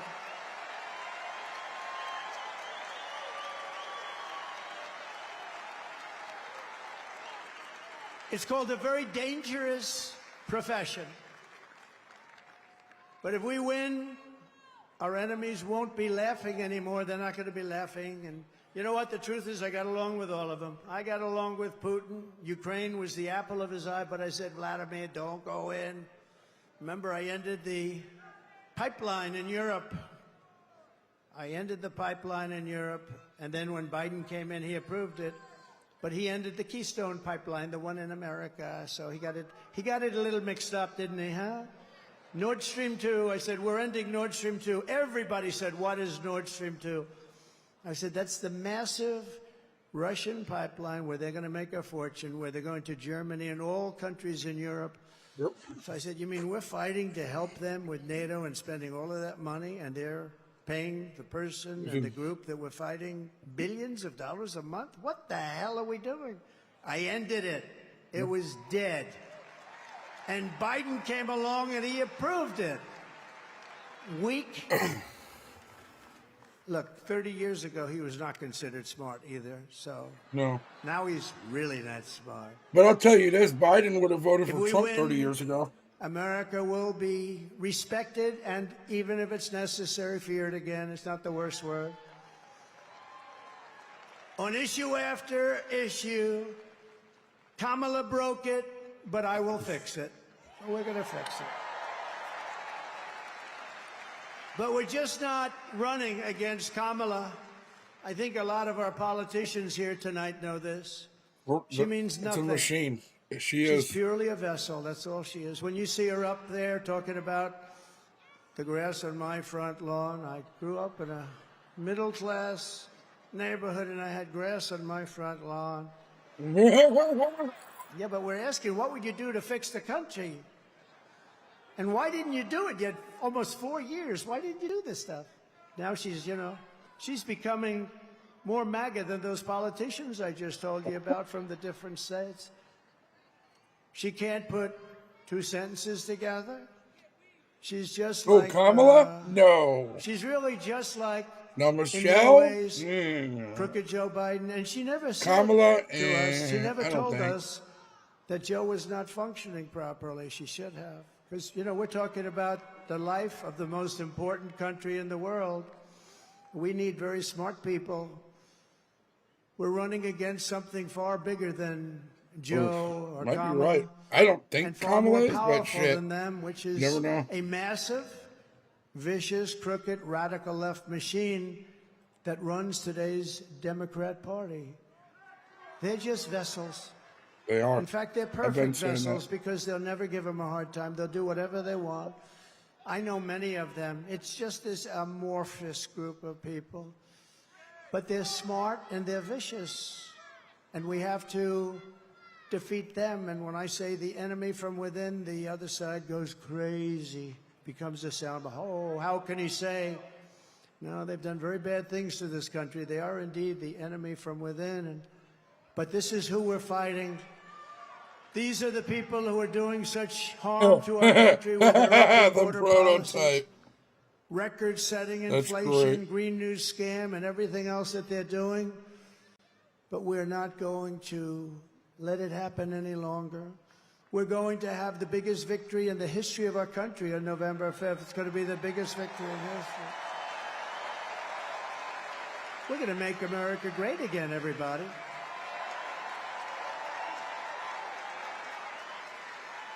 On top of it all, Kamala says she would not do one thing differently from Joe Biden, which is totally disqualifying. And you have to remember this.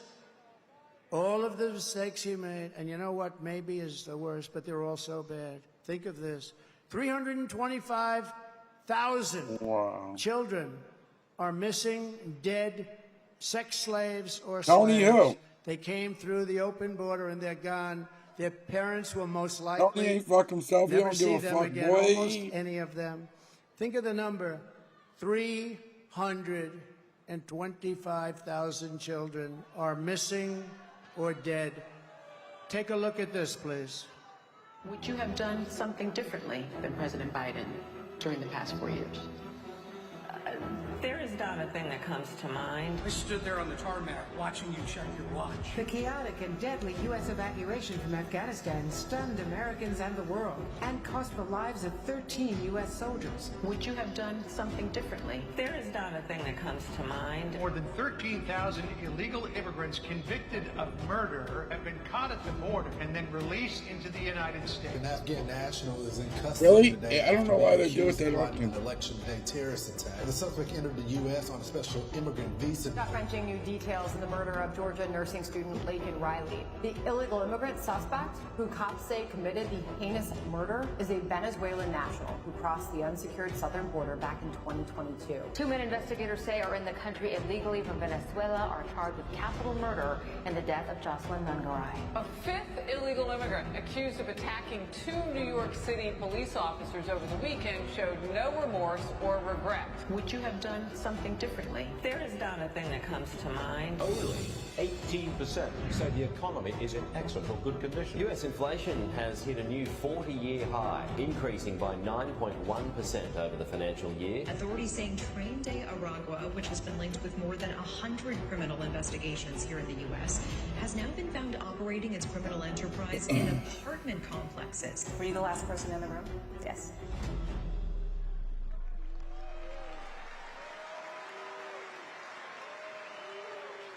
So if you want to end this disaster, you got to get out and vote. Just go out and vote. You got to get out. We have to put it away. We're close. We're so close.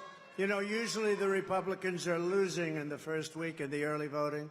And we did something that has not been done. I don't think, Speaker, it's been done yet, but it's been done for us. We're leading every one of the swing states, all 7 of them. So we usually get them from behind, because Republicans like to vote on a thing called Election Day. You know, in the old days, we had election days. Today, we have election periods. They go on forever. And last time, they went beyond and start early, start late, do whatever the hell you want. You know, we got more votes in 2020 than any sitting president in history by millions. Okay. And we did great, obviously, in 2016. We won, but we did much better in 2020. But everything, nothing compares to what's happening. I mean, you have tens of thousands of people standing outside watching us on a television, and we love you out there. We love you. They're watching.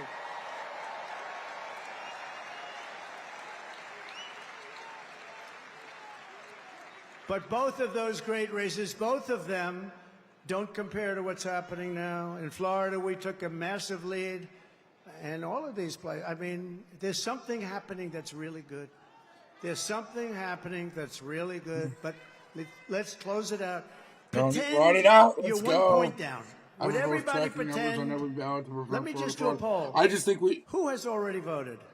Hold on. I don't think we should do mail-in voting only for. Who no, is Tony was going good for to going vote? on this. It was great. Everybody that watches Kill Tony what are all I Trump like. supporters. That would be better than the But other not many way. of If them you've are liberals. already Some of them, voted. but not many. So I'd say 16, 17, maybe 20%, and we're leading. And most of you haven't voted, but you promise you're going to vote? Everybody promise? Promise, promise, promise? There's a lot of people in here. Well, the beauty is that, you know, a Republican likes to vote late, and they like to vote and make sure their vote's in the box, right? They want to vote. They just feel better about it. And so we had a lot of people voting, but really that's the same. I do it in every event. I say, who's voted for the last 3 events? Last night I was at Penn State, a great place. I actually met, this is an amazing, the national championship wrestling team. They won Penn State won the national championship, but listen to this. 11 out of the last 13 years, even Jim Jordan would be impressed by that. You know, Jim Jordan is a great guy. He's a great wrestler, all-American wrestler, Jim. You can see it by the way he acts. He's not afraid of anything, right?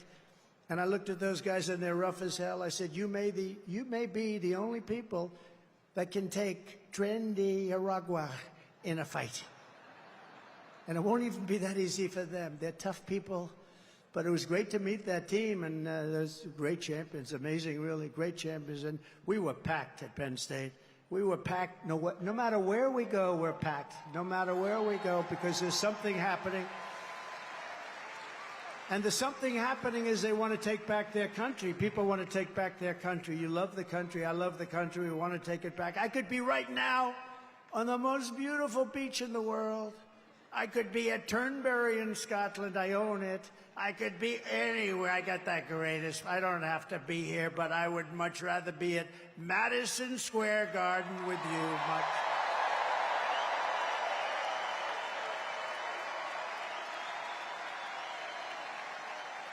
So we're thrilled to be joined today by an incredible group of patriots who are going to help us save. It's a joke. Our country, it doesn't matter if it's good or our not. Next Vice President J.D. Vance.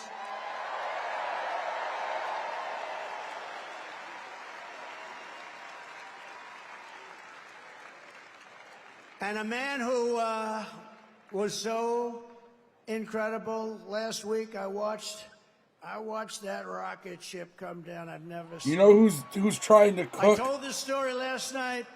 I was on the phone with a very, very important person. Who cares? And I'm talking to him, and I'm watching the television while I'm talking to this guy's boring as hell. And I said, wait a minute, wait a minute. I'm looking at the screen, and I see this rocket pouring the fire, the flames. It's all over the place.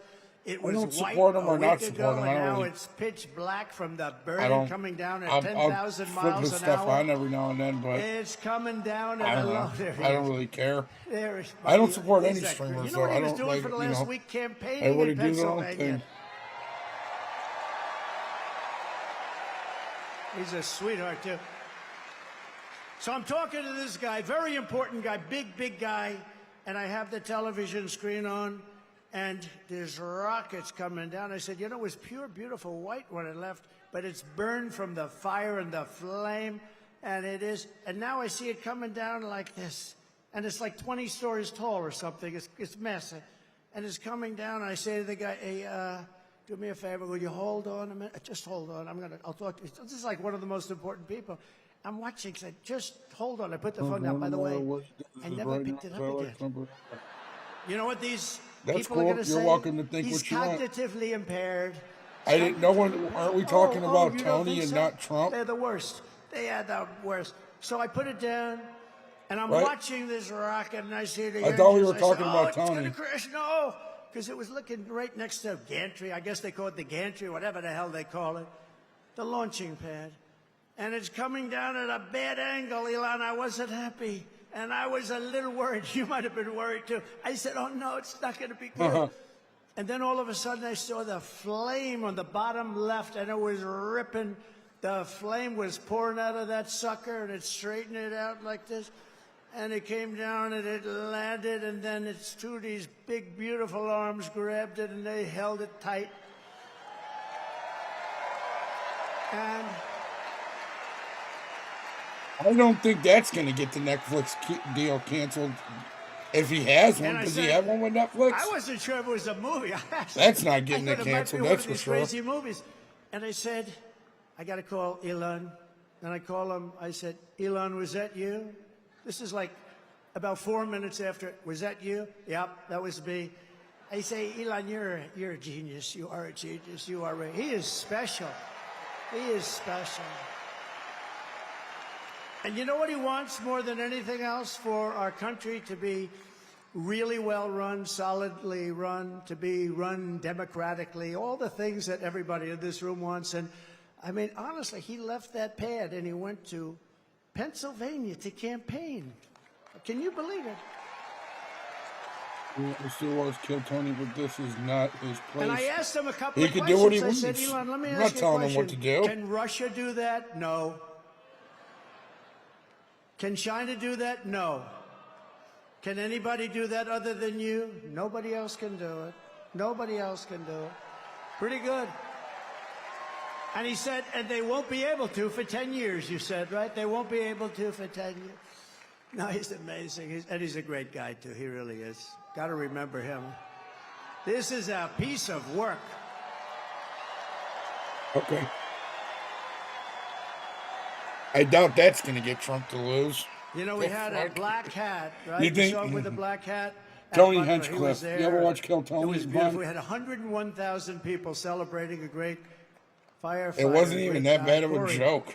Jesus And, Christ. Elon got For a up. fucking troll, you sure And don't have I a didn't sense even know of we made humor. a black hat. I've never seen anybody wear it. I see the red hats all over the place, the white hats. I see all different. Bro, I for never being saw a black, fucking, but he the liked kind of black. troll He you was are, better.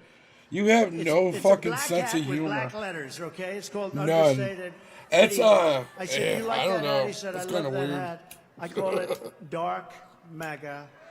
But you know that after that evening, that became our number Yeah, one Tony's not best-selling hat cancelable. for that week.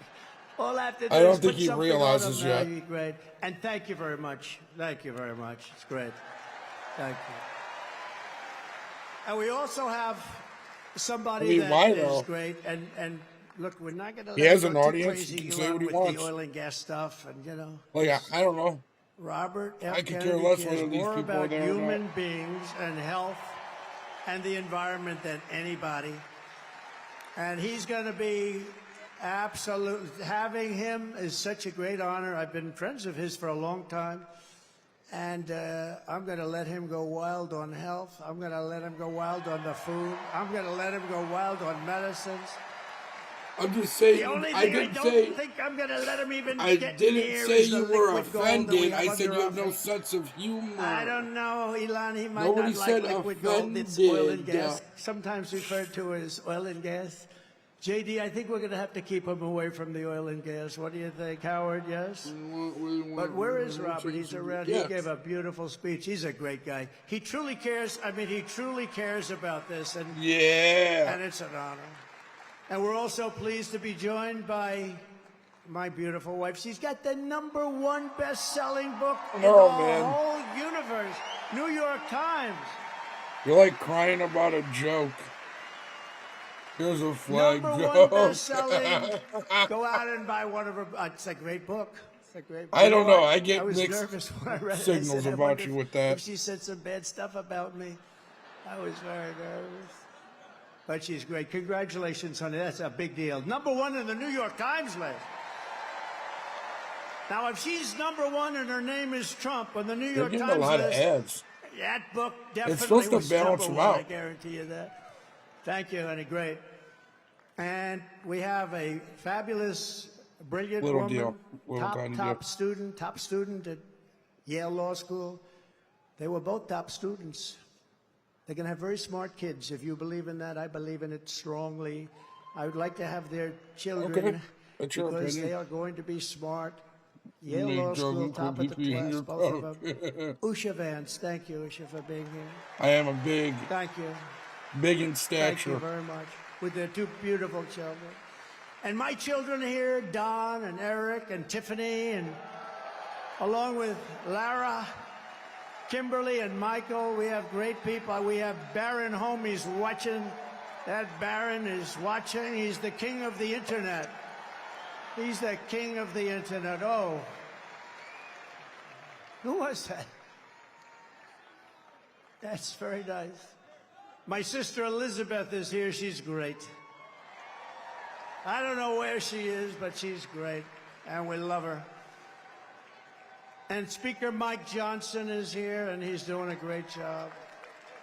It's not easy when you have a majority of 3, but he's done a great job, and he's going to continue to do a great job, and we like him. He's a terrific person. I watched him just totally decapitate a fake reporter on NBC, Meet the Fake Press.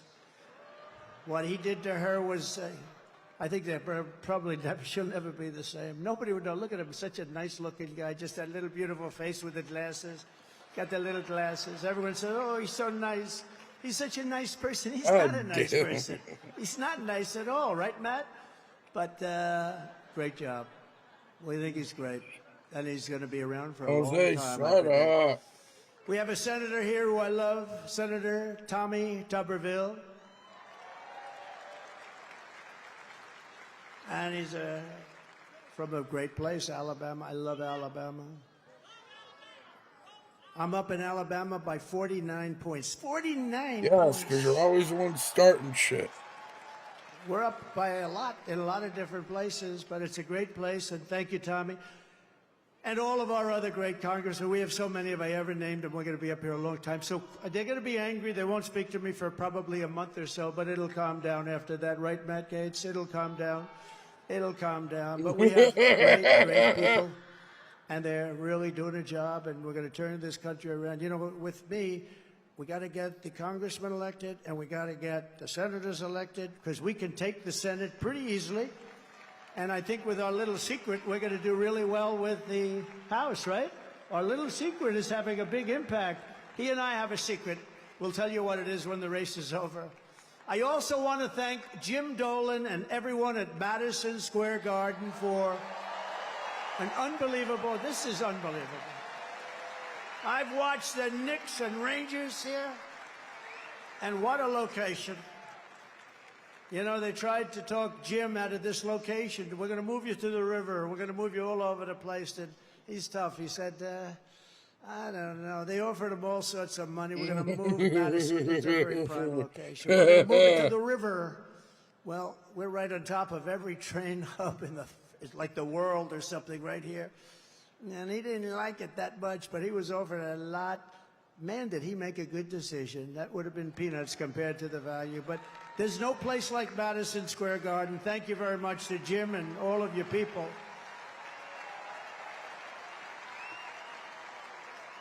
But here are the facts.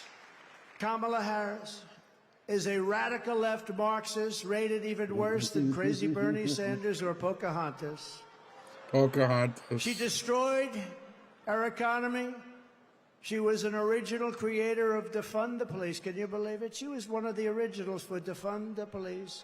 And anybody who wants to defund our great police for even 1 week is not worthy of being president of the United States, because that's where her thinking is.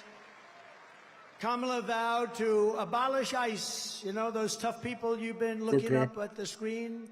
They're the ones that get them out of our country. I know a lot of people right in these rows. They're very tough. They don't want any part of it. They got to go in there, fist a-blazing to move them. You know, we had a case in Long Island where MS-13, one of the other really bad gangs, killed 2 young girls, 16 years old, walking to school. They didn't shoot them. They knifed them, and they cut them into little pieces because it was so painful. Perfect young, beautiful girls were cut up into little pieces by knives. MS-13, they're animals. And you know who took care of it for us? ICE. ICE, they had no problem. Kamala wants to defund ICE. We're not defunding ICE, right? We're not defunding ICE. We're not even going to think about it. She's never going to get the chance. There's no way she becomes president. There's no way.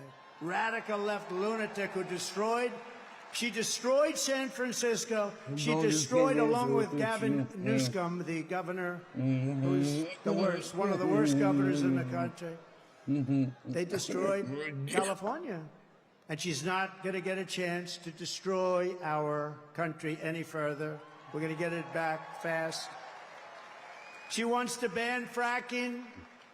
And as California Attorney General, she redefined child sex trafficking, assault with a deadly weapon, and rape of an unconscious person as a totally nonviolent crime. She pledged to confiscate your guns. Is there anybody in the room that would like to give up their gun to Kamala? I had a feeling you might say that. And endorsed a total ban on handgun ownership. I don't think that's good. When a criminal crawls into your house at night, it would be nice to be able to at least have a chance, wouldn't it? Wouldn't it be nice? She even called for free sex change operations on illegal aliens in detention at taxpayer expense. Think of it, at taxpayer. She said they're caught, they're illegally detained, but if they want a sex change operation, she's all in favor. Now, she gave this stuff up about a year ago, a little more, because it didn't work. It wasn't working too well with the electorate. But she'll be back to it because that's where it is. She's a radical left person from San Francisco. She destroyed the place. But you know, she lied about that, but she also lied about something very important. For years and years, she said she had a job at McDonald's. And the reason I went there last week, do you know that I got a call from Sundar, very smart guy, at Google. He said, this is the most amazing thing. We've had just about more hits on this crazy McDonald's story. And I went there just to prove a little point. See, you never know how something's going to work out, Mr. VP, do you? But he called and he said, we've had more hits on McDonald's than, I think he said, anything we've ever had, but let's say it's close. And did anybody watch Joe Rogan recently? Right?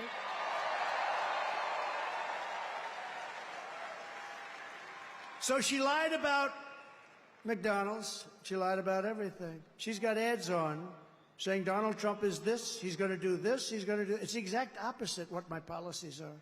He's got... Jesus Christ, Jose, calm down. He doesn't want to frack. No, I'm all for fracking, and I have been for... One thing I have been, even the enemy, because they are the enemy, what they've said, even that enemy too, and they're really the enemy, they're the enemy of the people, the press. They said one thing about me that I consider a great compliment. They said, this guy is the most consistent person we've ever seen. Because I've been against cars and car factories being taken out of Detroit and being taken out of our manufacturing of automobiles, being taken out of our system, out of our country for years. I've been against all of the things that are happening and have happened. We stopped it, and now it's happening again. When you hear 50,000 manufacturing jobs lost in just a short period of time. You guys are but I've been the most consistent because we're going to bring our manufacturing back to the United States. It's all coming back, so get ready. Get ready. You're going to have your choice of great jobs. And on top of all this, Kamala tried to turn our military woke. So tonight, whether you are a Republican, Democrat, or independent, conservative, or liberal, I'm inviting you to join the greatest political movement in the history of our country. It's really it is. Do you know it's the greatest movement in the history of our country? I tell the story years ago. There's a guy, is a great guy, older guy now, very old, but he was great, conservative guy, Pat Buchanan, right? We know Pat Buchanan. He came in second in the New Hampshire primary. And for 45 years, he made an unbelievable career of it. He was a hot item on every show. I came in second in one primary. We came in You guys first chill out. Jose's just a fucking troll. We then had a great election that we won. We then had another great election that we did a hell of a lot better in, and bad things happened. We're not going to let that happen. COVID. They used COVID to cheat. But we then had an election. But now we have the election of, well, this will be, in my opinion, I have to say because, you know, there's always risks, I guess. But if we pull this off, this will be the biggest political event in the history of our country. Right?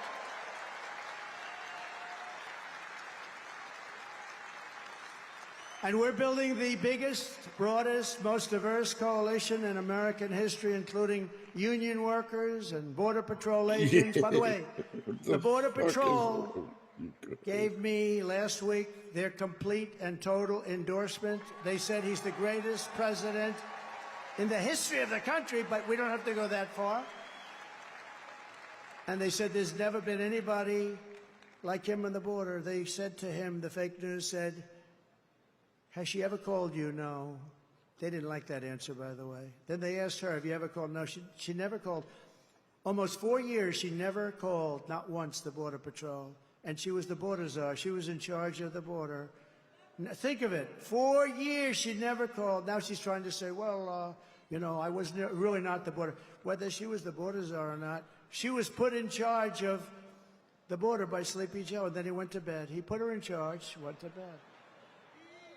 She did the worst job on the border than anybody has done in the history of the world. There's never been a border like this in the world. And a third world country would fight people with sticks and stones to stop them from pouring into that country.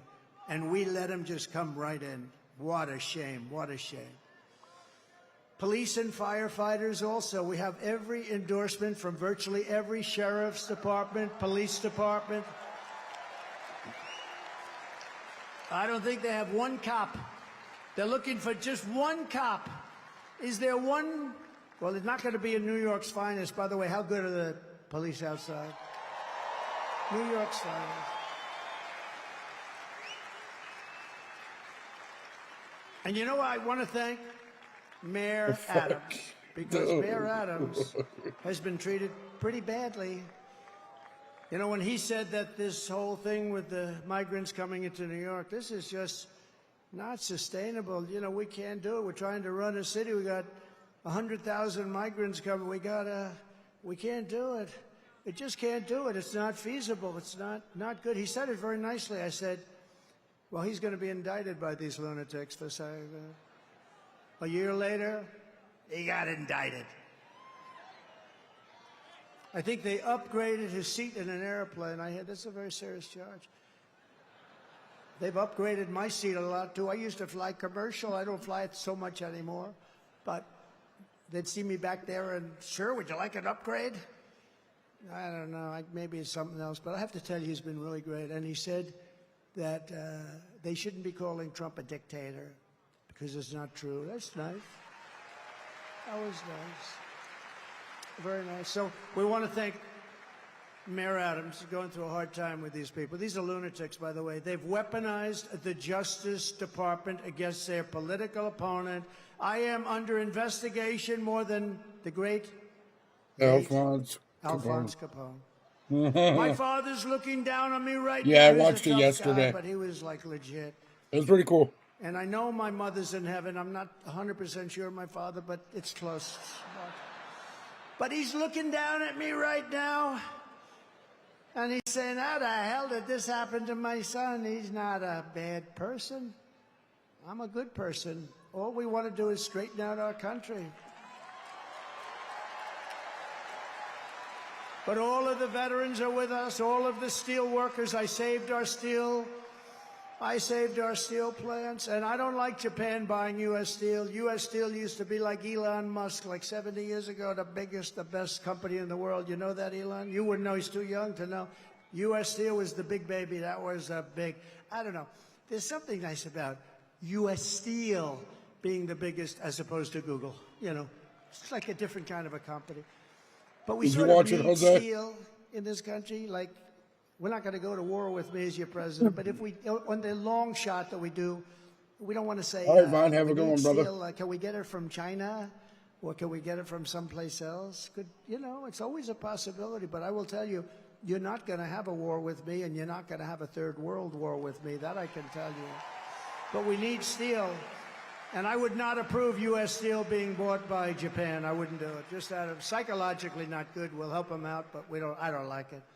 We're seeing historic levels of support among our black population, Hispanic population, and our Asian population. Jews, Muslims, by the way, did anybody see yesterday? Did anybody see what took place? I was with the Muslims yesterday in Michigan, and when the polls first came out, they had 100%, I had 0. And yesterday, I watched this anchor on CNN almost choke. She said, something's happening in Michigan, big population, couple of 100,000, a lot of votes. Something's happening. The poll just came out. Trump is at 59. Kamala is at 8 with the Muslim population.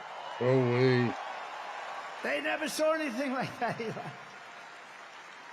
And these are people, by the way, they're great. They just want peace. They want to have peace.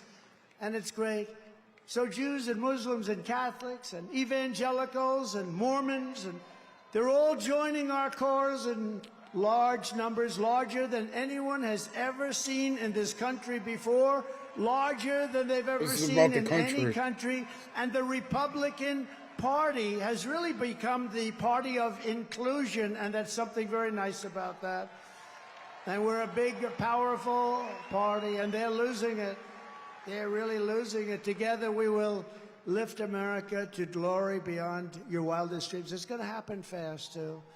So in conclusion, with your vote this November, we are going to fire Kamala, and we are going to save America. We will cut your taxes, end inflation, slash your prices, raise your wages, and bring thousands and thousands of factories back to America. We're even going to get Elon to bring that stuff back. We will build American, we will buy American, and we will hire American. I will end the war in Ukraine, which would have never happened if I were president. I will stop the chaos in the Middle East, and I will prevent World War III from happening.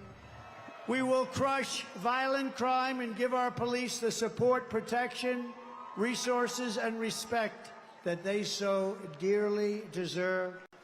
We will strengthen and modernize our military. I rebuilt our military in total, rebuilt all of our military, built 571 miles of wall, too.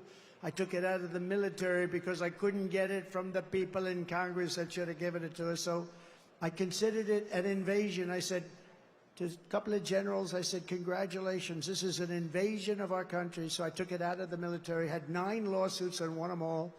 We will build a massive defense shield, all made in the USA. We're going to build a beautiful dome over our country. And a lot of it's going to be made right here in New York.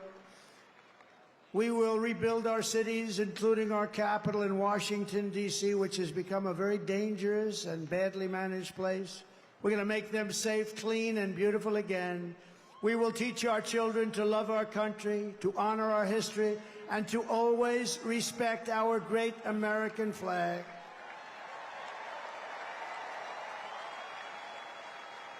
And as long as the Speaker of the House of Representatives is here, I would like to put forward a bill, because I watched 2 months ago as some very bad people, radical left people, by the way, nothing happened to them, in Washington, D.C., burned our American flags. They were burning flags.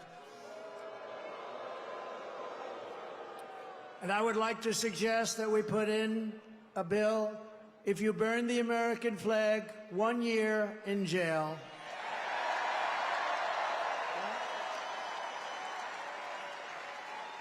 We will get critical race theory and transgender insanity the hell out of our schools. And we will keep men out of women's sports.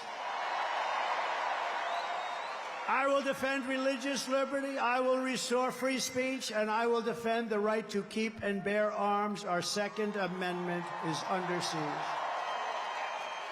After years of building up foreign nations, defending foreign borders, and protecting foreign lands, we are finally going to build up our country, defend our borders, and protect our citizens. It's called America First, and it's going to happen at levels never seen before. And I'll tell our friends, our allies, who sometimes treat us very badly, that it's about time we take care of ourselves. And we will stop the illegal immigration that's taking place at levels never seen before. We will stop it cold and once and for all. We will not be invaded. We will not be occupied. We will not be overrun. We will not be conquered. We will be a free and proud nation once again. Everyone will prosper. Every family will thrive. And every day will be filled with opportunity and hope. And very much so, it will be filled with the American dream. We're bringing back the American dream, and we're going to bring it back at the highest level that you've ever seen. But for that to happen, we must defeat Kamala Harris and stop her radical left agenda with a landslide that is too big to rig. So you need to get out and vote. Get your husband off the couch. The football game doesn't mean a damn thing. You got to get out and vote. Get up, Harry. Come on, Harry. Get up, Harry. Let's go. You're going to vote for the president, Harry. We're going to save our country. For the past 9 years, we have been fighting against the most sinister and corrupt forces on earth. With your vote in this election, you can show them once and for all that this nation does not belong to them. This nation belongs to you. It belongs to you.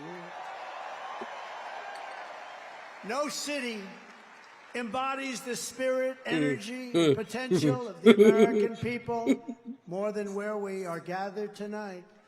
We want to win our country, but we also want to win New York and make it safe and strong and beautiful and affordable and vibrant again. And we're going to do that. And we'll work with the mayor and we'll work with the governor. We're going to do that. We're going to make it great. You know, when I left for Washington 8 years ago, we had a horrible mayor named de Blasio. He was a horrible, horrible. And things you could see they weren't being properly done, but still it was a place that people wanted to be and all. But since then, our federal government, what they've done to this place, what they've done to the state, and I mean, to force hundreds of thousands of really rough people into this beautiful, I call it a beautiful oasis. When I left, New York was the place you wanted to be, and now people just don't speak well of it. But we're gonna bring it back, and we're gonna bring it back strong. And I hope you go out and vote. You got to vote for. You got to vote. It would be such an honor to win New York. Hasn't been done in decades. Hasn't been done in so long. It hasn't been done in so long. They all say, "Sir, you're wasting your money." I don't think so. Your crime is through the roof. Everything is through the roof. I remember during the debate, they said, "No, sir, this stupid person named David Muir from ABC Fake News." He said, "Sir, crime is not through the roof. Crime is down." I said, "No, it's not." I said, "It's not down, it's up. It's down." I was like debating three people. I had him, I had that person next to him who I never even heard of. But it turned out the following day, they released the stats, and crime was up 45%. And what a shame, what a shame. We really need a fair press in this country. If we have a fair press, that's going to be 50% of the battle of bringing it back. But this is the city where I was born and raised, and this is the town that taught me that Americans can do anything when they want to. So no matter our differences, when we work together, there is nothing that we cannot achieve. From New York to Las Vegas, from Philadelphia to Phoenix, from Chicago to Charlotte, from Atlanta to Detroit, this nation was built by generations of American patriots who gave everything they had for our rights, our future, and for our freedom. Through freezing cold winters and hot scorching summers, through storms and setbacks and conflicts and danger, our American ancestors pushed onward, marched forward, and overcame every single obstacle that stood in their way.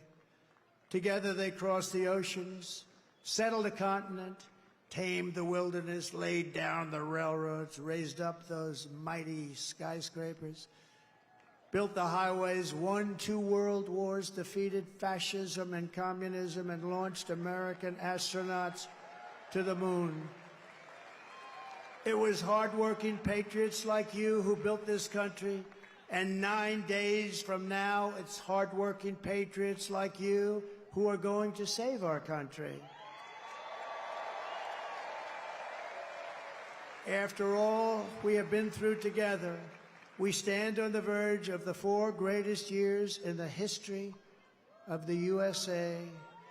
With your help from now until Election Day, we will restore America's promise, we will put America first, and we will take back the nation that we all love. Let's get it. We bleed the same blood, we share the same home, and we salute the same great American flag. We are one people, one family, and one glorious nation under God. We will never give in, we will never give up, we will never, ever back down, and we will never, ever, ever, ever surrender.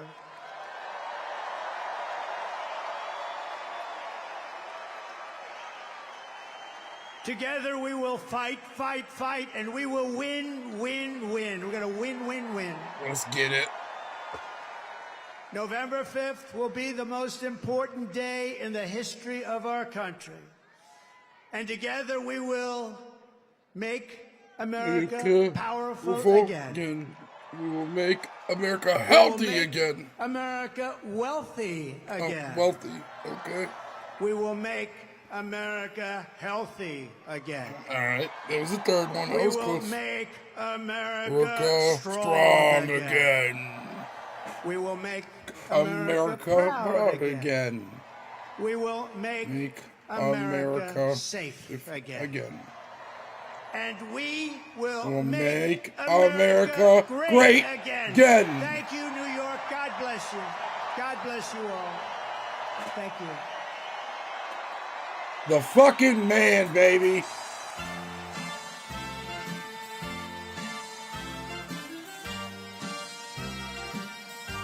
Hit him with it. Let's go, Trump. Start spreading the news. I'm leaving today. I'll make a brand new start of it. New York, New York. These vagabond shoes are longing to stray. They'll step around the heart of it. New York, New York. I wanna wake up in a city that never sleeps. The modern king of the hill, top of the heap. These little town blues are melting away. I'll make a brand new start of it in old New York. If I can make it there, I'll make it anywhere. It's up to you, New York, New York.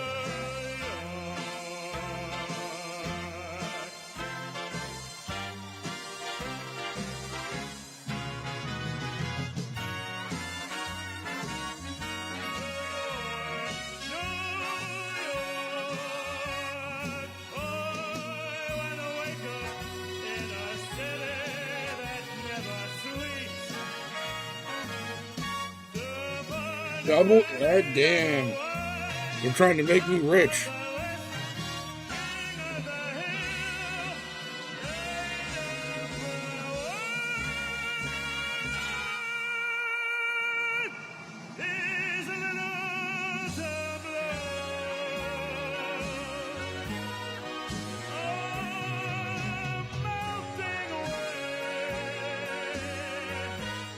I'm gonna make a brand new start of it. Hello, New York.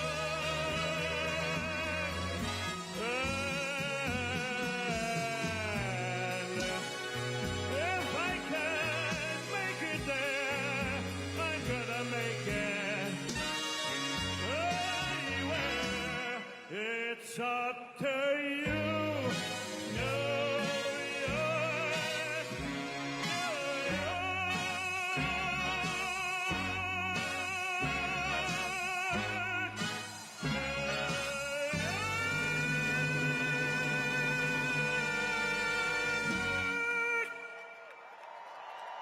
You're fed, dude. Let's do it!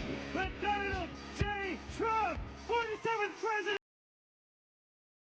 I definitely enjoyed that.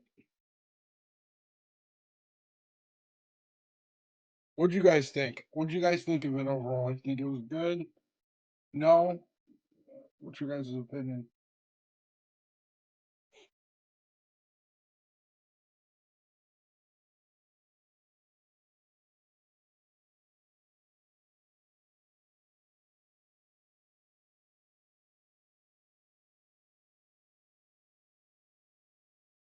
Clint Eastwood's daughter, Francisca, not Clint Eastwood, was arrested for beating up her boyfriend. You told me this one right here That's her. has Helen her.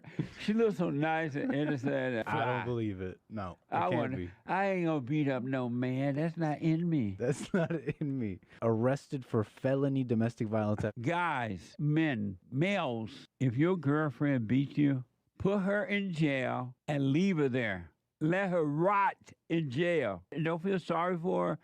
Put that bitch in jail. It was so good. And I know bitch is supposed to be a bad It word, was but so it's not. good. Right, Nick? Exactly. When I was growing up, bitch was normal. All the older people, men and women used the word bitch. Look at her. She acting like a bitch. Meaning that she's acting like a bad dog. Put him in jail. Eastwood's boyfriend then called the police, who advised him to drive to the safety zone at the Beverly Hills Police Department to meet with officers. He might have been listening to you. Clint Eastwood's daughter, Francisca. That's great. It was solid. It was very good. They're trying to cancel Tony now. It ain't happening. Line killed. The entire stadium roaring. He took it right in the ear. Unbelievable. I thought about this. I don't know if you have. Coolest place to get shot. Like if you're gonna get shot anywhere on your body, that's where you want it. Technically, he got shot in the head, depending on if you're a Democrat or a Republican. If you're a Democrat, his ear was grazed. If you're a Republican, he's survived his shot. It's the best place to get shot. He went down, saw blood on his hands. I'd imagine he thought right then, I think I just won this. Also, the joke he said about the shoes, that shit was hilarious.